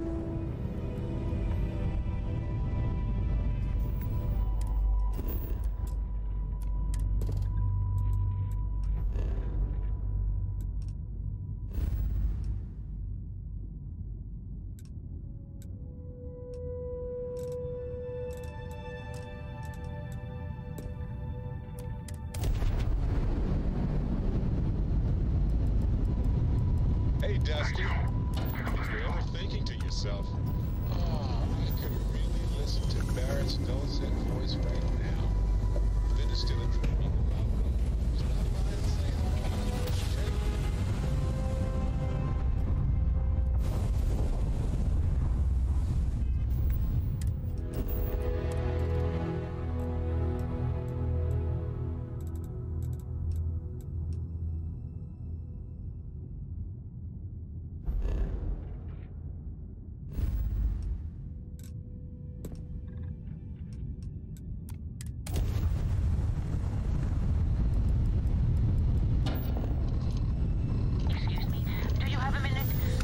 Scientist, I could use some help with my research.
Those are Starborn ruins.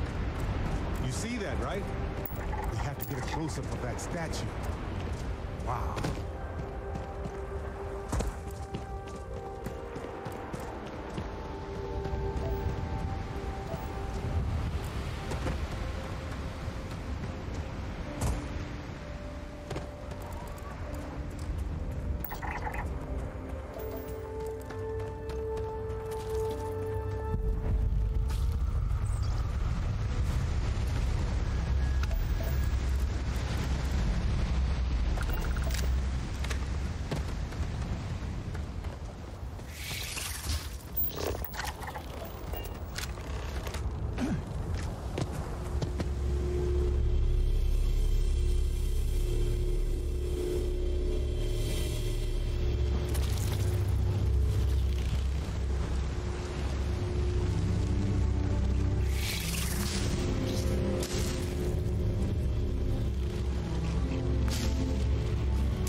Exploring the galaxy is hard work. Trust me, I know. But stop by sometime and let's talk. Just us adventurers, okay? Oh, please. Did you think I couldn't have found you again? Extinguished that little spark of competition for the artifacts before it grew stronger. I wanted to see what you would do. And I haven't been disappointed.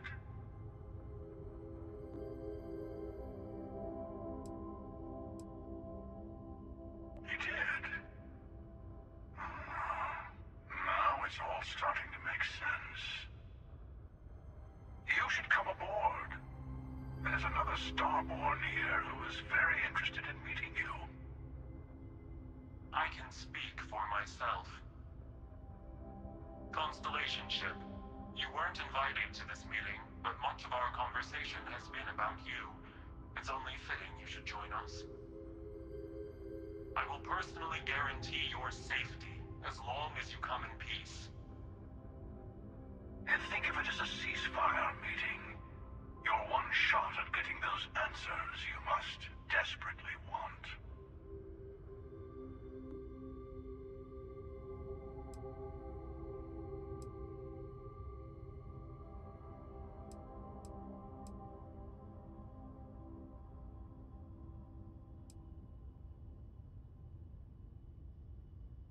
Not a bad description, actually.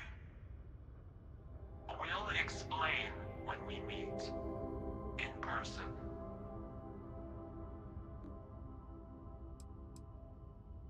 Good. See? We can all get along. For now.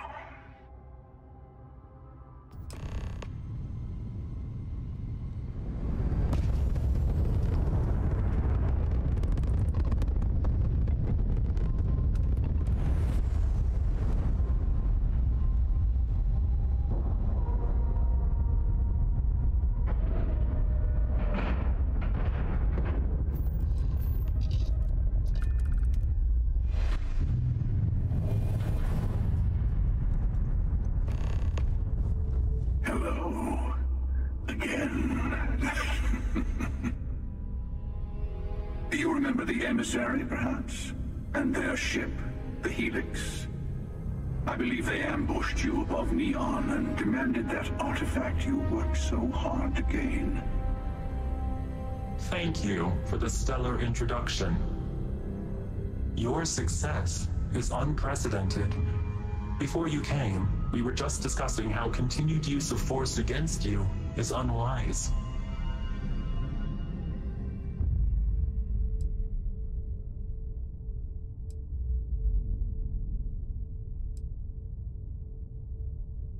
Yes, we did. We are not a monolithic people. The Starborn are individuals. Some are united in cause. Others are in it for themselves. We're all in it for ourselves. Some of us are just more honest. The emissary threatened your ship, demanded you hand over your artifact. How is that so different from what I did? We needed to warn you off. Every encounter with one of our kind could spell disaster. For whom, exactly? I say whoever can collect them should.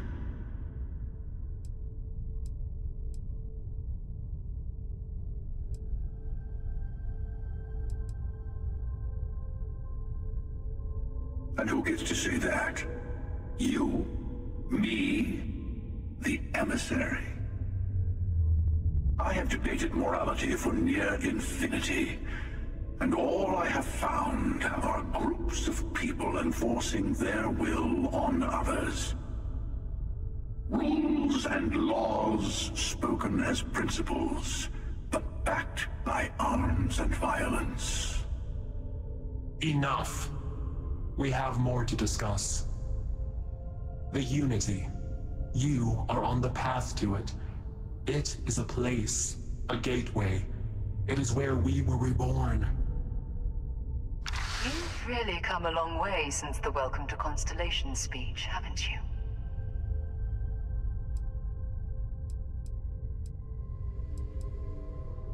I'm not who you think I am.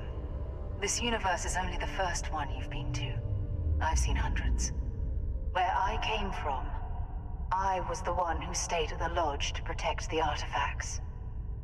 You died on board the Eye while we held off the Hunter. One of me, at least. I collected the remaining artifacts, and they opened the way to the center of my universe, and the doorway to an infinite number of others. That is the Unity. When I stepped into it, I became a Starborn. It's how I've entered other worlds, including yours.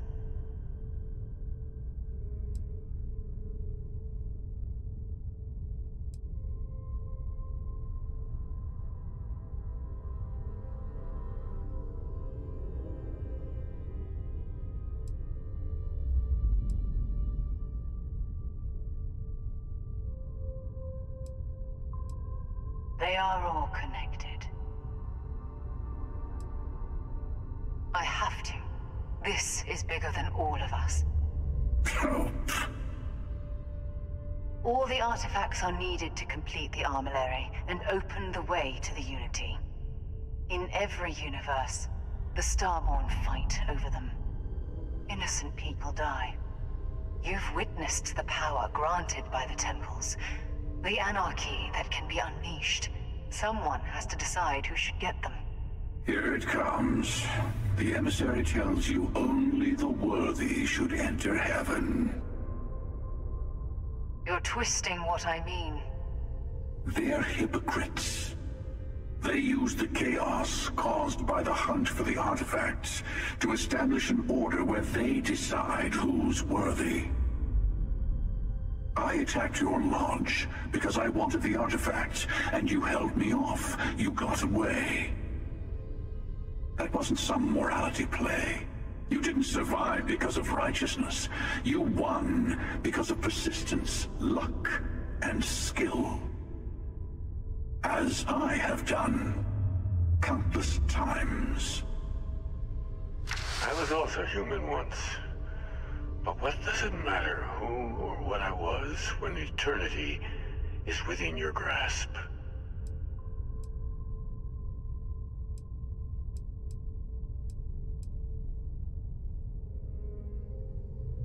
It means I've seen thousands of universes, collected their artifacts, been to their temples.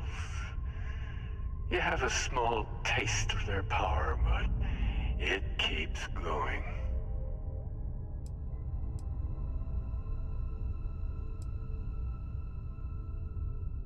You're learning.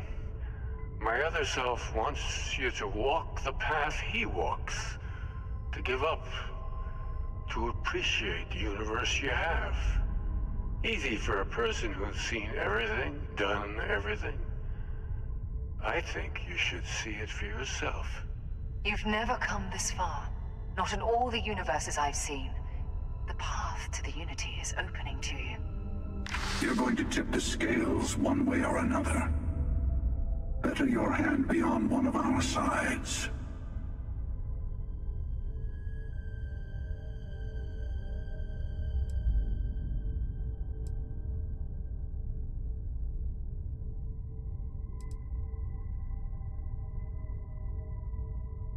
Bingo. I want a truce between all three of us. Give you some time to think over which approach to the Unity is the one you want. Mine, or the Hunter's. Yes. Let's see how willing you are to live under someone else's rules. Just remember, one of us isn't trying to judge you.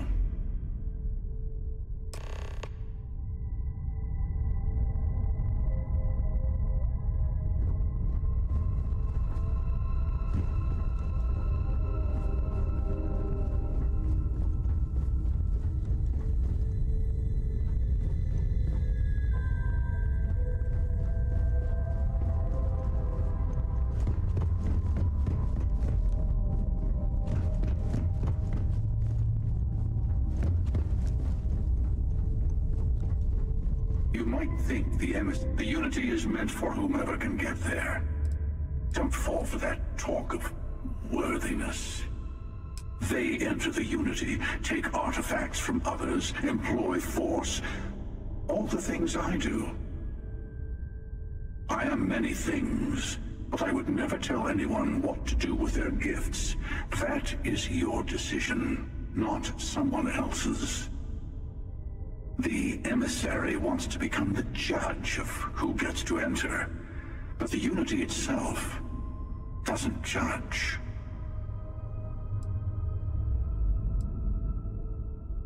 To see what would happen, of course.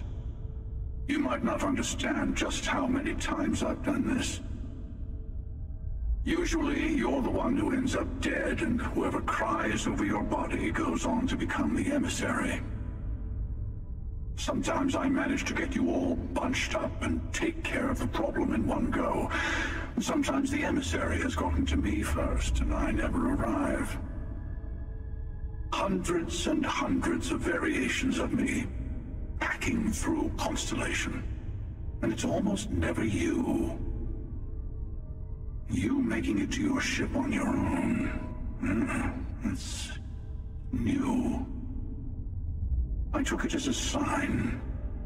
I don't get many of those anymore.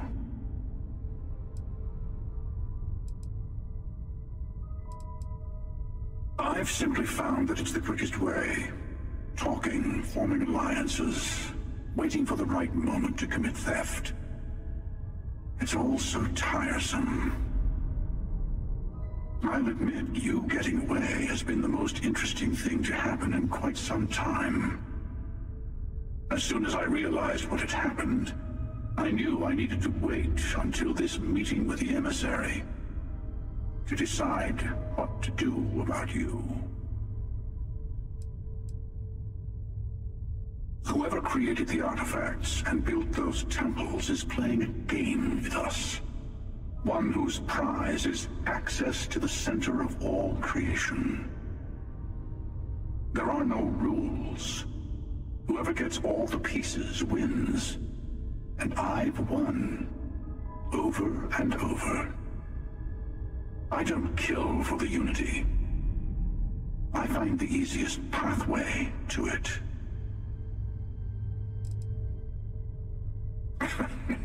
No, we always end up having this meeting at this time. But it's the usual affair. Can we make peace? No. Oh, how tragic. Honestly, I was beginning to wonder why I kept tending. And it's a bad habit I started a long time ago. Perhaps I just like meeting the emissary to gloat. But you have provided something quite new to talk about. Maybe you're a random die roll. Or maybe the Unity is finally responding to all my hard work.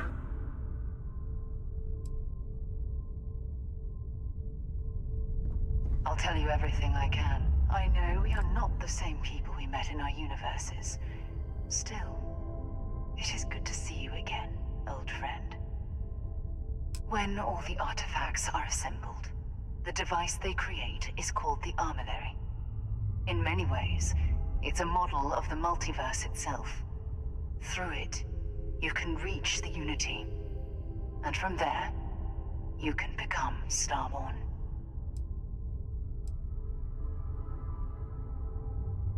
You've seen the terror the Hunter causes. Every time a Starborn goes through the Unity, they get more artifacts, find more temples, gain more power. We can't let more like him abuse these gifts to destroy whatever's in their way.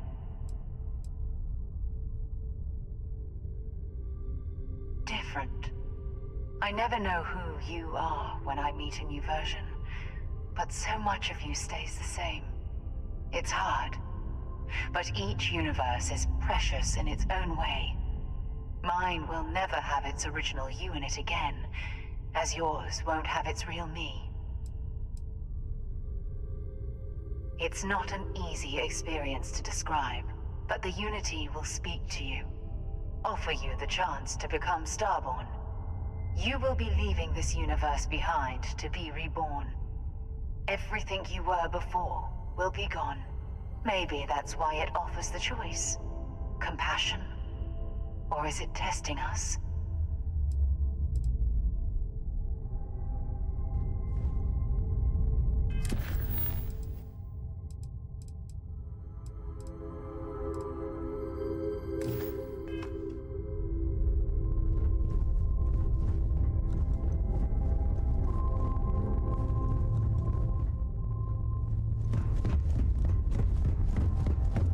Before you leave, I want to give you something.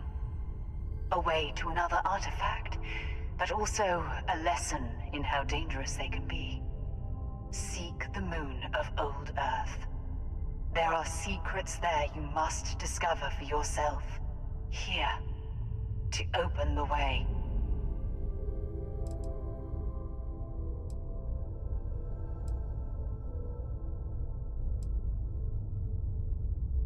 And I am sorry we have not always been forthcoming. I hope you will see what I have seen. You should also talk to your colleagues in Constellation. I am sure they have gathered more information on the remaining artifacts in the fringes of space. Part of me wonders what they will all say about what you have learned. But I will leave that to you.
Hey, if you have time, I've been thinking about some things.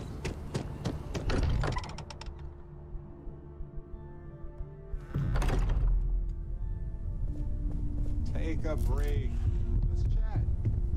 Hey, I've been talking with the others, and I'd like to get everyone together to say goodbye. You know, to Sarah.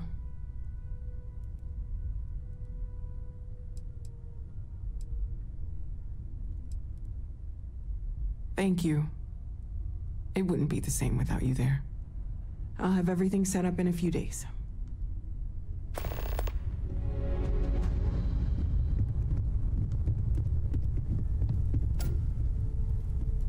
Mateo told us about your pilgrim's voyage. You found it, didn't you? The meaning of unity.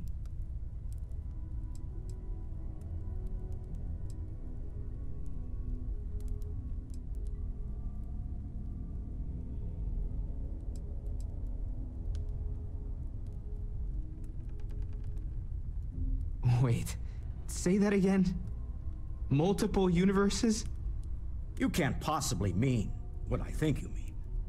Hate to be the responsible one, but the big bombshell of what we're actually building here might need another second to sink in. Want to go over this whole multiple universe thing for everyone? Yes, I wouldn't mind a little more detail.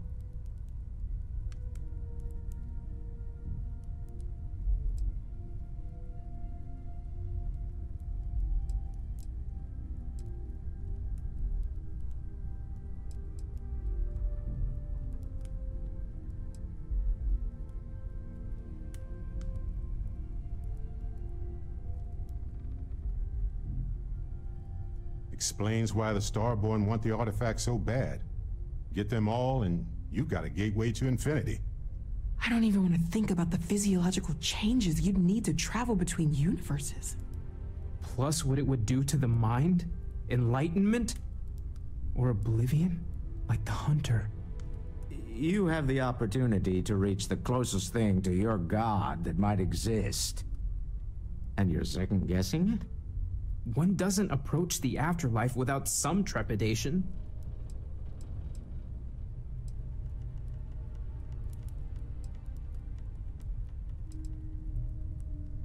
You're right. We have to see the unity for ourselves. You know it. Now once everyone's head stops spinning from all of this, we can get back to work. Not to make a sharp turn in a grand tale, but I got the eye fixed up. Bruised, but still blinking. Let me know when you're ready to follow up on what it's seen.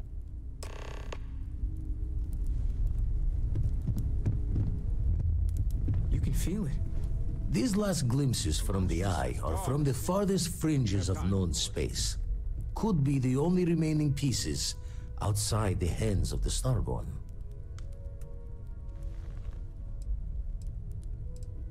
Catch a smile out there.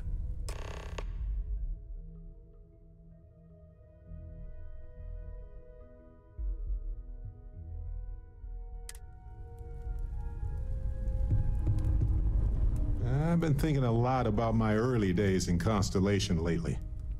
Got me pretty nostalgic, and I started digging in some old things, just sort of reminiscing. I found some of Irvin's last messages to me and thought I'd listen to them again to hear his voice.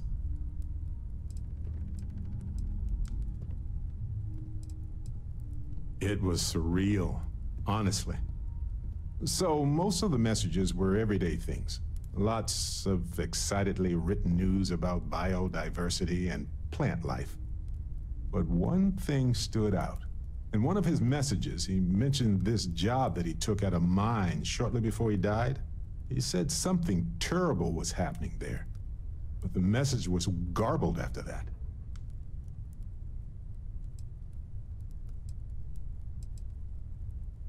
True, but this was different. I recognized this pattern from the war. A portion of the message was encrypted.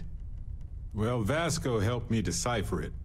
Turns out the message was from Irvin, and he was begging me to help him. The message was short, but his voice was pained. He was so upset.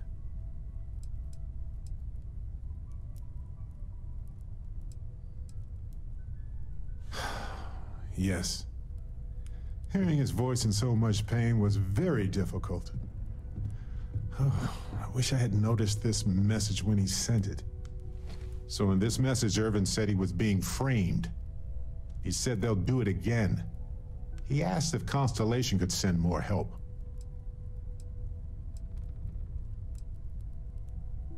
His former employers had some job he took before he died.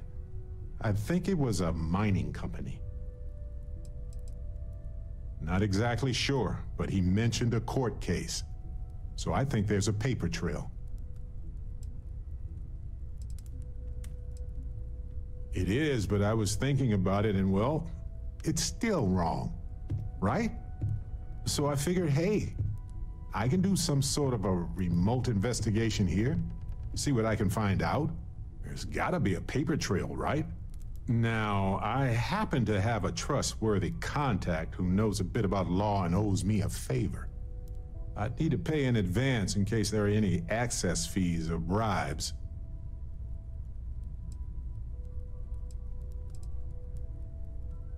That makes sense. Irvin was one of us, after all. You know, hearing Irvin's voice again made me want to help him, even though I know I can't. Does that make any sense?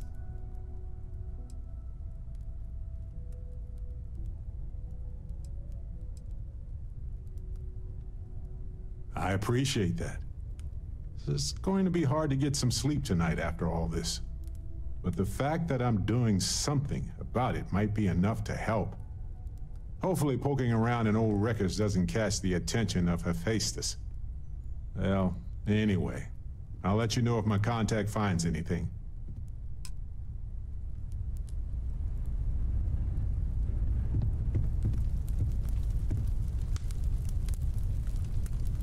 Everyone seems more distant. Did you need me?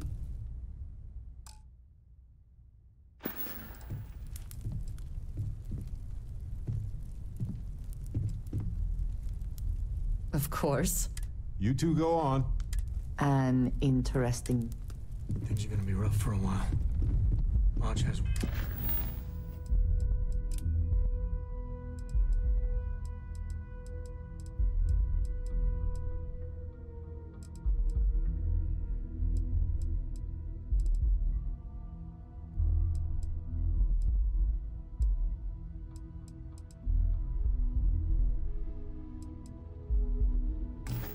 rooms that need...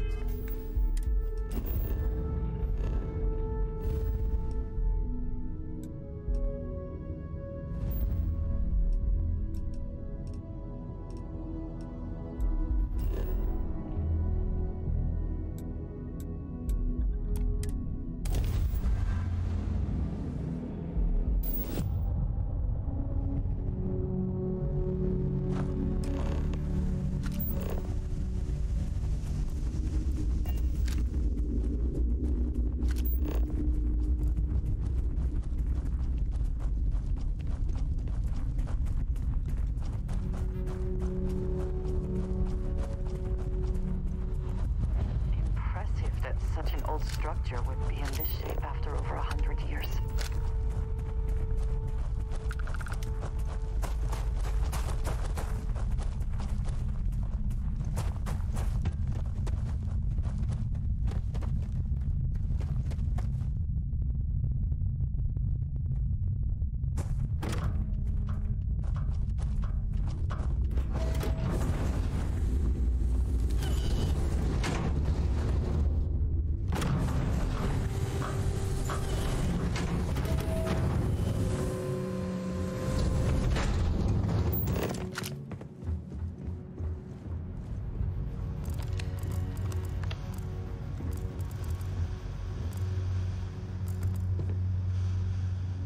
Nova Galactic Project Log, Principal Engineer Lang Shu. I admit, this is not the most disciplined team I've ever run. Malcolm keeps stealing computational time on Voltaire and thinks I don't know this. And Sabina's been distracted lately, but won't tell anyone why. I really should demand answers from both of them. The occupants left But in honestly, the I'm too hopefully preoccupied for with this no contract. reason we need all to are. be concerned about. Despite anything going on in our personal lives, there's something special about what we're building here.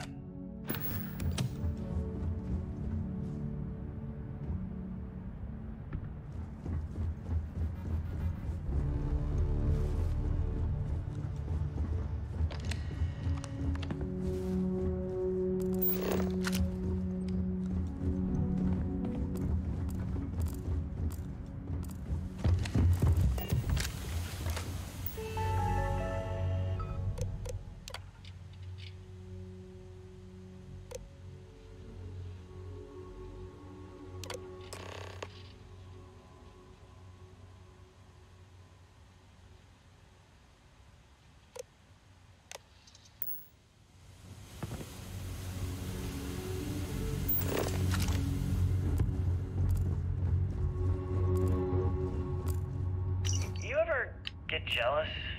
You know, the crew in the shipyard? Building the actual vessels that are gonna travel the stars? We're literally on a base on the moon. Oh, come on, Sabina. I'm trying to share my dreams here.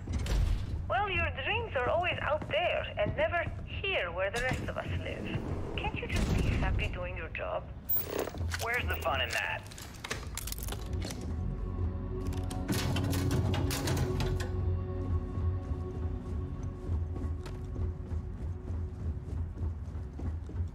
Okay, confession time.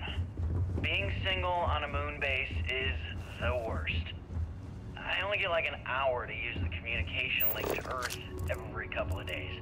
And let me tell you, there's long distance dating, and then there's like long distance dating, you know?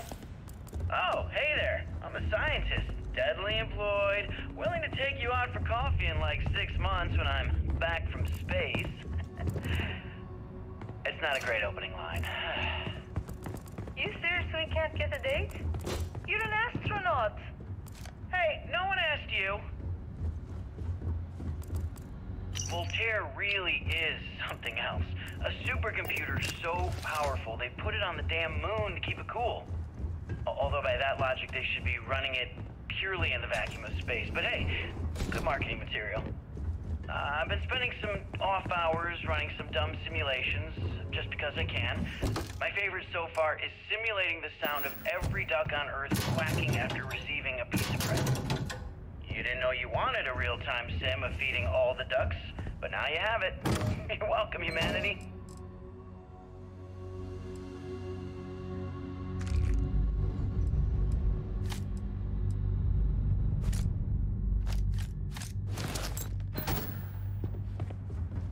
When I accepted the assignment up here, we were told to bring a couple of personal items.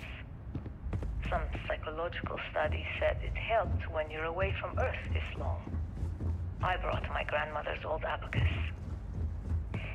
I would play with it on her lap, and she'd teach me the Russian for all the numbers. She, just got word that she passed. The next shuttle isn't for 3 months, so I won't be able to go to the funeral.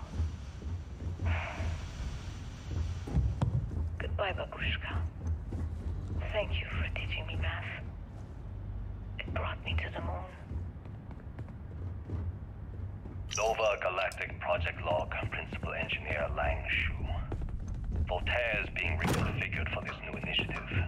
The math we're being asked to crunch is ambitious, even for a supercomputer. We might as well be asking it to count every grain of sand in every desert on Earth. These original equations.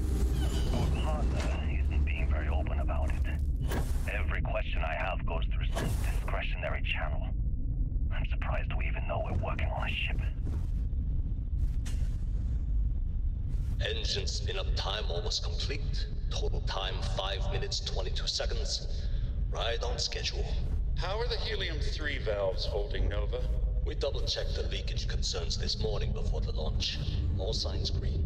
Any changes to the calculation sequence from Voltaire? No changes since we uploaded the last figures yesterday. It's a clean shot from here to Jupiter. One day the computer will be on board the spaceship. Just imagine that.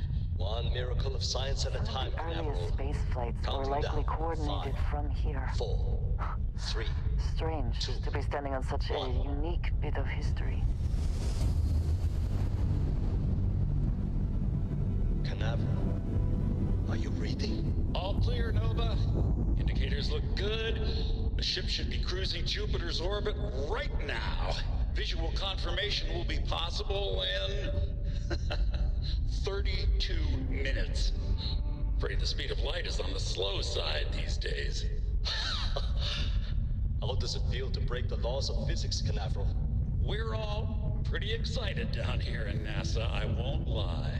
Excited enough to tell me where you got the original data? Not in a million years, Nova.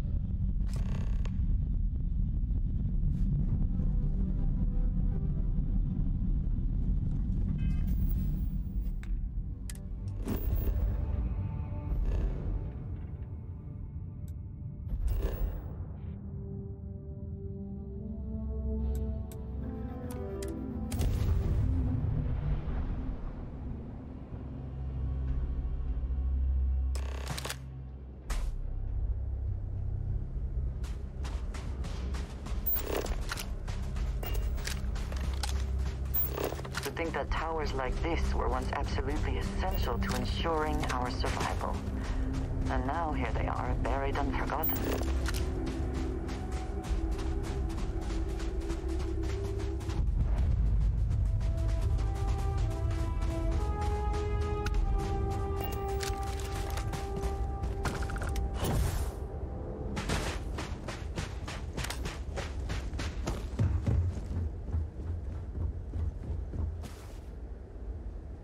Perhaps an elevator will allow us to access what lies beneath all this dust.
Promise not to laugh if you need to jump up and down. Seems the only thing lacking is power.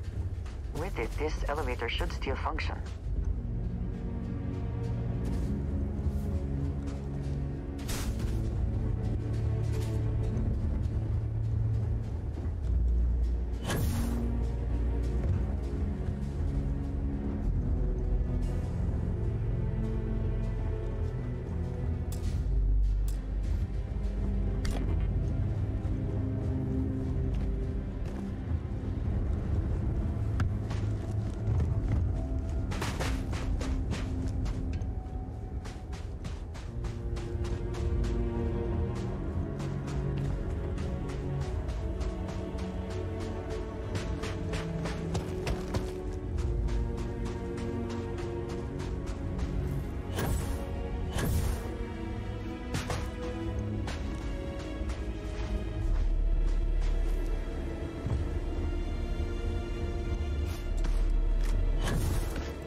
Work would not have been done if the ship had not meant to launch.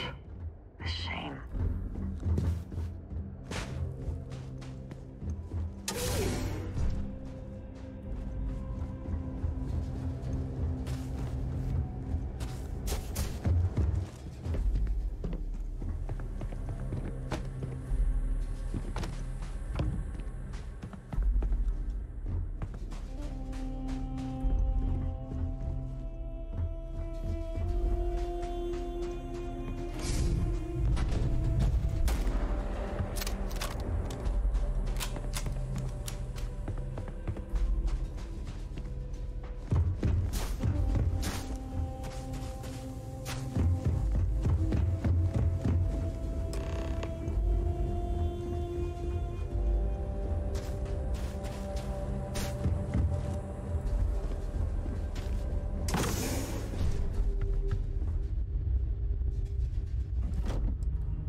used this room probably never could have imagined all that has happened. I have things I wish to discuss with you when you have time.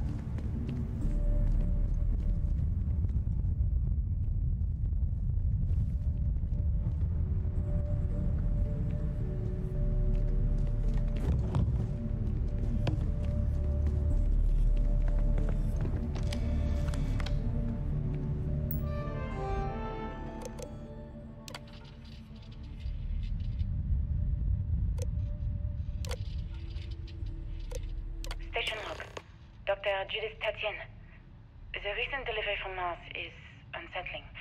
I was expecting rock samples or maybe fossils of microbial life.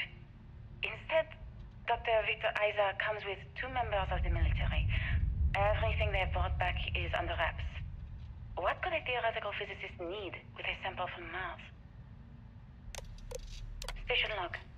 Dr. Judith Tatien. I've been trying to cozy up to Dr. Isa, Victor, to see what is going on. His team has completely commandeered one of the labs with those 2 military handrails, checking who comes in and out. I joked that maybe he found a little gray man and was doing an autopsy, and he grew very pale. 2 days later, he sends me a request asking for more information on my background in materials science, metallurgical engineering. Oh, we have a meeting tomorrow. I think I'm being invited into the lab. Station log. Dr. Judith Tatien. I have never been so nervous since I defended my dissertation. 4 hours talking to Victor and his team about theoretical metals, atomic bonding, even a half-hour divergence into magnetism that I'm pretty sure was to throw me off the trail of what we were actually talking about. Then, I got to see the lab. I don't know how much I should say, but the periodic table just got thrown out the window.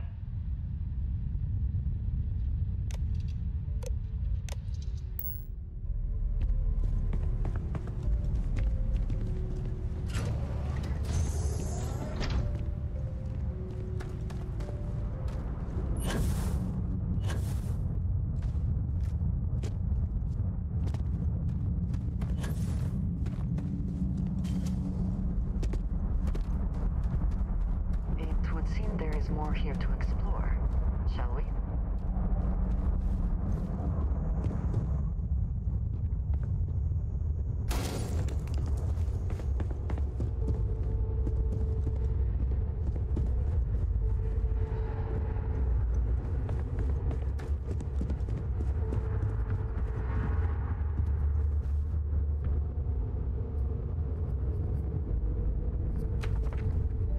NASA was very proud of all that it accomplished.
like a chance to talk to I have been if trusting. you are able. We keep slamming our heads against a brick wall, getting nothing. And you keep coming up with something new to try. Like, you know what's going to happen. Where are you getting your information, Victor? I'm sorry, Judith. Look, not here, okay? Somewhere off base. I'll tell you everything. But I'm not lying, okay? We're going to discover something important here. This facility covered quite a range of disciplines.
Victor!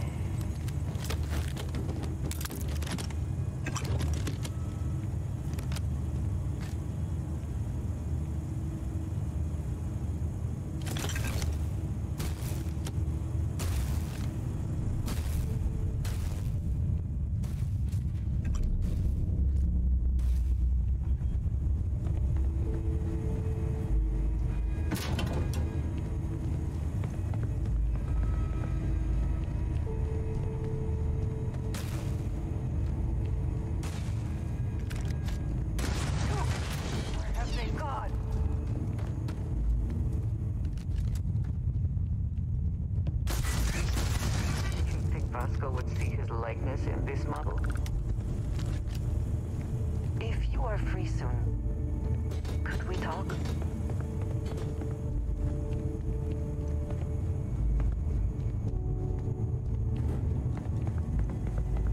Yes?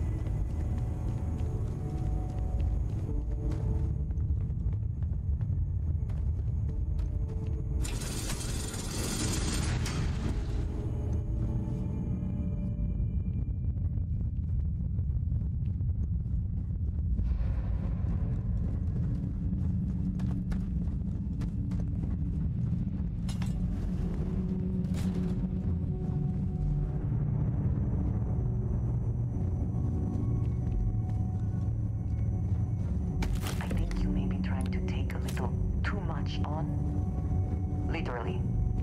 I have things I wish to discuss with you. When you have time. Did you need something?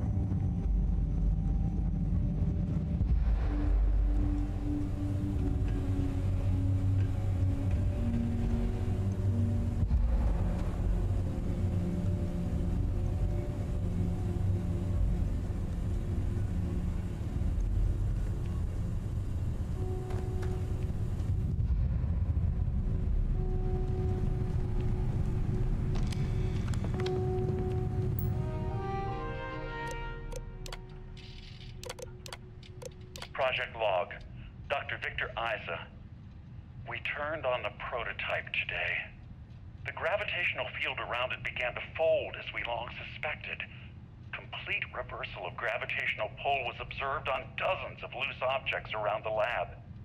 I'm setting up a meeting with the directors to propose a larger test. The prototype proves we don't need the original anymore, but further work is going to have to take place in space. Somewhere with abundant helium-3 and with a civilian partner. Someone with access to large-scale manufacturing resources and computational equipment. Engineering gravitational folds pulling the far side of the solar system closer to us. It's all going to be possible. Project Log, Dr. Judith Tatien. I watched the gravjet tests from the moon today. It was the first time we were able to talk to the team at Nova Galactic directly. So many things were under wraps before, but now everyone wants all the publicity they can get. I'm already seeing proposals for manufacturing androids of drives, expeditions to Alpha Centauri and beyond. It's also overwhelming and worrying. It could take years. Decades before we know what all the side effects of operating a grav drive can be. But no one wants to hear that right now. Like a bunch of pioneers racing towards the edges of the frontier without knowing about the grizzly bears in the mountains.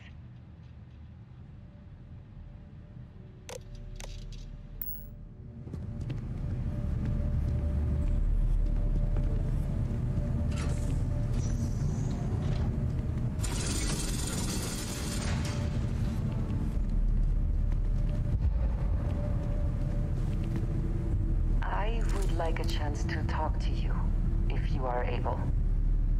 So, we finally have all the answers. And yet here I stand, feeling like I understand even less than I did before.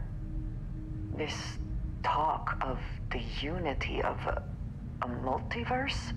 Dead friends appearing again? It is all simply too much.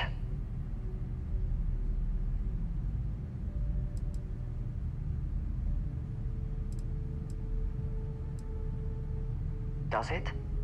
Perhaps you find all this satisfactory, but I am afraid I do not. We must take the word of a murderer and follow him into the Unity? What if it does nothing the Starborn have claimed?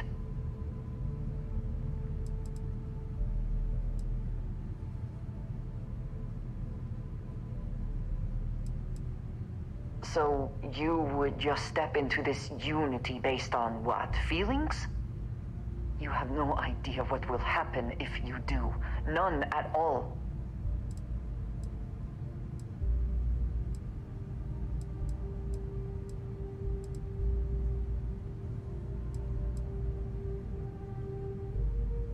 Yes, I understand there are profound implications to all of this, but I do not see how you can be so eager to follow in the footsteps of the Starborn.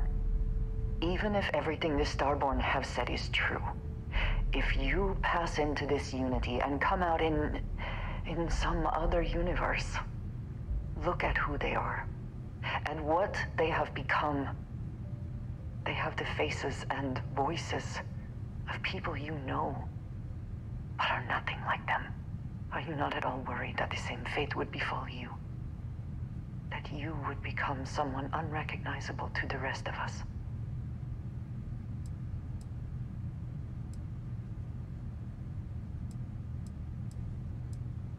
Yes, I know. I can see it in your eyes. For your sake, I will try not to imagine the worst. Focus on the positives instead. But you must understand that I do not find this easy. We should get back to it. Now that we know what to work towards, there's no time to waste. Yes, you need me? What have you got for me?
How quickly can you get that done?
got to visit your labs back when we were working on the grav drive projects. Seems like ancient history now. Only thing we're doing these days is launching weather satellites. Guess this is as good a retirement as any. Now, Project Demeter, you want our help manufacturing scanners to better track these new meteorological patterns we're seeing. Our guess is that the poles might be naturally shifting, causing some gravitational fluctuations that are throwing off our old models. Why do you need the scanning tolerances to be so small? What are you trying to find? I just want to be sure. It's not like we're doing much these days anyway. The glory days are over. Why not give ourselves a challenge before they write us off in the history books?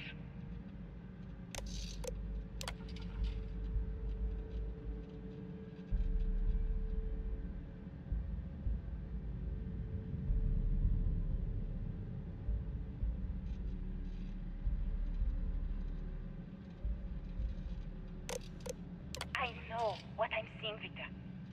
The data coming back from the satellites is very clear. It's the grav drives. All those jumps from the moon. At this rate, Earth's atmosphere is going to start sputtering out into space. Can the drives be fixed? I'm working on some designs that should discreetly solve the problem, under the guise of an emergency update to the fueling pumps. We're talking about the end of Earth, and you're trying to be subtle about it. Judith, the last thing we need is people losing faith in grav drive technology. That might be our only option. To what? Are you seriously saying we should abandon Earth? The timeline is under 50 years.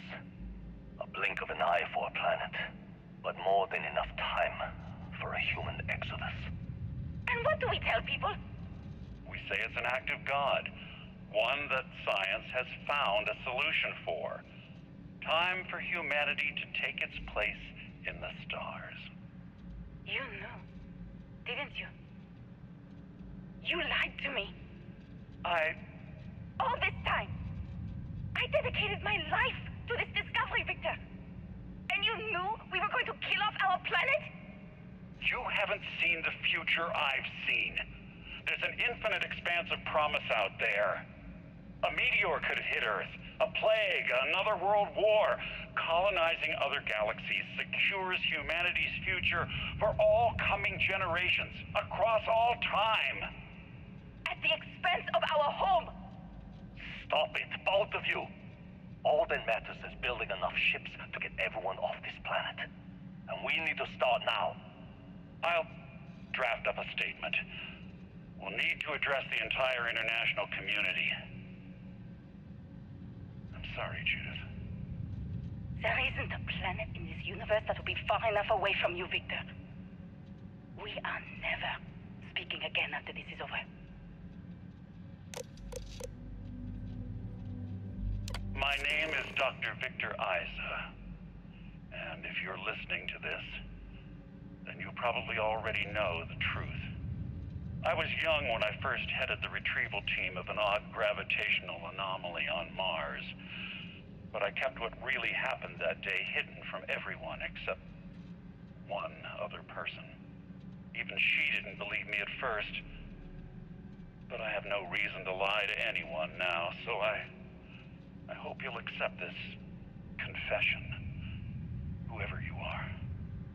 When I touched the anomaly, I experienced 12 days of lost time. I met myself. He told me everything that has since come true. The grav drive equations, the tests on the moon, Earth's atmosphere sputtering away because of what we had done. But he also told me about a city thriving on a planet orbiting a distant star. Human culture, art, music, lifestyles evolving and shining brightly across all of space.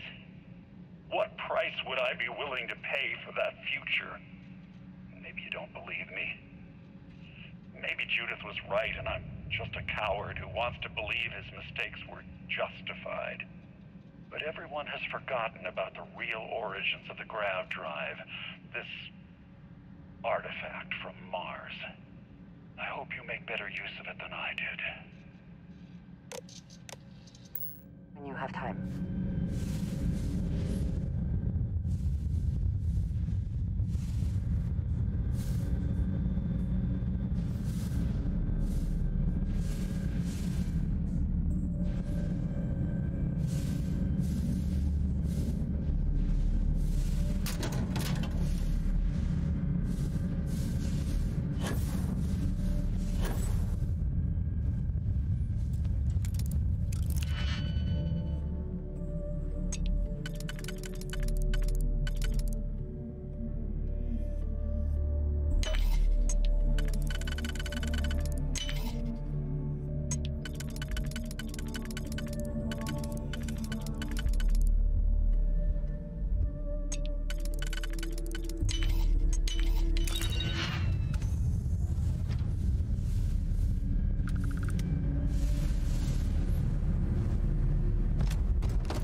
best shot.